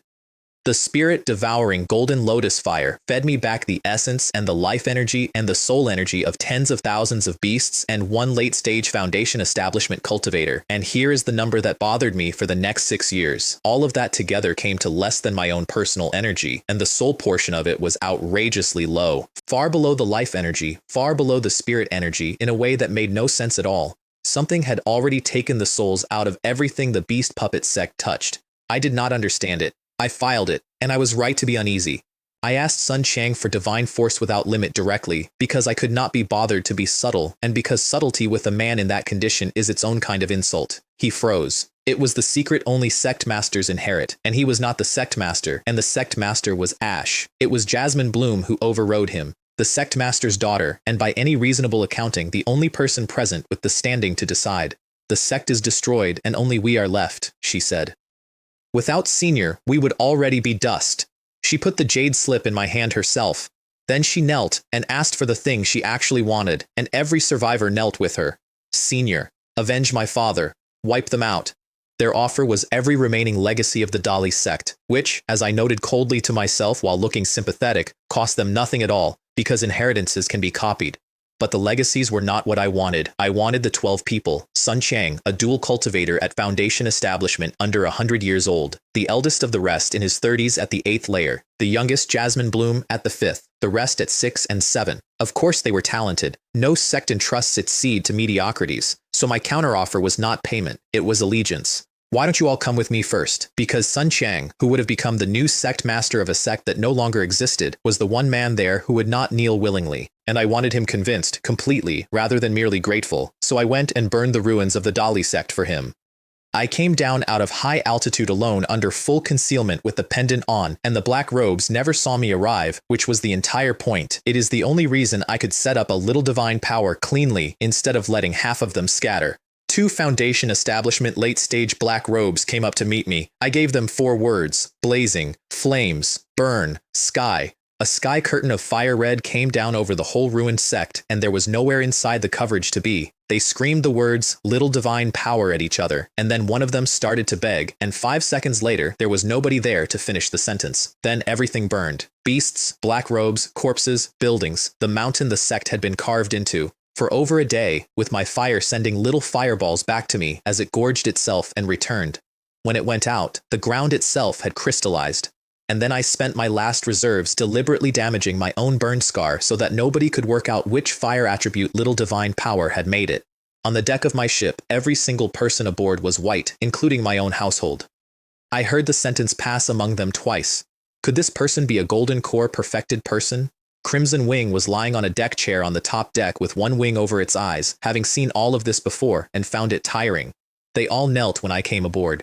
Sun Chang included. We are willing to serve you. I dropped the disguise and gave them my real name and my real rank and one instruction. Call me Young Master. My private reasoning, since I am being honest throughout, I am a homebody and a grinder. As my own level rises, my people cannot be nobodies, or nothing gets done at all. I had spent 11 years with a butler and 2 children and a bird. 3 days of refining on the way home converted almost twice my own total energy, and the reservoir inside the fire did not drop at all. 200,000 first-tier beasts and 3 Foundation establishment cultivators in a lotus the size of a dinner plate, and the lotus was swaying in my dantian like something about to come apart. That was enough energy to force a Golden Core breakthrough on the spot. I was at the absolute ceiling of Foundation establishment, with nowhere to put any of it, holding fuel for the single most important moment of my life, and I said no, because my 4 little divine powers were not at perfection, and had not condensed into a divine ability, and without a divine ability there is no Dao Seed. And my reason was specific rather than romantic. The divine ability that forms at the moment a Dao Seed condenses has a very high chance of becoming an innate divine ability, one that grows with you forever, the way a natal fire does, unlike low-level spells and little divine powers, which are useless by the time you reach nascent soul. So I sealed all of it inside the fire and walked away from a free Golden Core. I regretted the recklessness of taking that much on. I could not bear to part with it either. Both things were true at once, and I lived with it. Crimson Wing saw me sitting there afterward looking miserable and started pecking at the spirit beast bag on my belt. Then it shook its head, because that was not what it meant, and got frustrated at not being understood, and grabbed my hand with one claw. The claw struck sparks off my skin and did not leave a mark because my body refining was at 2nd tier peak and it was a 2nd tier middle bird. We both sat there for a moment, then it rolled its eyes at me. You want my blood, I said. It nodded and looked at the floor. I forced out a drop and offered it, and Crimson Wing wreathed itself in fire and spat out a drop of its own blood essence. It was burning, and it was shaped like a firebird with its wings beating. The temperature in that room went up hard enough that a man with 2nd tier peak body refining felt hot. There are 3 kinds of beast contract, and the difference matters more than anything else in this section. Master and servant is what 99 cultivators in 100 use, and it is exactly what it sounds like. Spirit theft is a parasite pact that lets a human draw on a beast's power directly. It corrupts the body first, then the habits, then the mind, until the man becomes a demon, and at the end of it the soul is ruined past even reincarnation. And then there is the equal contract, equal standing, mutual protection, neither may harm the other, ever. That is what Crimson Wing offered me. I accepted, and my reasons were that I was lonely, and that it might be useful, and I am not going to pretend the second one was not in there. A drop of my blood, a drop of its fire blood, and each of us took a fragment of the other soul into our own sea of consciousness. Here is what one drop of a 2nd tier bird's blood did to me. My heart burned, new blood was born and flooded through me. My physical body strengthened, the quality of my essence improved, and even my natal fire changed. I sat there afterward and made an assessment I did not like. That is more like the blood of a 3rd tier middle beast. What breed is Crimson Wing? The cost was on its side, giving that drop cost part of its origin. It woke on the 10th day visibly weakened, ate everything I had left out for it, stabilized, and stayed weak for a long time afterward. It never once indicated that this was a problem. Then it flew away for 2 months, and I only learned where it went long afterward. To a cliff that is permanently wrapped in mist. Through a natural fog array it burned a hole in, hours down a passage, into a chamber the size of a room lit by one shaft of light, where a single seed lay on the ground. It rubbed against it, it poked it with its beak, it wrapped itself around the thing and went to sleep. Whatever that seed was, that bird had been guarding it, and it was the reason a bird like that had been in an empty mountain range where nothing worth eating grows. 3 months of meditation on one drop of blood, and I came out of it with skin like jade. My body refining could have broken into the 3rd tier at any moment. My natal fire's origin had risen, and my fire spiritual root went up half a grade, a hair short of superior, and I refused to finish it. My technique runs on metal, wood, and fire in balance. Letting fire outgrow the other two would break the balance and cap me permanently, and no amount of raw firepower is worth a ceiling. I could have switched to a pure fire technique, I would not, and the reasoning is the same one I have used my whole life. A single element cultivator is a target with a label on it. Water does not always beat fire, it usually does. I am determined to become a hexagonal warrior. That is a phrase from my old world that nobody here has ever understood, and I have never stopped using it. So the upgrade waited until I could raise all 3. And the actual gift out of that drop of blood was not the root at all. I inherited a full divine ability, not a little divine power, a real one, complete, sitting in my head the way the first one had unfolded out of my technique. The drawing fire returning Yuan technique. It is not offensive. It draws in fire energy and turns it into healing, and one cast can undo injuries inflicted by a nascent soul cultivator at the early stage. With that, my ability to survive stopped being a question. Unless something kills me outright and destroys my soul in the same instant, I can always come back. Cost: 1 million proficiency. It will sit at entry level for a very long time, and I do not care in the slightest. I sat down on my own deck with a bird asleep on the rail and read my own panel, and everything the Dao Seed required was on it. It is time to break through. I unsealed the reservoir. Spirit power, essence, life energy, and soul energy came out of the fire all at once, and 3 things broke through simultaneously, and my chi and blood and my essence and my spiritual sense all went past foundation establishment inside the same minute. 3 things formed in me that night. First, a spiritual consciousness core in the sea of consciousness. My spiritual sense had been loose sand and light as smoke for 11 years, and it gained weight and condensed down to a single point. After that forms, possession is impossible, and ordinary soul attacks cannot touch you at all. Second, the essence of chi and blood. My heart, strengthened until it manufactures and converts chi blood power continuously, which is what lets a body cultivator fight at full burst for an hour instead of 90 seconds. And third, the core itself. Essence compressed, refined, purified, and compressed again, down and down until it was the size of a quail egg, and then I could not compress it any further. And because I have always had a bit of a compulsive streak, I spent additional energy I did not have to spare on rounding it off properly, and I regret nothing. Crimson Wing came back in the middle of it. It flew in through the formation carrying the seed, saw what I was doing, and stopped in the air. I was told afterward what that looked like from outside. It hovered there for a long moment. It looked down at the seed it had been guarding for who knows how long, and then back at me. And then it flicked the seed to me. The thing had been inert as a pebble in its claws. The instant it came near a condensing Dao Seed Golden Core, it woke up, turned into a red and green light, and dived into my dantian. I let it, and I want to explain why. Because letting an unknown object into your own core mid-formation is the single stupidest thing a cultivator can do. What I felt off it was not danger, it was peace, and closeness, and urgency. It went around my chi the way a buyer walks through a house. It looked at everything. It decided it was satisfied, and then it spat a mouthful of red-green light into my core. A second divine ability, the Spirit Wood Luminous Domain. Fire and wood, and a domain type, which is the category that covers ground rather than targets. The divine ability I had spent 6 years being told I could never obtain had been handed to me twice inside 4 months, and both times by the same small bird. I decided that night that Crimson Wing would be looked after for the rest of its life, whatever that cost, and I have kept that. One detail, for scale. On the surface of my core, all 4 little divine powers together took up less room than either one of the real divine abilities, and then it finished. Purple gold, the size of a quail egg, perfectly round because I am the way I am. The Dao Seed Golden Core. 2 or 3 people in the recorded history of the little mysterious realm, all of them born with a Dao body, and a fish gutter from a supermarket who kept a spreadsheet. And then the sky came to collect. The tribulation scales to the core you made. An inferior core draws lightning up to golden core early peak. A medium core, middle peak. A superior core, late peak. A flawless core draws lightning up to golden core great perfection. A Dao seed draws lightning that can exceed golden core entirely and reach nascent soul. 36 bolts in 6 waves of 6. I sent Crimson Wing away first, over its objections, because tribulation lightning annihilates every other living thing inside its radius and does not check whether they had anywhere else to be. The first wave came in at Foundation Establishment Great Perfection. For a normal core, the first bolt is Foundation Establishment Initial.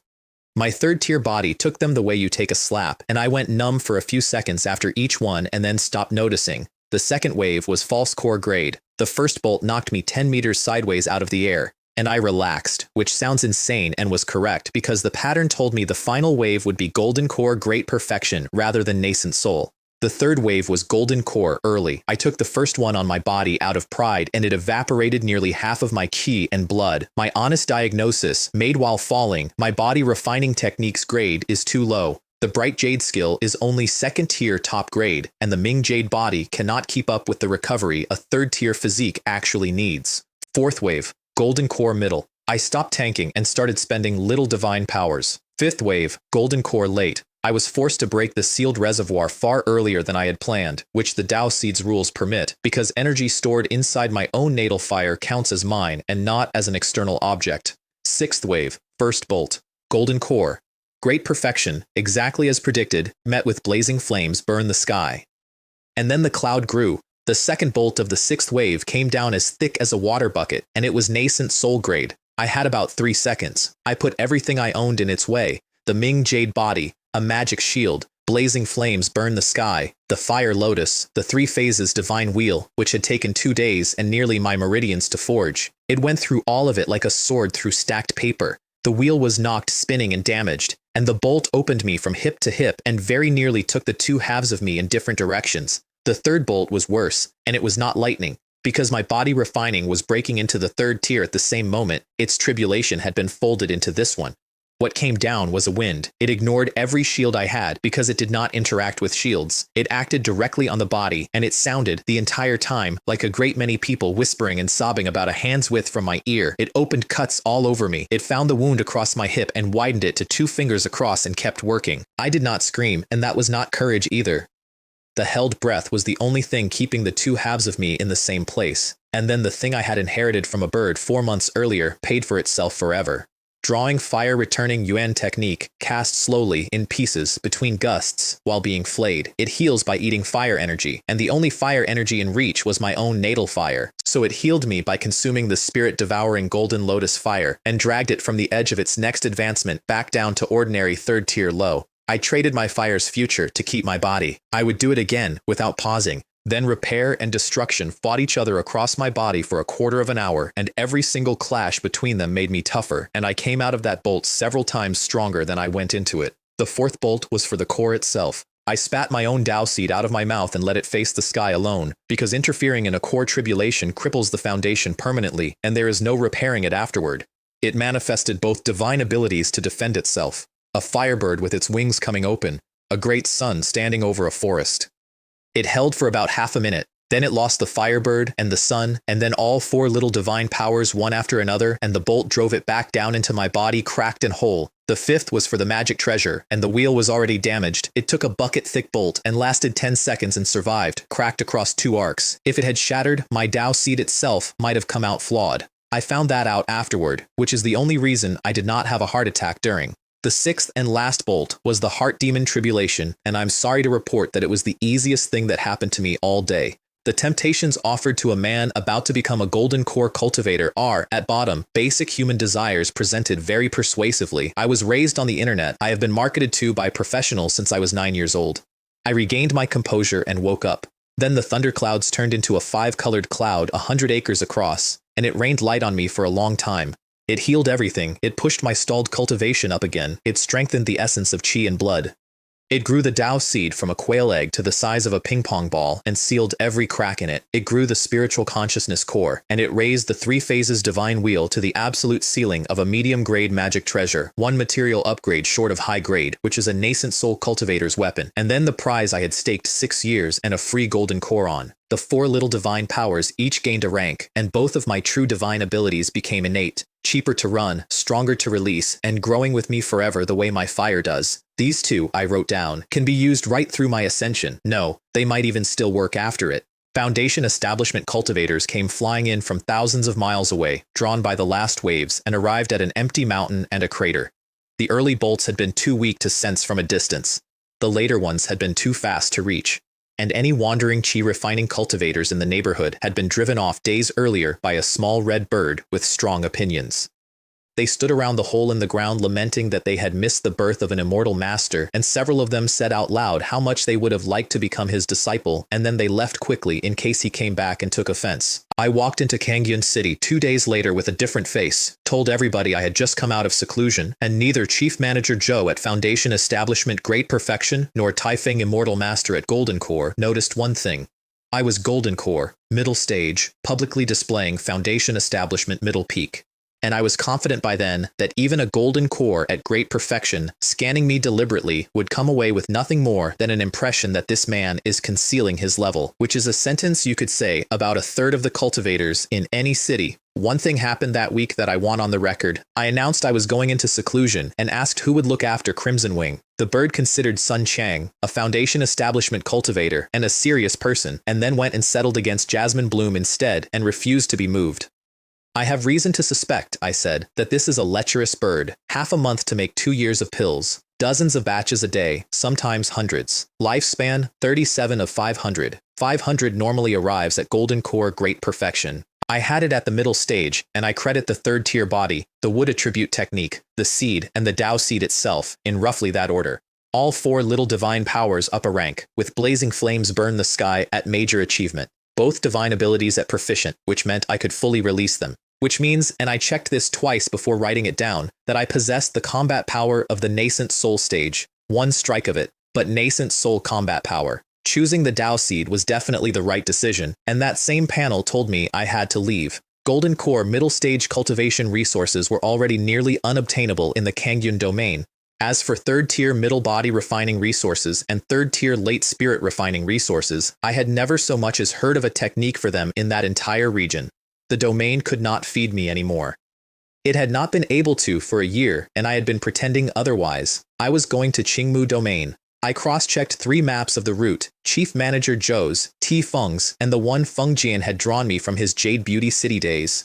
2 months turning bought materials into finished goods, and in the doing of it my artifact refining and my formations and my talismans all broke into 3rd tier low grade. The household came with me, Wei Yongming at the 7th layer of qi refining, Li Ming at the 8th, both of them 1st tier medium alchemists by then, working alone, filling my low tier orders. The butler had reached the 9th layer, peak. He needed 1 Foundation Establishment pill, and I, with 3 million spirit stones and a Dao Seed Golden Core, could not get him one. There is no amount of strength that makes a fruit grow faster. Jasmine Bloom had quietly taken over my personal service from the maids, and I let her because it did not get in my way and because she had earned the right to be near the front of things. Nobody saw me off. I declined it. Taifeng managed a few polite words at the gate, and we both understood the contract was over. And on the way out, I stopped the ship over Qingmu Market. It was overgrown. It was full of beasts. There were white bones lying in what had been streets, and if you knew what you were looking at, you could still see the outline of the market underneath the trees. I stood on my own top deck and looked down at it for a while. Back then, if it had not been for the proficiency panel, I might have been one of those. I thought about the woman who had walked out of that gate beside me on an airship, and about a room that smelled of pear blossom, and about the fact that I had never once found out what happened to her. And then I noticed what I was actually feeling, which was very little. It is all in the past. My heart has long since gone as cold as the fish knife. These little emotional ripples are nothing more than human instinct working out of habit, and I am no longer the chi refining nobody who needed somebody to come through the door. Walk, I told the helm. The Greenleaf Mountain Range starts being funny and stops very quickly. 2 minutes in, the birds started. Small ones, curious ones, handled by servants with sticks. Then, a flock of golden pheasants, and I had Sun Chang capture the 2nd tier leader alive rather than kill it.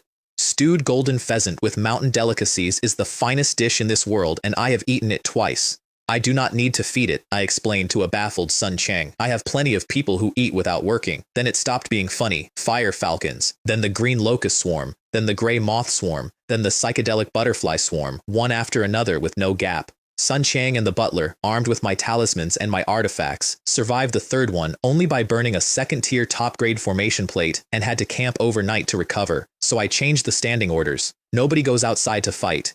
Here are talismans, artifacts, and pills. Take as many as you can carry. Everything harvested gets pooled and split after we arrive, minus my costs. They were delighted, because the alternative on offer was dying in the most dangerous mountain range in the domain for free. The range held 4 Golden Core Demon Kings, which nobody in the market towns had ever known. The Moonlight Wolf King, 3rd tier early, carrying a faint howling moon wolf bloodline, weakest of the 3 by daylight and equal to a 3rd tier middle under a moon. The Iron Claw Eagle King, 3rd tier early, with no noble bloodline at all. It ate the right thing once and got lucky, and it flies, and the others do not, which is why even the leopard leaves it alone. The Shadow Leopard Demon King, 3rd tier middle. A loner. As fast as a 3rd tier late beast, and stealthy enough that a 3rd tier late beast cannot find it without concentrating. Weak attack, poor stamina. And above them, the Green Leaf Demon King, whose snake clan holds the center of the range. I did not travel at night. That was deliberate. The Wolf King's territory came first, and Moonlight was its multiplier, and I was reading that range the way you read a boss list. The Moonlight Wolf King was 10 meters at the shoulder, white, with a crescent on its brow, and its howl alone left Sun Chang and every servant on my deck rigid and shaking. My plan was diplomacy, and I want to be clear that this was not softness. 4/5 of the range was still ahead of me. There were several Golden Core Kings in it. 2 fists cannot beat 4 hands, so I stepped off my ship into the air and asked, formally and politely, for passage over its territory. It heard politeness and understood fear. Do not even think of setting foot on my territory. Retreat now, and I may spare your lives. My patience died on the word spare. And what, I said, if this immortal master absolutely has to pass today? The fight took 3 moves. First, I sent radiant sun-piercing clouds, the innate spell of my low-grade magic treasure sword, deliberately as a probe. Fast, cheap, and rated at ordinary Golden Core early power. It answered instantly with Moonlight Breath, its own innate little divine power, and blew my sword out of the sky in about 4 seconds. Since you have no martial ethics, I said, genuinely indignant, I have no reason to hold back. Second, blazing flames burned the sky, thrown at perhaps Golden Core middle strength, nowhere near full power. It swallowed the Moonlight Breath the way you swallow a noodle and kept rolling toward the wolf, and the wolf turned to run. And third, hidden inside the fire where nothing could see it, a small blue-red lotus, Fire Lotus Spirit Devour. The lotus landed first. The pain interrupted the demonic power it had been gathering to escape with. Its speed collapsed to nothing, and then the wall of flame arrived on schedule, and then the lotus opened and took its key and blood and its demon soul and its demonic power all at once. Outside, inside, and soul, simultaneously. It could not even make a sound. 15 minutes, and a Golden Core Demon King was gone. There is a rule about that harvest which nearly killed a great many people who did not know it. Past the 3rd tier, everything a being owns carries its own brand, and absorbing the power of a branded core raw will kill you or cripple you. I was immune because my fire refines and purifies it twice on the way in, and for no other reason. What was left was a demon core the size of a quail egg, moon-white. You can use one in alchemy, in refining, in talismans, in arrays, or you can use one to force a human being into the false core realm. Every servant on my deck looked at that bead. Sun Chang looked at it. Jasmine Bloom, whose destroyed sect never in 3 centuries produced anything past Foundation Establishment late, looked at it.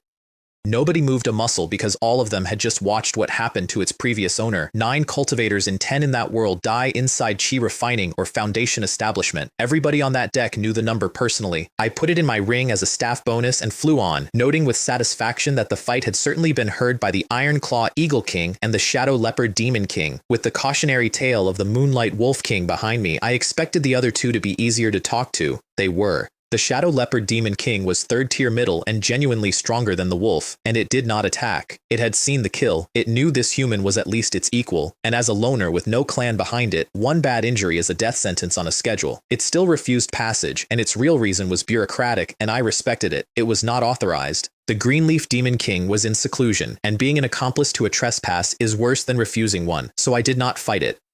I had my people bring out third-tier talisman treasures and the Jiaoyin Guardian formation plate on the open deck in front of it deliberately so it could see exactly how deep my stock ran. That was the slap. Then I offered 2 third-tier medium golden dew pills as a toll. Beasts absorb ambient spirit chi far more slowly than humans do, so 2 of those pills are 1 or 2 months of hard cultivation handed over, and its own calculation was beautifully cynical. The Demon King has been sealed for years and may not come out for years more.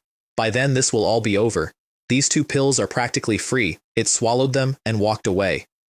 The Ironclaw Eagle King took one look at the precedent, took its pill in its beak, and left without a word. And here's the detail that shows I had planned the entire crossing on paper weeks earlier. I had made exactly 5 golden dew pills. I used 1 on the Shadow Leopard's counteroffer, budgeted 2 per king, and had nothing at all left to bribe the Greenleaf Demon King with. Which is why I spent the next half day charging my magic to absolute full and eating third-tier pills, ready to open with a nascent soul-grade strike the instant I saw it. I did not need it. Before I reached the last territory, the sky over a 100-mile radius went black. I recognized it immediately because I had done the same thing myself a few weeks earlier over one mountain peak. And in that cloud, besides the white and purple lightning, there was blood-red flame, red lotus karmic fire, a calamity fueled by evil chi and by sin itself, which burns until the sin is used up and cannot be shielded against by anything, because it is not attacking your body. I never expected it would summon even the red lotus karmic fire. This Demon King is truly wicked. I did not detour. I parked my ship behind the Guardian formation, hid myself just outside the tribulation's radius, and waited for a chance at the corpse. Because a half-nascent soul beast's body may hold a demon core, or a demon infant. It took the early waves on its body, tens of meters of it coiling under an open sky.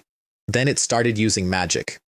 By the second-to-last wave, the lightning was at nascent soul late grade, which is abnormal, and the reason is written into the mechanics of that world. Too many evil deeds amplify the tribulation. It was beaten into the ground and opened up. And then the red lotus karmic fire came down and burned away the poison fog that had filled that valley for a century, and found it in the crater, and the roaring went thin, and then went weak, and then stopped. The most powerful being in the Kangyun domain. The shadow that emptied Qingmu Market, that made the Azure Mist sect abandon an entire region, that every conversation in my adult life had eventually circled back to, killed by the sky, while I watched from 100 miles away and waited to loot the body. I crossed that 100 miles in under 2 minutes and beat the black robes converging from every direction, including one at Foundation Establishment Great Perfection, and then the corpse would not go into my storage ring. I understood what that meant in the same instant, and I was still 1 second too slow.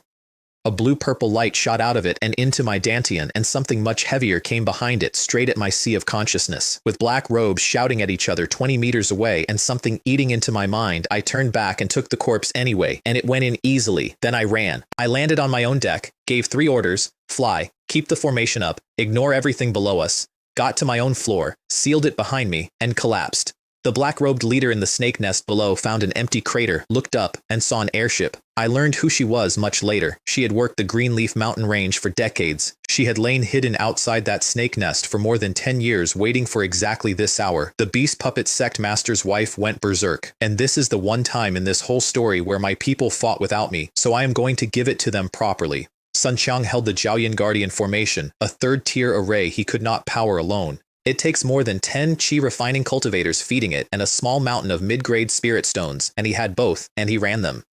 A 10-meter fire dragon coiled itself around my hull and stayed there. The butler shoveled mid-grade stones into the drive until a top-grade artifact ship was moving at false core speed and then past golden core speed. The pursuit threw 2 golden core demon kings at them, and one of them was a moonlight wolf king, which is when they learned what I had actually done. The one I killed was a newly crowned successor. This was the original, decades older, and it was faster than my ship. Someone asked whether they should wake the young master. Sun Qiang refused. He had seen the state I was in, and he had seen a third-tier formation seal behind me, and he made the call on his own. They fought it out with first- and second-tier talismans by the fistful and a fire dragon, and they got away. It cost them the ship mostly. They were driven hundreds of miles off course and came down in unmapped wilderness, and Sun Qiang made camp and held 20 frightened people together for 6 weeks. Wei Yongming and Li Ming, both late-stage chi refining and both raised in my house, sensibly deferred to him and watched and learned. What had gotten into me was the Greenleaf Demon King, and it had not died. It had succeeded. Through the tribulation and through the karmic fire, it had condensed its demon infant and preserved a fragment of its demon soul. A century of preparation. It worked, and the sky killed the body anyway. Its opening blow was half a step into nascent soul, and it very nearly shattered my spiritual consciousness core. I survived it by dragging soul energy out of my own natal fire and throwing it in the way. And then, it started to deflate. Golden core, great perfection, then middle, then early, inside half an hour. Because a soul without a body is rootless duckweed, and because a scrap of red lotus karmic fire was still burning inside it, like a leech that will not come off. But it had a hostage. It had seeded a wisp of itself onto the demon infant that was now sitting in my own dantian, and it told me, at length, that it would detonate it inside me. Everything else it said was bait. Why is your soul power at Golden Core late when your cultivation is middle, and your magic, and your body, and is that a Dao seed in your dantian? I answered none of it. Every question was a hand feeling along a wall for a door. And while it talked, I did the only clever thing I have ever done. I smuggled a sliver of my own soul power out of my sea of consciousness, trivial in my own body, and by then completely undetectable, because the thing occupying my head was nearly spent and could barely see, down to the dantian, where its wisp sat on my demon infant. That wisp was too weak to do anything but wait for the order. No senses, no alarm, just a fuse with no eyes. I ate it. I burned its consciousness and its instructions away with my fire and kept the pure soul energy. I sealed the scrap of red lotus karmic fire inside my own natal fire for later, and then I set my fire on the demon infant itself and let the seed feed alongside it. Upstairs, the demon lost contact with its wisp and assumed the karmic fire had burned it, so it bluffed harder. Open your sea of consciousness, it said, or I detonate it. I gestured. Go ahead. Burst. Nothing happened. It tried again. Then again. I sat there and looked at the middle distance while several crows went over. It was you. That's right, I said. Your wisp is destroyed.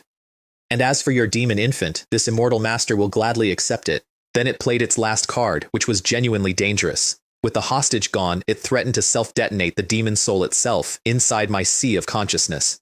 A golden core grade soul exploding in there would hurt a nascent soul cultivator. It would have left me a walking corpse, a fool who could still hold a cup. I started stalling for time. It called the stall out and refused to wait because the karmic fire was eating it alive and it could not last another quarter of an hour. So I let it get all the way to let us die together. And in the instant it triggered the detonation, a divine condensation needle went through it and froze the exploding energy mid-motion. Then more needles. Then spirit-devouring golden lotus fire poured directly into my own sea of consciousness, which is a thing you may do exactly once in your life if you have a spiritual consciousness core and are willing to be wrong about it.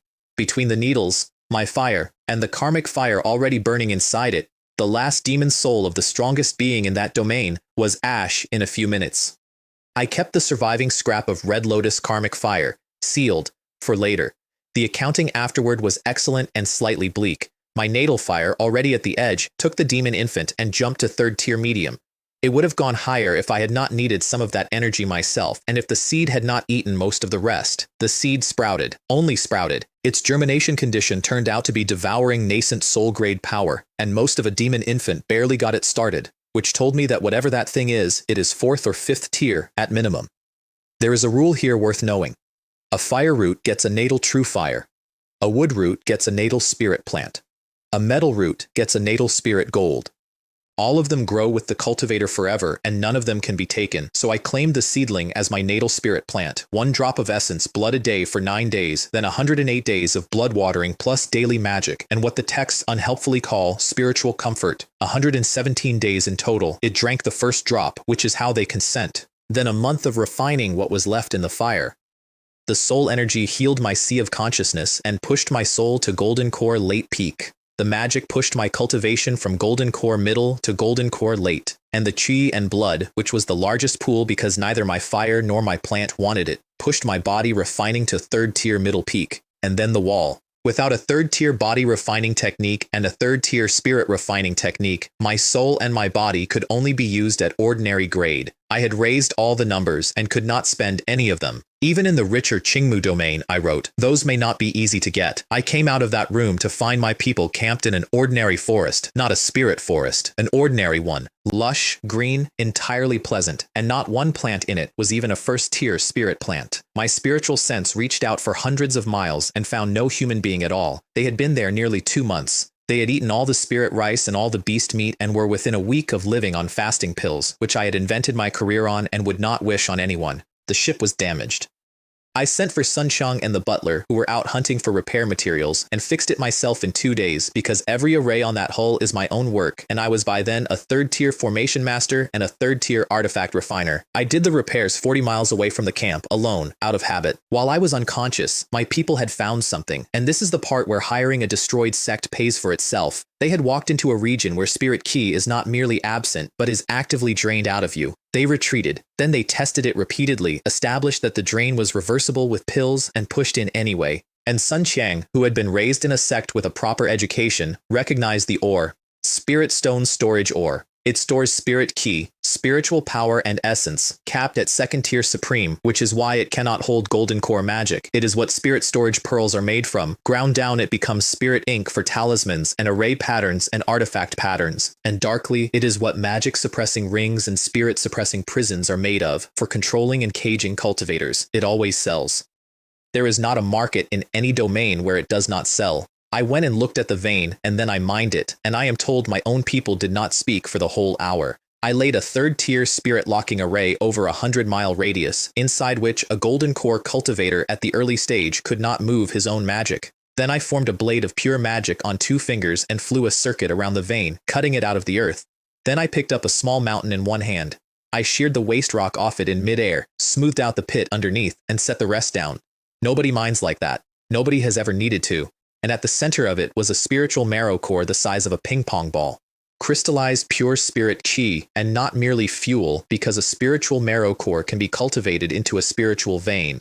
This one was 2nd tier supreme and visibly overflowing, which meant it was about to promote, which meant I could raise it into a 3rd tier spiritual vein, enough to support my own daily cultivation, forever, in my own courtyard, wherever I decided to put it. I sealed it in a jade box behind its own miniature 3rd-tier lock array and did not tell anybody what it was. The leftover spirit chi still hanging in the stripped vein was useless to me, so I gathered all of it into one place and handed it to my people to cultivate in. Sun Qiang's honest assessment was that it probably would not break his realm, but it would save him months, possibly a year. They thanked me and dived in, and I sat on the hull and watched 20 people get something for free, and I would like it noted that I did enjoy that. Then I refined the Red Lotus Karmic Fire, and it is the only thing in my life I would call a moral event. It was a few strands, 4th tier, low to medium. And even so, my 3rd tier middle fire and my golden core late cultivation could barely hold it still. Because Karmic Fire burns evil chi and yin chi and corpse ki. And it burns sin, and it burns karma. To take it, you have to let it burn yours off you first. So I sat there and audited my own life to decide whether I would survive the process, and I am going to give you the audit exactly as I made it, because it is honest rather than flattering.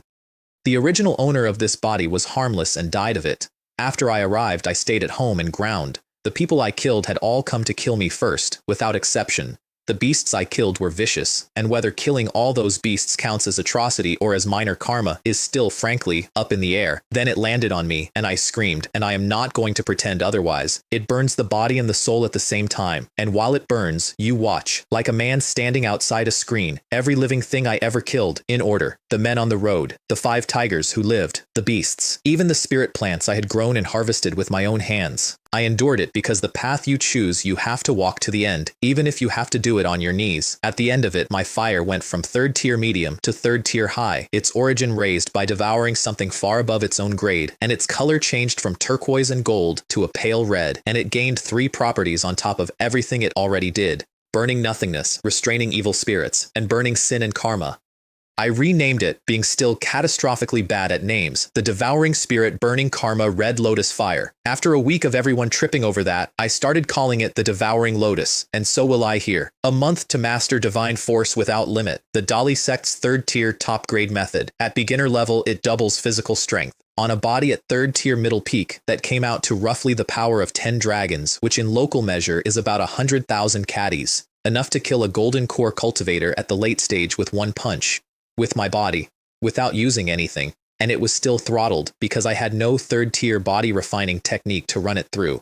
The vein was stripped inside a month, most of it by me. The raw stone went into storage pouches to be refined at leisure. Move out. The barrier range on the Qingmu side is the Spirit Serpent Mountain Range, and its overlord is not a Golden Core Demon King. It is 4th tier, the Demon Flood Dragon Demon Emperor. The only reason we crossed at all is that I manifested the Phantom of Spirit Wood Luminous Domain over my own ship, a true divine ability, visible from a long way off, and the Demon Emperor decided it did not need to find out. I have never been so polite to anything in my life. Spirit Snake Market was the frontier village of the poor neighboring domain, and I want you to hold it against Qingmu Market for 1 second. Qingmu Market sat on a 2nd-tier vein and was defended by 2 dying old men. Spirit Snake Market sat on a 3rd-tier vein, was run by several Golden Core perfected persons, and its defensive array was 3rd-tier top grade, enough to hold off a nascent soul cultivator at the early stage for a while. That is their nowhere town. I set my public level at Foundation Establishment late peak, and the choice was deliberate. Great perfection would have made me the strongest man in the market and far too visible. Late peak is neither high enough to be watched nor low enough to be disrespected. I was also broke because a spiritual marrow core does not pay rent. So, a rented courtyard with 2 years paid up front and a shop on the boundary between the inner and outer city. Lian's Sundry's shop. Not a pill shop. That was deliberate too. A general store that also buys spirit medicine, ore, talisman, and refining materials, so that my 20-odd people would stop having to forage for a living, and so that I would not be walking into a new city and picking a fight with its pill houses on day 1. 6 quiet months. Then word got round that this small shop's pills and artifacts and talismans and formation plates were the best in the market. Narrower range than the Spirit Treasure Pavilion or the Snake Pavilion. Higher quality than either. In the second 6 months, Leon's Sundry's shop cleared 5 million low-grade spirit stones. The money lived behind a 3rd-tier array that exactly one of the market's golden cores could have broken, with Jasmine Bloom taking payment at the counter and the butler keeping the books. Nobody stole from us. They did not dare, and they had no chance. Sun Qiang ran the shop because he was the only Foundation Establishment cultivator I had. The butler kept the books. And I handed my 2 apprentices the entire 1st-tier pill line as their own business, because they were both 1st-tier high-grade alchemists by then, and I was tired of making fasting pills. I deliberately did not expand. I was not staying. 4 months in, somebody tried to take the shop off me with a corpse. I felt it from the courtyard. A man at the 9th layer of Qi refining screaming in the street outside my shopfront that Lian's Sundry's shop sells false and poisoned pills, with a body laid out on the stones in front of him. One pass of my spiritual sense gave me the whole thing. The body had been dead for days and preserved. The mourner's grief kept slipping every few seconds into something smug and calculating and greedy, the way a bad actor's face does between lines, and there were 4 Foundation Establishment cultivators standing in the crowd with their power already circulating, but the detail that told me what I was actually dealing with was none of those. The market enforcement team had been cleared off the entire street, which meant the people behind this could move the law in that market, which meant they were not merchants. They threw an isolation array over the shop, which trapped several bystanders who had come to watch and killed them without a word or a pause, and then their leader, Foundation Establishment Great Perfection, invited Sun Qiang outside to discuss a big deal. Sun Qiang stalled, and he stalled correctly, and I have never been prouder of an employee. He knew 2 things. The shop's own 2nd-tier top-grade array had been laid by his master, and a Great Perfection could not crack it quickly, and the butler had already tripped a passive formation alarm, which is the one kind of signal that no communication blocking array can stop, because it is not a signal. It is a thing that stops being true. I came in over the street 11 minutes later. If a formation cannot protect them, I said, I wonder if this immortal master can, and I let Golden Core pressure down onto the street like mercury. Every man inside that array went flat. Their read on it, which I heard one of them say out loud on his knees, was that this pressure felt heavier than the market's own Golden Core masters. 4 Foundation Establishment cultivators begging on a public street. I asked one question. Who sent you? The leader's mouth opened and shut twice, and nothing came out of it, and that silence was the answer. There were 3 Golden Core perfected persons running that market, and one of them had done this. The enforcement team was about 30 seconds away by then, so I killed all 15 of them, vacuumed the bodies and everything else off the stones into a storage pouch, took their array apart, dropped my own, told Sun Qiang it was up to him now, and walked inside before the guards turned the corner. Here is my payroll from that year, because it says more about me than any speech. Sun Qiang, 5,000 stones a month, which was more than he had earned as the personal disciple of a sect elder. The butler and Jasmine Bloom, 500. Mid-stage servants, 100. My 2 apprentices, nothing at all. They lived off the pills they made themselves and already out-earned everybody in the building, including Sun Qiang, and neither of them ever noticed the arrangement was a compliment. Me. About $1 million a month. which I noted was a pretty good income for a golden core perfected person, and which did not satisfy me in the slightest, because what I needed now were 3rd and 4th tier resources, and those did not circulate anywhere except among the powers that ran the market. So I went shopping in disguise at Foundation Establishment Great Perfection and asked the Spirit Treasure Pavilion for a 3rd tier body refining technique and a 3rd tier spirit refining technique. The exact hole in my build, requested out loud in a strange city, which I had refused to do for 15 years. Manager Gao's T upgraded mid-conversation from ordinary 2nd tier to his own hoarded 2nd tier top grade, and that told me everything about how often anybody asks for those two things together. He had 2 body techniques, both 3rd tier top grade, Fire Virtue Spirit Body, which is an attacking path and adds 20 to 30% to everything fire I own, including my natal fire, and possibly nudges the spiritual route. And Spring Rejuvenation Spirit Body, Recovery and Endurance, a perfect continuation of the bright jade road I had already walked for 15 years. I sat there genuinely torn, because Fire Virtue would have unbalanced my metal, wood, and fire cultivation and risked chi deviation, and Spring Rejuvenation was safe and half of what I wanted, and then Manager Gao solved my problem by telling me something he did not have to tell me. Both of those were split out of one higher technique, and there were 3 more parts of it in existence. A 5-element set. The parent technique is a 4th or 5th tier work that the branch had no authority to sell, and I could not have afforded anyway. 4th tier techniques run from 10,000 to millions of mid-grade spirit stones. 5th tier ones trade in high-grade stones, which I had never seen in my life. I bought all 5 parts. For spirit refining, he had the Phantom Spirit Treasure Cannon, soul-powered illusion attacks, and at perfection, it can genuinely trouble a nascent soul cultivator at the early stage, particularly on a first strike, and Manager Gao volunteered its weakness before I asked. Poor defense. I noted that, and I liked him for it, and I paid the bill. 50,000 mid-grade spirit stones, 5 million low-grade. A full year of the shop's entire profit in one afternoon in one building. They put a man on me on the way out to find out who this golden core actually was. I lost him in about 4 seconds with the Mystic Spirit Concealment technique, and the manager was not upset because he had already sent a report to his own golden core master saying that an unidentified golden core cultivator, at least middle stage, is living in this market, and retrieving the other 3 techniques would require another report. My purchases were building a file on me in a city where I had lived for a year, and I knew it, and I bought them anyway, because there was no other door. I was a 3rd-tier medium alchemist by then, and I made a batch of 10 perfect foundation establishment pills in under a quarter of an hour. The thing that had cost me 100,000 stones and 2 years of waiting and 1 lucky dead robber. 15 minutes. I gave 1 each to 2 of the Dali sect survivors, and 1 to the butler, and then a second one to the butler, along with pulse-protecting pills, and I told him why to his face. Your talent is too poor, and 1 pill probably will not do it. He knelt down in my courtyard and cried, which I had not expected and handled badly, and then I told him the rest of it because he had earned a real answer. He was a mid-grade 4 root. Golden Core was impossible for him, not difficult, but the Demon Core I had taken off the Moonlight Wolf King could still push him into the False Core realm, as long as you serve me well. He believed me completely, and the reason he believed me is that he had seen the Demon Core with his own eyes, sitting on my desk, being used as a paperweight. My apprentices got nothing. I told Li Ming not to waste his talent on a pill and to push for chi refining great perfection and establish his own foundation the hard way, the way I had. Wei Yongming, whose route was worse, is the one I was quietly holding a pill for. I never told him that. He found out about 11 years later. 6 months went into comparing the 4 orthodox 3rd-tier craft inheritances against the versions I had invented for myself, and buying the pill formulas and artifact blueprints and array diagrams and talisman methods I had never had. It emptied me completely.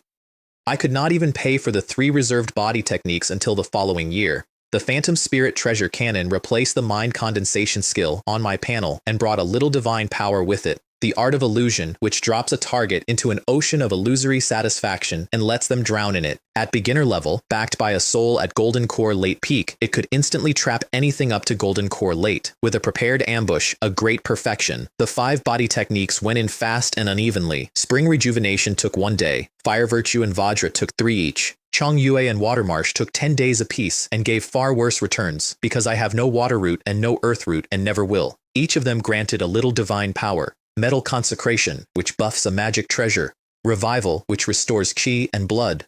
Water Condensation, which heals the body. Exploding Flame Fist, which is an attack. Earth's Protection, which is defense and endurance. 10 little divine powers in total, and I sat down and audited them honestly, which is the only useful thing to do with a big number. Most of them are worthless by the time I reach Nascent Soul. The 5 new ones can probably be fused into one more divine ability eventually. Fire Lotus Spirit Devour will grow on its own with my natal fire. Blazing Flames. Burn the Sky has room because its parent technique has room. Everything else is scaffolding, and then the blunt part. I had risen too fast and skipped the fundamentals. I had barely practiced my 3rd tier spells. Every little divine power was at beginner or proficient, and a divine ability costs so much to release that I could not use one as an ordinary weapon. So I pre-made 2 years of shop stock and went out to a barren peak 800 miles away to grind. Crimson Wing, who had been cooped up in the house for a year because a red bird on my shoulder is the most identifiable thing in any city, spun 3 circles around my head and pecked my face twice and then settled down next to me to wait for its favorite food, which was, and remains, my fire. While I was on that mountain teaching a bird to eat flame, a 4th tier demon emperor was hiring another 4th tier demon emperor to kill me. I reconstructed the conversation afterward from several sources, and the opening line is the one that matters. Your doorway is blocked by people. What evil did you do to let a pack of human cultivators ride on your head? The spirit snake market sat on the demon flood dragon demon emperor's doorstep, and he had never been able to remove it. And his grievance against me was specific. A human had killed his descendants, and he had been forced to let that human walk across his range in daylight because the man had shown the phantom of a real divine ability, and he had not dared find out in front of a human market. He estimated me at Golden Core peak or great perfection, hiding behind a magic treasure. The monkey emperor laughed in his face at the words a mere Golden Core, which nearly ended the negotiation, except that the flood dragon needed him and privately considered him the most easily fooled nascent soul demon king available. The price he offered: kill the human, raise the spirit snake market, and keep every human cultivator in it. And when that was not enough, a piece of 4th tier top grade spirit gold called gang metal crystal. A once-only companion treasure of his own spirit vein, sharp enough to forge a weapon that would rival a low-grade spiritual artifact. There is a rule here worth knowing, and it explains both of them. A beast that wants a natal treasure must first take human form, and that requires its own tribulation. Ordinary bloodlines transform at 3rd tier early, better ones at 3rd tier late, special ones not until nascent soul. Both of those emperors were high bloodlines who had not transformed until the 4th tier. The monkey emperor pocketed the gang metal crystal, and then, without a flicker of shame, announced that he could not act because he did not yet have a natal treasure. So the flood dragon handed over his own beloved mountain chopping axe, a top-grade medium magic treasure, which in a beast's hands strikes like a high grade, and then he mobilized the entire mountain range. His private reasoning, which he did not say to the ape, a 4th tier emperor who personally kills a Golden Core human and raises a market will enrage every nascent soul cultivator in Qingmu domain, so he needed an outsider to carry that blame beside him. The 5 masters of Spirit Snake Market held a council about the beast movements, and I want to name them because 4 of them are about to matter. Jianwen True Man, Golden Core Late, 2 little divine powers, running the Spirit Serpent Pavilion, the strongest of them and the town's leader in everything but title. True Lord Jianhu, Golden Core Middle, a rare wind root with a speed divine power that outran even Jianwen. His Zhou family owned most of the property in that market. Mu Yang True Man, Golden Core Middle, pure wood. Weak attack, brutal recovery, and control of 60% of the raw materials trade. And the 2 outsiders. True Lord Lai Ming of the Spirit Treasure Pavilion and True Lord Zixuan of the Celestial Star Pavilion, who by long custom said nothing at those meetings and took no responsibility for anything. They made a sensible plan. 1 holds the array. 2 scout the range in pairs. 2 sweep the surroundings alone. The 2 shop Golden Cores were assigned the safe job, as always, and nobody told me. That is the line I want to sit on for a second. In the Kangyun domain, I always knew first because Feng Jian told me, because I was the Spirit Treasure Pavilion's investment and their information came to me as a courtesy. Here I was a man with a general store. Sun Chang noticed the market was tense. He decided it was not worth disturbing the young master 800 miles away for a rumor about beasts. That is the difference between having someone behind you and not having anyone. 6 months of grinding on that peak. All 10 little divine powers up a rank. Blazing flames. Burn the Sky reached perfection, and the parent scripture rose with it. The Phantom Spirit Treasure Canon to Proficient, the 2 true divine abilities. I could not train at all, because 1 release left me empty for a day. And Crimson Wing, gorging on my fire for 6 straight months, went to sleep one afternoon and woke up at 2nd tier late. In the market, the hunting teams worked it out before the Golden Cores did. For months, beasts had been pouring out of the Spirit Serpent Mountain range and then simply vanishing. The outer range was emptying. A scout team pushed into the mid-range and found it almost completely empty. and beasts had been seen massing 100 miles from the walls, the exact pattern of Qingmu Market, the exact pattern of Tiger's Roar Market. In a richer domain, on the other side of a mountain range, run by a completely different power, the market sealed its own gates and announced that the defensive array was under repair, and inside half a month every single person in it knew that was a lie. Then a roar came out of the range that the whole town heard, and Jianwen Trueman and Mu Yang Trueman came back at a dead run, with no dignity left at all, and a dark red aura on their heels. They groveled. An unintentional mistake, they said. We meant no offense, and the demon flood dragon demon emperor gave them one answer. You searched the outskirts of my residence. You were prepared, and you disturbed my distinguished guest. Then he used demon flame breath, which is the innate divine power of anything carrying true dragon blood, and he did not even hit them. It grazed past. Their medium-grade magic treasure robes were simply destroyed by the near miss. That one detail told them the size of the gap, and it told everybody watching from the walls, and it is the most efficient piece of intimidation I have ever heard described. They ran. He did not chase. He called out instead, Monkey Emperor, brother, your turn. The Vajra Ape Emperor of the mighty Vajra Ape clan of the Demon Wood Small Domain, which requires an explanation, and it is worth it. The Demon Wood Small Domain is a piece of Qingmu domain that was carved off by a soul transformation power and made into a beast kingdom where humans are not permitted to live, except as livestock. His clan holds it like a royal house, at least 5 nascent soul emperors, rumors of a soul transformation demon lord above them, dozens of vassal clans, hundreds of millions of miles of territory. The 2 golden cores turned around to find that the market had raised its array and left them outside it, and the ape took real pleasure in pointing that out to them before he moved. 2 strokes.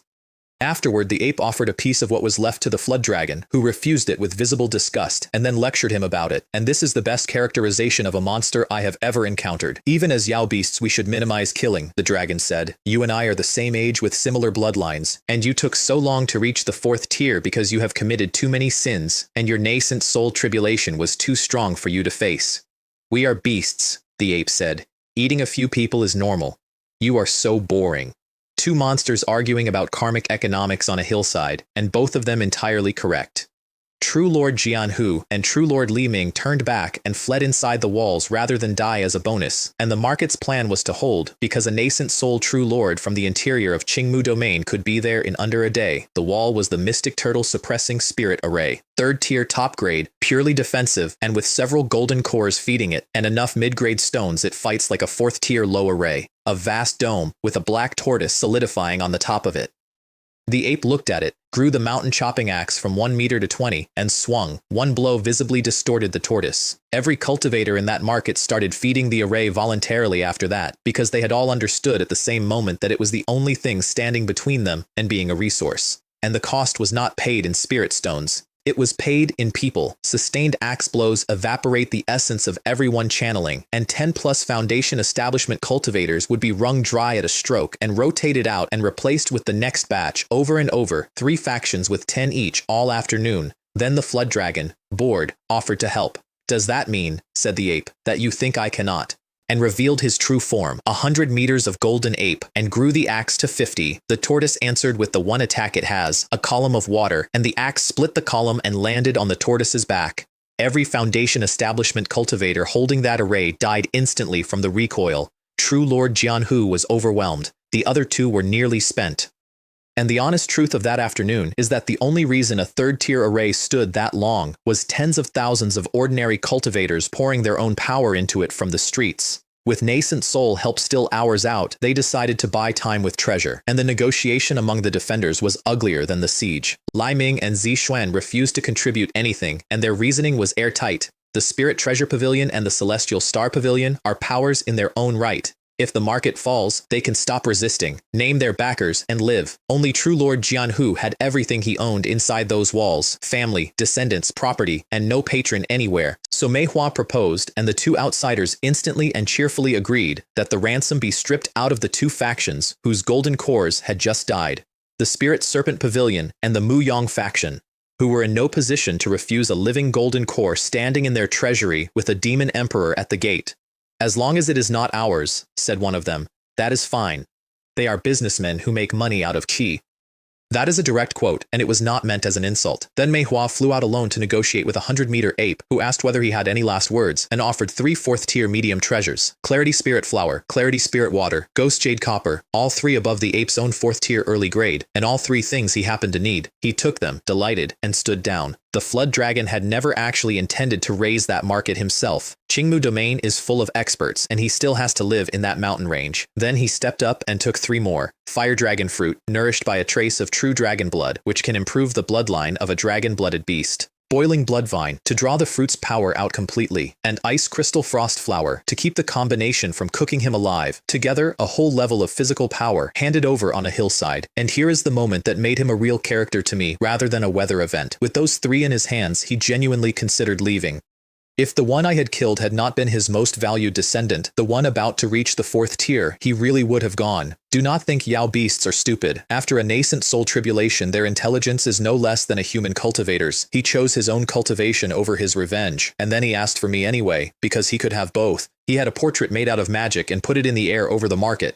Find this man. Hand him over. I leave. And with it, the reveal that recontextualized the entire siege for everyone standing on those walls. The Greenleaf Demon King had been the Flood Dragon's own descendant, and his killer was not a nascent soul cultivator. He was a golden core. True Lord Jianhu flatly refused to believe that until he worked out loud that the man must have come from the Kangyun domain, and then he thought the thing that I have never been able to hold against him. You killed him, and then you did not even know to run far away? Compared to a stranger, my own life and my family matter more. He was not a villain. He was a man with a clan inside the walls and a demon emperor outside them.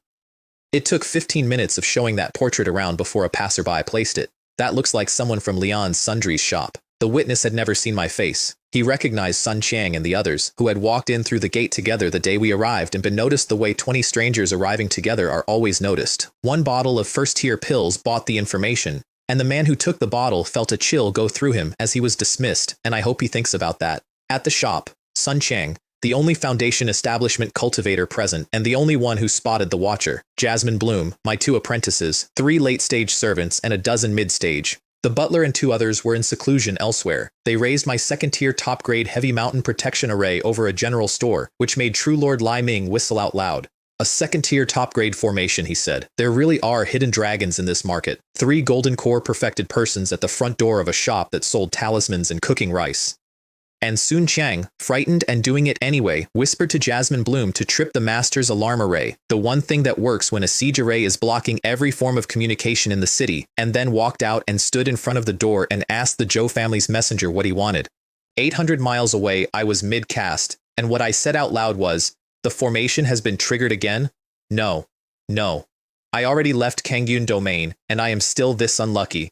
Can somebody else have the protagonist treatment for once?" I came into 100 miles out under full concealment, and the first thing I saw was 2 nascent soul demon emperors blazing away with their pressure at full strength, which is precisely why I could see them and they could not see me. Then I had to decide, and I am going to give you the decision as I actually made it, without any improvements. Save them or not. Saving them meant facing 2 nascent souls, and I would have had a hard time taking down one. Not saving them meant that 20 people were about to die because of something I did in another domain 3 years earlier, and I would feel somewhat guilty about that. There was no noble speech. What I actually thought was, forget it, fire a shot from a distance and head inland. And then I built a plan, and the plan was good. The market's golden cores must already have called the Qingmu sect, and a nascent soul from the interior could be here within a day. So I would show myself, insult them, and drag both emperors away from the market and toward the sect. At my speed, 1 or 2 days of running is nothing, and the moment I was the target, Sun Chiang and the others were safe.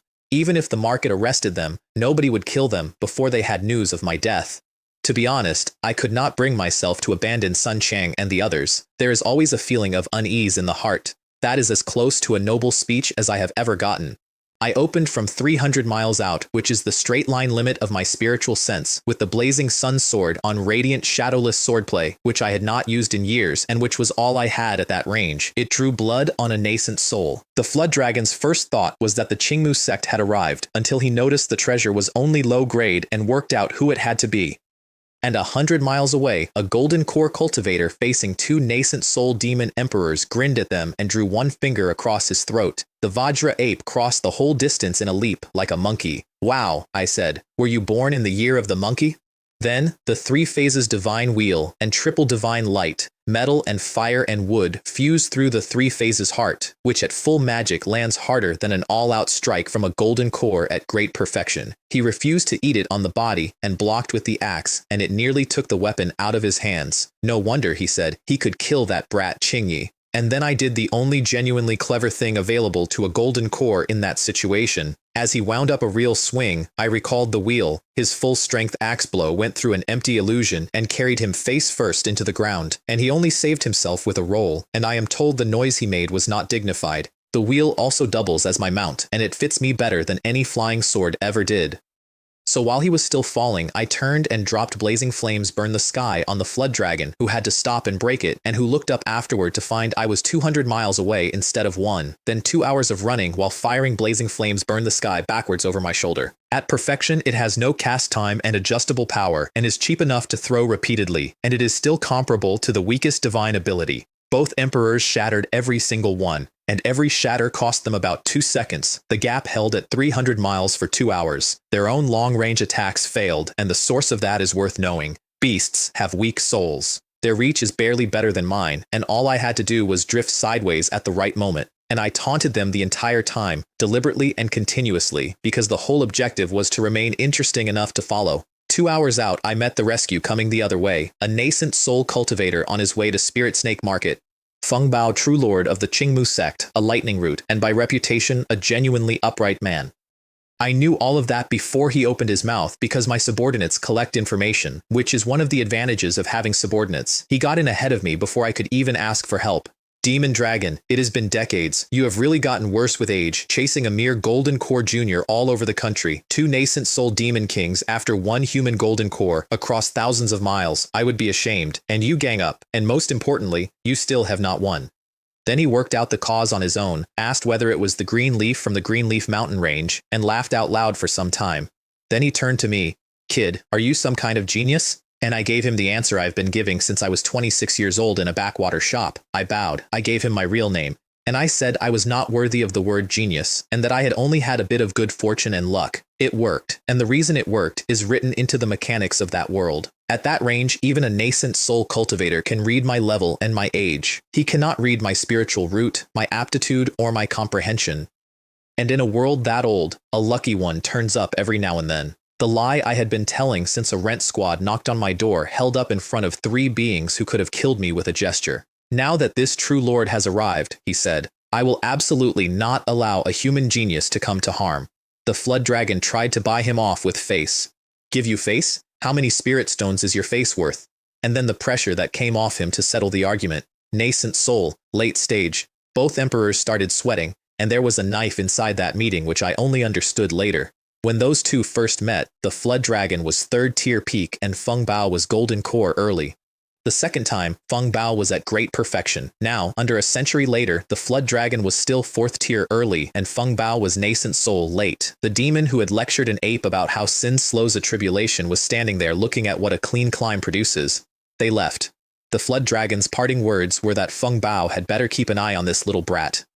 Then Feng Bao offered me a place in the Qingmu sect and promised to find me a suitable master, and I was tempted, genuinely, for the first time in my life, a nascent soul master, a great sect's protection, and the 3rd tier techniques I most needed, immediately, for free. I refused, for the same reason I had refused the Wu family, and the Spirit Treasure Pavilion, and Elder Zhao, now at the highest possible stakes. Join a sect, and you share its fate, its honor, and its disgrace. The constraints are too strong. And underneath that, the panel. I will earn those resources sooner or later. He was not offended in the slightest, and his reading of me was the sharpest thing anyone said about me in 20 years. A man who climbed to Golden Core late without ever joining anyone is not going to join now. He had asked out of habit, and having saved my life, he now held a thread of karma he could pull on when I was worth more, which is a far better investment than a disciple. We exchanged contact tokens like 2 men who both knew exactly what had just been transacted. I came home to a stripped shop, my people gone, my stock gone, and the several 100,000 spirit stones in my own vault burned to dust, spent automatically powering the shop's array while nobody was there to shut it off. A few worthless chips left on the floor because nobody had wanted them. I was glad I had swept that vault before leaving. Otherwise, it would have been millions. Then I flew to the town center in the open, which nobody but a Golden Core is permitted to do in that market, and the street started shouting that somebody was about to be killed. True Lord Jianhu greeted me with a smile. My people had been invited to assist with an investigation, and as for the stock, perhaps his men had not closed my door properly, and loose cultivators, you know how it is. While privately raging, because his market had been gutted, 2 of the 3 ruling golden cores were dead, his own family was now exposed and alone in a town with no protection, and all of it was my fault. The looted goods were the compensation he thought he was owed. He was not entirely wrong. I vanished and slapped a golden core perfected person across the face before any of the 3 of them could react. Then again. He turned into wind to get away, and I was already standing where he arrived. A full dragon subduing 10 slaps, each one carrying the force of a 3rd-tier late-body cultivator in the main square of his own market, in front of his own people. Then, calmly, "My goods. They are back," he said. "They are back. And here is the cold logic that made a public beating work instead of starting a war." Manhwa knew perfectly well that the other 2 golden cores were outsiders who would not take his side over an argument about stolen shop stock, and he did not dare use my people as leverage because he judged others by himself, and he absolutely would not have dared. They came back that evening, tired, unhurt, storage rings intact. I apologized in the only language I have. Lian Xiaotian is really not good with words, so he went straight for the perks. Pills by cultivation level, down to the newest servant, and the shop closed for a few days. I slept a full day and night. Then I ate golden core grade beast meat and 3rd-tier shangxiang rice, went for a walk, put a deck chair in the sun, and did absolutely nothing for several days with music in the evenings. That is the 2nd time in this entire account that I simply rested, then 2 months of production and another half year on the barren peak. Fire escape and the art of illusion both to perfection, blazing flames burn the sky to great perfection. And an honest note from that season, the art of illusion gained about a 1/3 less than the fire art did, because Crimson Wing's presence only ever accelerated fire and never pretended otherwise. Golden core, great perfection. And I was not remotely bothered by how far Nascent Soul still was. My understanding of that stage was still extremely limited, and I had made absolutely no preparation for it. The time it takes to accumulate is exactly the time I need to prepare properly. Crimson Wing reached 2nd-tier peak and stalled there, and stayed stalled for 5 years, and the reason turns out to be the same reason a good horse is hard to train. Too fine a bloodline is as slow as too poor a one, because it demands more before it will let you past. I turned 40 on that mountain, and I cooked the meal myself, which I had not done since Manhwa died. Charcoal grilled snake steak and snake soup, both made from the green leaf demon king. 3rd-tier dragon-blooded dragon whisker fish, the 2-colored golden pheasant I had captured alive years earlier and let somebody else feed for me, and juice pressed from a 3rd-tier spirit tree. I brought the musicians in and fed every person in that household the best food their bodies could survive, which for some of them meant standing there watching me carefully portion it. It cost over 100,000 spirit stones out of about 30 million, and 30 million low grade is 300,000 mid grade, which is already more than most nascent soul cultivators own. In modern terms, I was middle-aged. Time had left no mark on me at all. Preparing for nascent soul, I went to True Lord Lai Ming and asked for 4th-tier resources. He was nearly 400 years old, golden core late stage with a medium core, and privately certain he would never reach nascent soul in this life. And he looked at a man under 100 doing exactly that, and what he felt was envy without any jealousy in it at all, which is a rarer thing than it sounds. What a cruel twist of fate, he said, and poured the tea himself. And then the 4th-tier top-grade technique he had on his shelf turned out to be the sequel to my own, the Qingyan devouring gold treasure scripture, metal, wood, and fire. Exactly my 3 roots. I had thought my path ended where the 3rd-tier volume ended. There had been more all along, sitting in a shop, waiting for somebody who could pay 1 million mid-grade spirit stones, 100 million low-grade. I had 30 million. I emptied my entire storage ring to make up the difference. Every 3rd-tier resource I did not personally need, sold at once, at speed, at whatever price the room would bear, and I walked out of there gray in the face while Li Ming glowed like a man who had just closed the sale of his career. And on the way home, I did the arithmetic that decided the rest of my life. I still needed a 4th-tier body refining technique and a 4th-tier spirit refining technique, both of which would cost more than the one I had just bought, plus arts, plus divine powers, plus a natal treasure upgrade, plus treasures. At Spirit Snake Market's ceiling, raising another 100 million would take 8 to 10 years.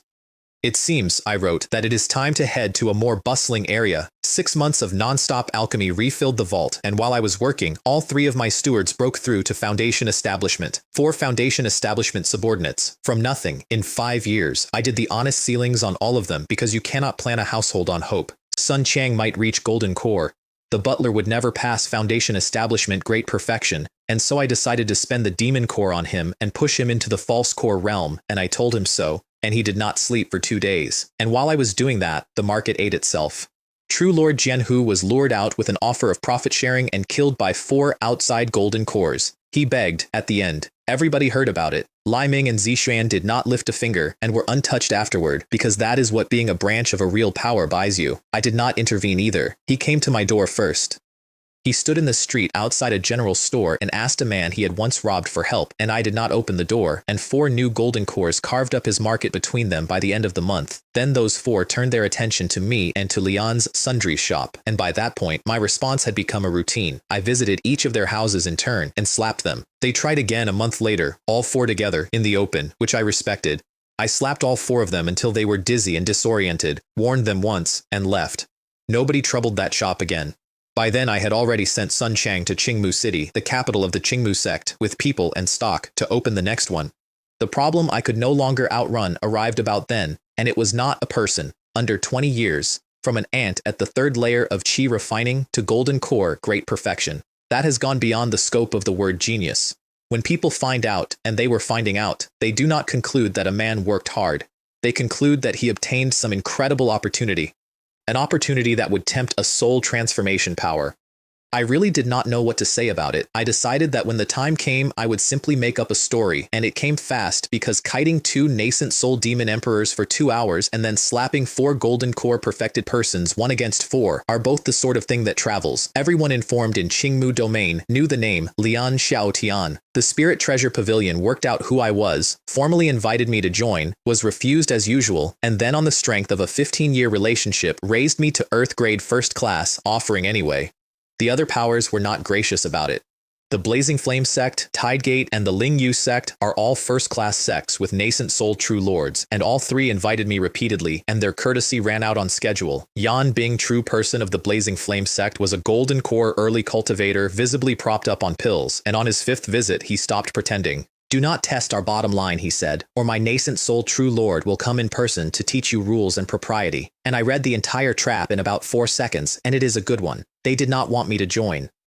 They wanted the opportunity they were certain I had, and Yan Bing was a sacrificial pawn, a nascent soul ancestor's own descendant, sent as a show of sincerity and deliberately made insufferable, so that when the famous young genius lost his temper and killed him, the sect's nascent soul would have a perfectly legitimate reason to act. Because there is an unspoken rule in that world that the higher realm may not attack the lower without cause, and the righteous sects will not break it openly for fear of everyone turning on them at once. The whole visit existed to manufacture a cause. My weary internal response, which I would like on a banner. What would it take for you to believe I do not have an opportunity? All I have is the golden finger on my proficiency panel. Then I did the audit, because before you decline an invitation from a nascent soul, you should know what you actually own. Magic equal to a nascent soul at the early stage. Soul equal to a nascent soul at the early stage. Body above 3rd tier peak, but below 4th tier. 2 divine abilities at proficient, 4 little divine powers at perfection.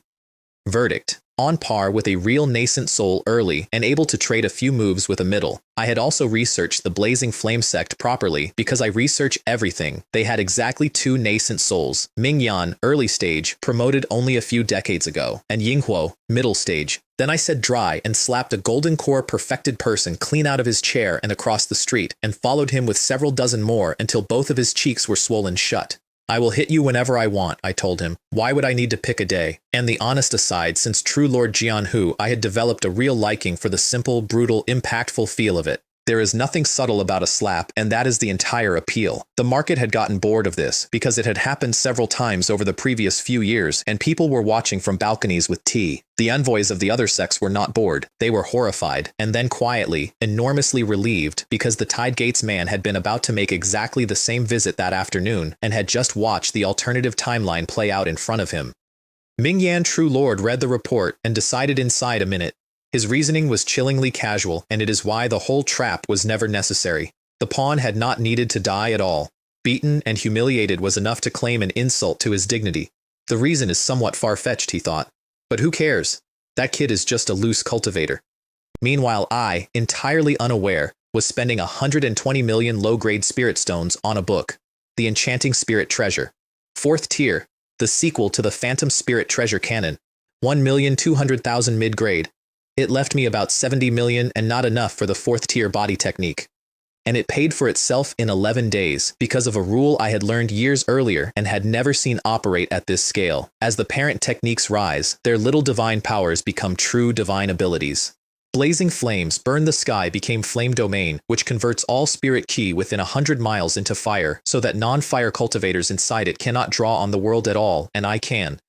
The art of illusion became illusionary desire realm, a soul domain that can fabricate the six senses and deceive spiritual perception itself. 4 divine abilities, 2 of which now grow automatically, forever, alongside techniques I was already going to advance. And in the same season, after years of trading alchemy to 6 golden core factions, I finally assembled the ingredients for the heaven-mending pill, the pill that improves a spiritual root. The formula I had bought with my last 100,000 stones on the day I could not stop thinking about a woman who had died the year before. 1 batch, 4th tier low grade, 10 pills. I took 5. My fire root needed only 1 because the Red Lotus karmic fire had already carried it to the edge years earlier. My metal root took 2. My wood root took 2. All 3 of my spiritual roots are now top grade. 3 of the remaining 5 went to Wei Yongming. The weaker of my 2 disciples, the blacksmith's son with the triple root, the one I had been quietly holding things for since he was 13 and had never once told. He asked me why. I told him his talent was insufficient and this was more efficient, which was true and was not the reason, and he thanked me formally and went away, and I heard about it from Jasmine Bloom a week later. The last 2 I auctioned at 5 million low grade each. Craft ranks that year: 3rd tier high alchemist, 3rd tier medium in refining and formation and talismans. I publicly declared 3rd tier medium alchemy, and then, since hiding had stopped being possible, I began trading openly with all 6 golden core factions for 4th tier resources. Ming Yan came through my house arrays with his pressure, and I pushed it back out and went up to meet him. "Pack your things," he said. "In 15 minutes you follow me back to the Blazing Flame sect." I was wondering how someone of Yan Bing's quality became an elder, I said. "Turns out that if the upper beam is crooked, the lower beam is crooked too. You should leave. This immortal master does not want to move." He put a palm at my back and I met it palm to palm, and both of us were thrown backward. My assessment from the air, I underestimated the nascent soul cultivator. And I knew exactly why, which was that my body refining was not finished and would not be until I could buy a technique I could not afford. His assessment, which I got much later, the rumors were not exaggerated. This boy's strength is in no way inferior to mine. Then he used a divine ability, which is not a thing I had ever had done to me, Ming Yan's soul cleansing. A body and soul attack at once, powered by his 4th tier low-grade natal Yuyan fire, and it came down as a waterfall of ghost blue flame that covered the sky, and I answered with the one the seed gave me. Spirit Wood, Luminous Domain. My natal fire came up like a small sun, and under its light a forest grew out of empty air and reached up into the falling flame with branches that closed like hands. Every branch that burned was regrown by the sunlight immediately, because that is the whole design. The trade was honest, and I want to be exact about it. His fire was a full tier above mine, so I was suppressed on quality, and every exchange cost me more than it cost him. But my domain covered far more ground than his waterfall did, and my regeneration meant neither of us could finish it, so it became an attrition duel. 2 men hidden behind their own divine abilities, feeding them, going steadily paler, eating pills between breaths for the better part of an hour. My first attempt to cheat failed, and I want to explain why, because the explanation is the reason I won. Fire Lotus Spirit Devour is only a little divine power. My 3rd tier fire cannot devour a 4th tier fire's divine ability. There is a floor under that, and I hit it. If a little divine power has no effect on a divine ability, then I must use another divine ability. So I picked Illusionary Desire Realm, and I picked it for one specific property. It is the only divine ability I own that produces no visible phenomenon at all. No light, no sound, nothing but a faint tremor of spiritual sense at the moment of release. And I did not cast it. I leaked my spiritual sense across that battlefield a little at a time, hiding each release inside the shock of 2 divine abilities colliding over several minutes until it covered the whole field like a sheet settling onto a bed. He felt one moment of disorientation halfway through and dismissed it as backwash from his own attack. Then I performed my own defeat for him. My attack frequency went from 100 a minute down to 80, then to 60, then to 4 or 5, each one visibly weaker than the last, and Ming Yan was a genuinely careful hunter. He deliberately did not rush the kill, in case a cornered golden core did something suicidal, and instead poured everything in and boiled the frog. His gloat, while he did it, is the best villain speech I have ever been on the receiving end of. He would not take my life. He would shatter my golden core, cripple my cultivation, break my limbs, and plant a slave mark in my sea of consciousness. And once he had my secret out of me, he would draw out my soul and forge it into a magic treasure, and make me watch while he used my opportunity to ascend. Then, he broke my domain, and brought out his natal treasure, the Ming Yan soul-devouring gourd. High-grade magic treasure, built from his own natal fire, a void gazer stone the size of a quail egg, rice grain ones make storage pouches, soybean ones make storage rings, and a fourth-tier soul-stealing stone. 20 square meters of inner space, and unlike any storage treasure in the world, it can hold living beings and refine them into energy for its owner. He had kept it hidden from everyone for a century for fear of being killed for it, and he was showing it now because the prize was worth it. Snatch. Withdraw. Sealed. And he laughed. And then there was a sword in his heart. The world came back to him all at once. The boy was standing in front of him. His own hand was on the hilt. And the thing sealed in his precious gourd was a beast corpse I had put in a storage pouch 9 days earlier. What a brilliant illusion, he said. It pulled me in without my noticing. Your soul cultivation must have reached nascent soul. I did not answer him. I shredded the heart. The reasoning was clinical, and I did all of it before I ever leaked the first thread of spiritual sense. A destroyed heart means constant magic expenditure just to stay alive, and when the magic runs out, even a nascent soul dies. He could still eject his nascent soul and possess a new body, except that his nascent soul was newly formed and fragile, and I would swat it down, and it would have under an hour to find a host before it dispersed. And it could not run, because while he was inside the illusion, I had laid a third-tier medium locking space formation around both of us. He stalled, he pretended to concede, and suggested we call it quits, and the acting was so poor that I nearly said so out loud. He was gathering magic for an ambush, then he played his last card, and it was the correct card. My Blazing Flame sect has another nascent soul, a senior brother at the middle stage, 100 years in the realm, and my answer to that is the entire strategic logic of my life in one sentence. It is because your Blazing Flame sect has another nascent soul that you deserve to die even more. Kill him now, and the sect is down to 1, and that one has a sect behind him and 100 reasons to hesitate. Let him go, let him heal, and let him come back with the middle stage brother, and I can only run or die. So I did not let him go. He offered to self-destruct his nascent soul, which would have gutted a golden core and most of a market of 100,000 square meters. And I laughed at him because I had been counting. While he was inside the illusion, I had not only laid the space lock, I had planted Fire Lotus Spirit Devour on him. It had failed earlier because of the will inside a divine ability, and it worked then because an illusion drops a man's mental guard to its lowest possible point. It had been eating him for an hour. The shattered heart had been burning the rest. So how much magic power do you have left, true lord? Not enough. I acted frightened anyway because there was no reason not to, and then he surprised me. He raised the natal treasure to self-destruct that as well, a 4th-tier low-grade magic treasure detonating alongside a nascent soul at a range I could not clear. Now it was my turn to regret it. I had been too greedy. I should have shattered the nascent soul when I had the chance instead of leaving it intact for later, and the Greenleaf Demon infant had taught me exactly that lesson 4 years earlier, and I had learned the wrong half of it. So I conned him. I agreed to let him go. I backed away slowly, facing him the whole time, being visibly careful. And I formed hand seals inside my own sleeves, feeding magic through the formation that was already standing there. The only tell was the color deepening under the locking space barrier, and a dying man does not look at the floor. Rise. 15 third-tier defensive arrays came up around him at once. 15. Accumulated 1 plate at a time, 1 purchase at a time, since the day I became a third-tier formation master, for exactly no reason except that I buy things, with me on the outside of all of them. 15 medium-grade third-tier defensive arrays, I said. How is the treatment, my lord? No meditation, no recovery, no escape, and a defensive array can also fire outward. I never imagined, he said, that I, who cultivated for over 400 years, would fall into the hands of a brat like you. And then I did not kill him. Submit to me, I said. 100 years of service, and I set you free. Because I was desperately short of talent, and had been for 20 years, and no amount of money had ever fixed it. The arithmetic that made it acceptable to a proud man is why he took it.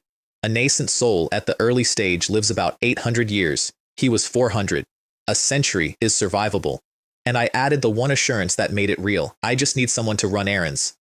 I will not send you to your death, which was true, and which he could hear was true, because I do not like fighting either and have never pretended otherwise. There is no fourth-tier contract in existence, so we did it the old way, a drop of essence blood, a strand of soul, and my mark set into his sea of consciousness. And then I put him to the use that the entire gamble had been for. A nascent soul cultivator, a publicly prominent figure of a first-class sect, sent home to heal with a shopping list, fourth-tier body refining and spirit refining techniques, fourth-tier natal treasure upgrade materials, fourth-tier and above spirit plants, craft inheritances, pill formulas, artifact blueprints, array diagrams, talismans. The relationship stayed secret. Only the two of us ever knew. I had spent 15 years unable to bypass a wall. I did not break the wall. I acquired a buyer who could walk through the doors I could not. His personal fortune, incidentally, was a joke, and I have never let him forget it. 110,000 mid-grade stones, 200 third-tier plants, 5 fourth-tier low plants, 500 tons of third-tier ore.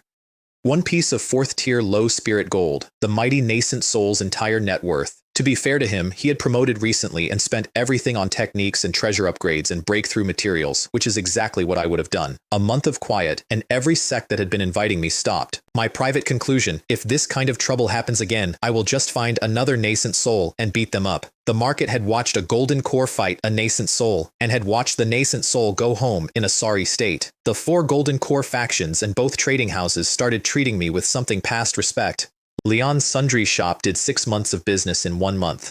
5 million low grade, which was half of what I had stripped off a nascent soul cultivator, which tells you something about both numbers. I let it happen and expanded slightly, since hiding had stopped being a strategy and become a hobby. And the number that kept me moving, 50 million, is a drop against a 4th-tier top-grade technique. The shop could run itself by then. A 2nd-tier alchemist, several 1st-tier ones, plus my 2 apprentices.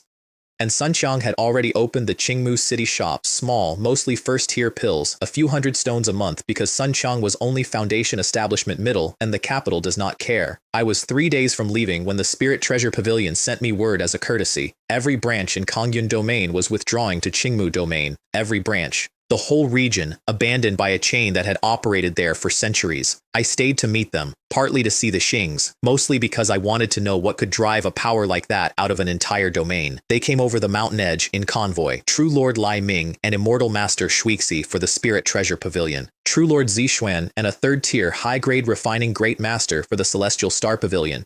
And then the ships, carrying Shu True Person and Taifeng Immortal Master and Chief Manager Zhou. The demon flood dragon let them all through because both houses had squared him in advance, which is what money is for. And in the crowd coming down the ramp were Feng Jian and his daughter. He was still foundation establishment, middle stage. She was still at the initial stage. They stood at the back and did not come forward, and I had to go to them. And the man who had called me brother for a decade, who had lent 400 spirit stones to a stranger on nothing but a feeling, who had given me the map that changed my life and the warning that came with it, and who had bought his daughter's future with money I paid him, he greeted me as Immortal Master Lian, and he was awkward about it.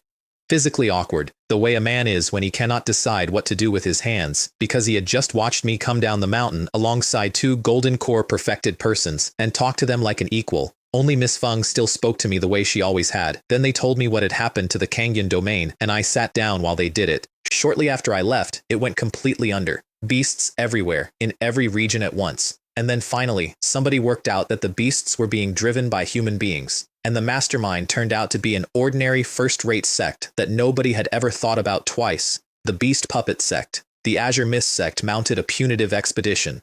5 foundation establishment great perfections. About 20 late-stage cultivators, about 100 at foundation establishment, countless chi refining, led in person by the Kangyun Immortal Master, Golden Core, the strongest man in the domain, the shadow that had hung over every conversation of my first 15 years alive. They arrived to find hundreds of thousands of beasts already standing around them in a ring, and then the Beast Puppet Sect Master released 2 third-tier beast puppets, Golden Core grade. The army was annihilated. The Kangyun Immortal Master did not come back. The Azure Mist Sect sealed its mountain gate and has not opened it since. And without it, the rest of the domain was loose sand. City after city, everyone they found, and the bodies fed to the beasts. Within a few years, the cultivator population of the Kangyun domain fell by 90%. And here is the engine of it, which I had never understood, and which explained everything at once. The advancement of the beasts raises their master's cultivation.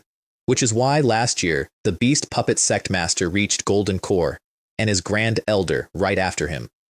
And with 2 golden core grade puppets besides, he is now untouchable in that region and has taken to standing outside the sealed gate of the Azure Mist sect and calling in. And people queue up to join him. That is the part I could not get out of my head. In a domain where a golden core appears once a century, this is the fastest known road to one, and people walk to it voluntarily. Almost none of them become disciples. And the controlled beasts are mindless and have to be fed constantly, or they go berserk and turn on their own masters, which the sect permits. Because a beast that has eaten its master is considered the elite of the elite and is simply handed to a stronger disciple. The higher powers recognized the technique when they finally saw it. Thousands of years ago, there was an evil sect called the Corpse Refining Sect. Outwardly quiet, entirely respectable, and quietly digging up the ancestral graves of other sects and refining the dead into servants. It was exposed by pure accident. A Grand Elder's grandson, cornered in a fight, summoned a corpse servant in front of a disciple of the very sect whose ancestor it had been. They were destroyed at enormous cost, and corpse refining became the great taboo of the little mysterious realm. But a sect of 100,000 people always leaks survivors. The beast puppet sect's puppet refining and beast control are its descendants. Evolved sideways into beasts instead of men, which is why nobody recognized it for so long. And why it could grow, undisturbed for generations, in the poorest and most ignored region on the map. Now that both trading houses have withdrawn and the traces are identified, the Kangyun domain will be cleansed, possibly sealed, by a soul transformation venerable or higher, sweeping the entire region with essence spirit power to burn every trace of the legacy out of the ground. I sat there with a cup going cold in my hand and put it all together. Qingmu Market, the Greenleaf Demon King and his beasts coming out of the range 6 years early. Tiger's Roar Market, the 100,000 missing beasts. Bayou City, twice. The fake Immortal Cave and 50 people sealed in a mine. Elder Stone Hide, Elder Bone Rot, and 2 dead cities. The woman standing beside the Demon King, waiting. One sect, and it won.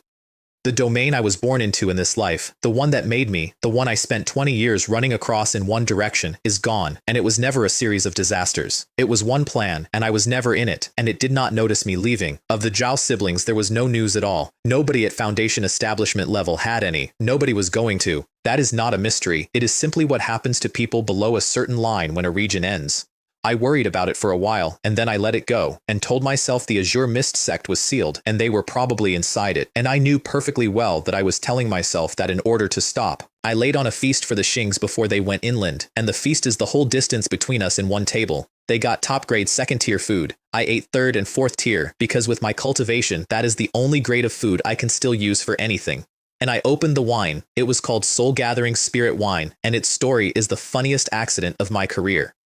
A 4th-tier low-grade spirit flower had come into my own shop, and my own apprentice Wei Yongming had identified it as an ordinary 2nd-tier bewitching flower that was growing unusually well, paid slightly over the purchase price for it, and was about to cook it into a 2nd-tier pill. I happened to walk past the counter. I could not refine it, being only a 3rd-tier high alchemist. I could not grow it, because my spirit field was too poor, and it was bleeding 10% of its potency into the air every year while I looked at it. So I bought a 4th-tier wine recipe and brewed the entire thing into one jar and diluted it heavily for guests. And even so, they took one sip each and sat there with their eyes shut for a quarter of an hour. Just this small cup, Feng Jian said afterward, saved us more than 10 days of arduous training. We ate stir-fried golden pheasant, and he recognized the breed, and I gave him 2 of the birds to take with him because I have about 10 and no patience.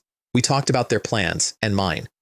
I offered them both a place with me, and they both declined, politely, because they were Spirit Treasure Pavilion people and had been for their whole lives. I did not push. I was only saying it to be saying it, and the whole evening, they tried very hard to be the way we used to be, and could not manage it. I could see it in the restraint, in the way they held their sentences half a beat before finishing them, in the respect, and the distance sitting inside the respect. He was Foundation Establishment middle. I was about to advance to nascent soul. That is how real relationships work in the world of cultivation, and there is no version of that dinner where it goes differently. I gave them 10 talisman treasures as a parting gift, which was an obscene amount and which settled nothing. And after they had gone, standing in my own courtyard in a market on the other side of a mountain range from everything I had ever known, I had the only thought that has ever actually explained me. If it were not for the proficiency panel, I would still be at the 3rd layer of chi refining in a hut with one window and no glass in it.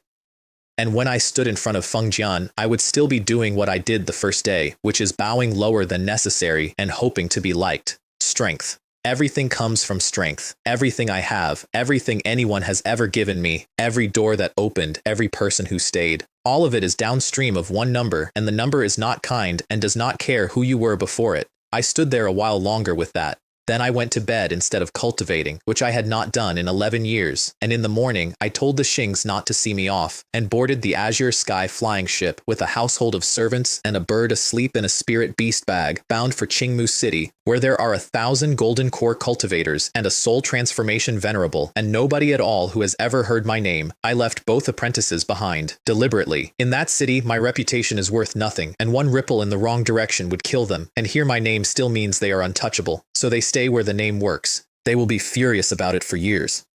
25 years ago, I paid 15 low-grade spirit stones to 4 men in gray and bowed until my back hurt, because I did not know what else to do and could not have fought a rent collector. I own a flying ship and a Dao Seed and a nascent soul cultivator who calls me Your Excellency. And the market I paid that rent in is grass and white bone, and the sect that ruled that whole world has locked its own gate from the inside, and the man who lent me 400 spirit stones on a hunch calls me Immortal Master Leon and cannot look at me while he does it. Ask me if it was worth it, and I will give you the honest answer, which is that I have never once stopped to work it out, and that the not stopping is the whole method.